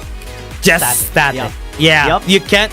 you're not allowed to communicate whenever that happens, and that's why for these players, for EDG, that could really turn things around here for them, because that silence, and not even silence, the static is deafening on the in this moment. Oh man, to everyone that is wondering what they hear, yeah, that's it. Yeah, the anti-noise thing, anti-noise, white noise rather. White noise, yeah, there you White go. noise. That's better. Block out the audience noise that the players can actually hear, the chants whatsoever. That's the only thing that they hear aside from the comms. But since they cannot communicate with each other, they only hear that. Looks like the problem is solved, finally. Yeah, there you go. We are going to be resuming with the game. It has been so long, to be honest, but finally, we are here. Oh yeah, there you go. EDG is gonna be back, and even G2B. So we're back in the game. Remember, this is a low kill game that we have. It's a 5k gold lead, and EDG is looking for opportunities right here to get any kills against G2B. But right now, one big chance that they can do here is to find a way to get themselves on this. Objectives alone is already starting. And this is a great vision control being made here by Edward Gaming. Through the pink ward, they knocked their way towards the Baron. G2 Blacklist doesn't know this is happening. And they have to check. 3,000 in, this should be secured already by Edward Gaming. Oh yeah, there you go. That's gonna be the Baron takedown. Langui Still commits with the Proto Belt. They invest everything onto this Alistar, but still being able to stay alive for so long. Flip. Flash out by you. Donning Shadow as well gonna be used, trying to spin him down. So he's gonna be survived some time here by Edward Gaming, but still, regardless, they have picked up the Baron already. G2 Blacklist scavenge for 2 kills. That's what they're looking for here for the side of G2B. They would want to get any kills that they can, and they did. Punishing EDG, but hey, look at the backline. 0711 entering the fight. Tower as well, hitting draw, still gonna be able to exit out. The tower is gonna be defended here by Edward Gaming. Oh man, here it comes. G2B looking to try and take the win here. Even losing the Baron is gonna be okay for them. And with that, they went in, got some kills, got some shutdowns, and they traversed the gold gap, making it a 4K.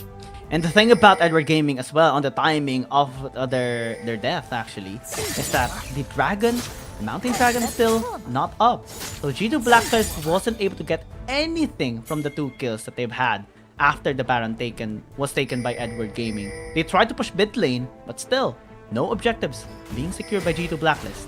4-1 on this Akali and a 10k gold for Aaron.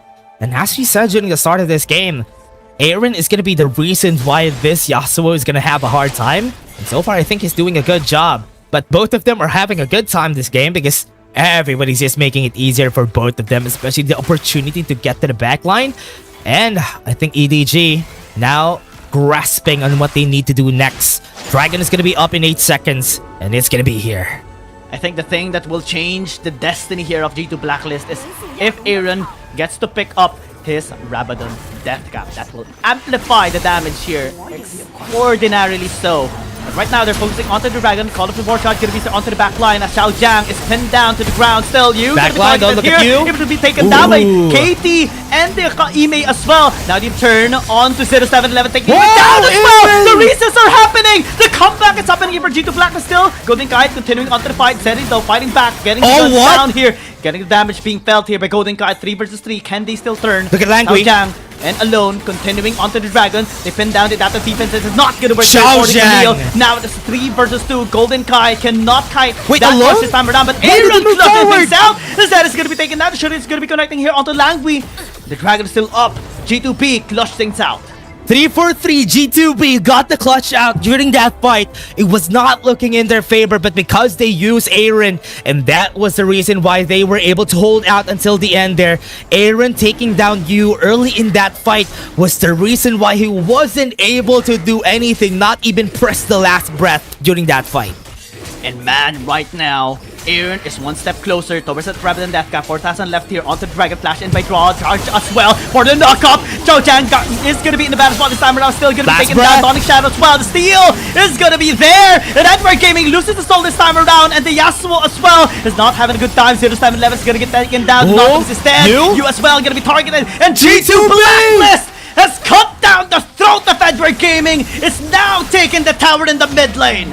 Game still not done, and G2B is looking to end this game. Alone was not there in that battle, so that's why they know they don't have enough damage on the side of EDG. We can take this fight, and that they did. Now, mid lane's gonna be pushed. They traverse the gold gap. Now we're on equal grounds. Look at the gold! The gold lead's gone!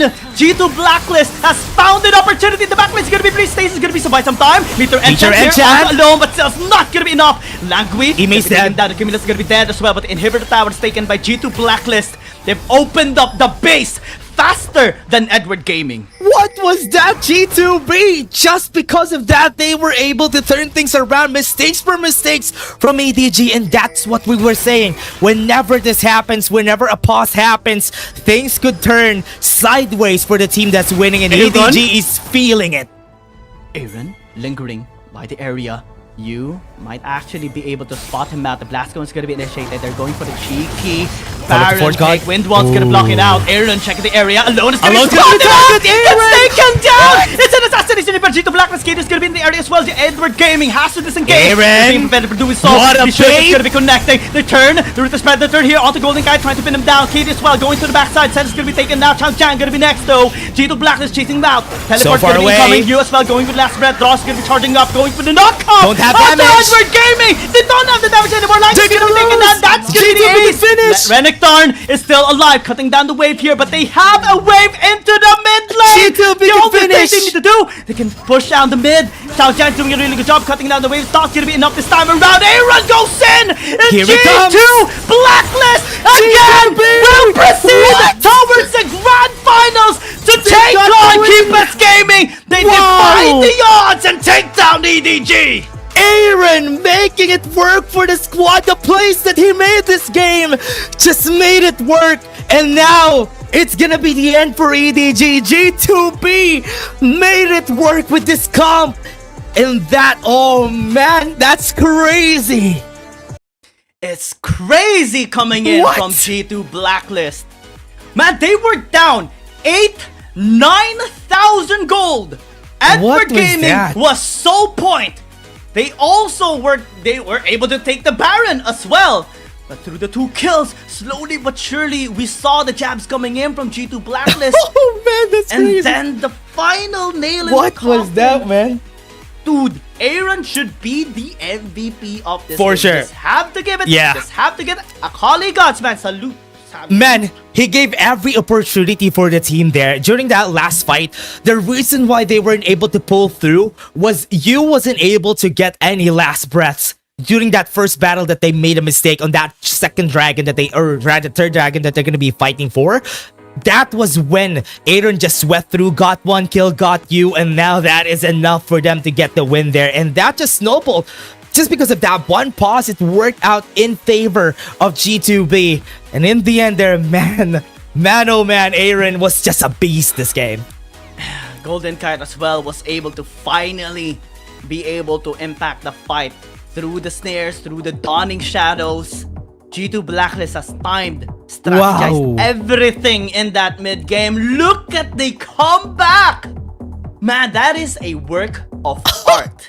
Man, that 27k damage! You knew that he did something to get that 27k damage as an Akali this game.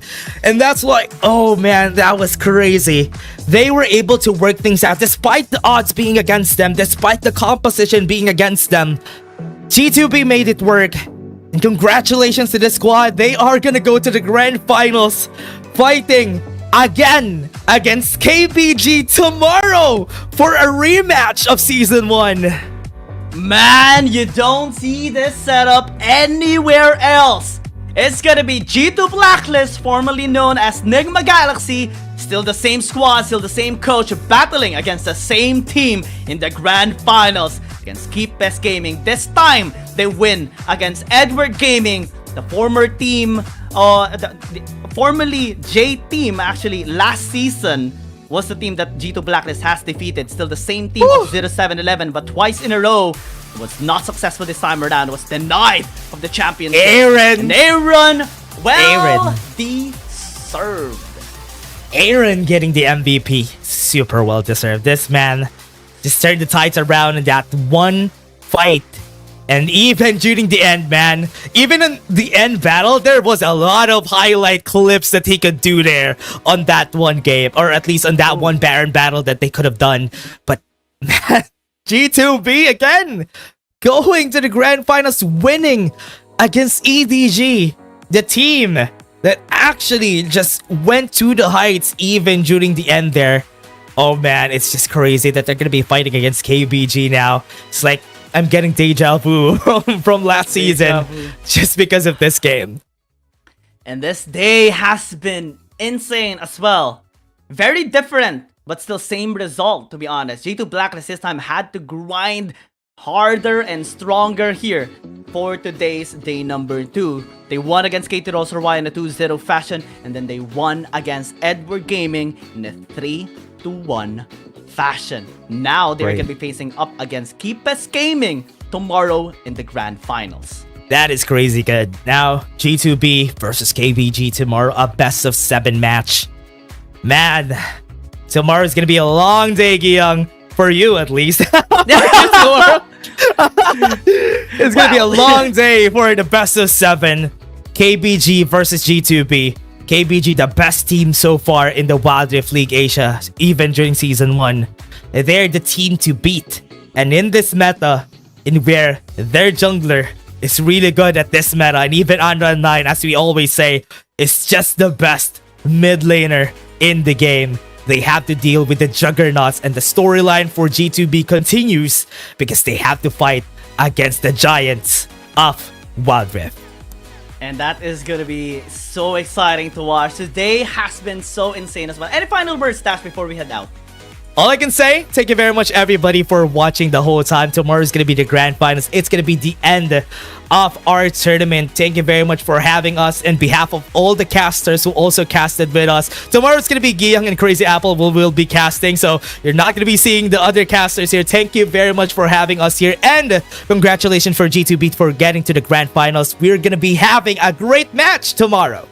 It's a pleasure showcasing alongside with you as well, Dash, alongside with all the casters that we have here in Wild Rift League Asia. We still have one more day, the most important day in Wild Rift League Asia Season 2. See you tomorrow for KBG versus G2 Blacklist.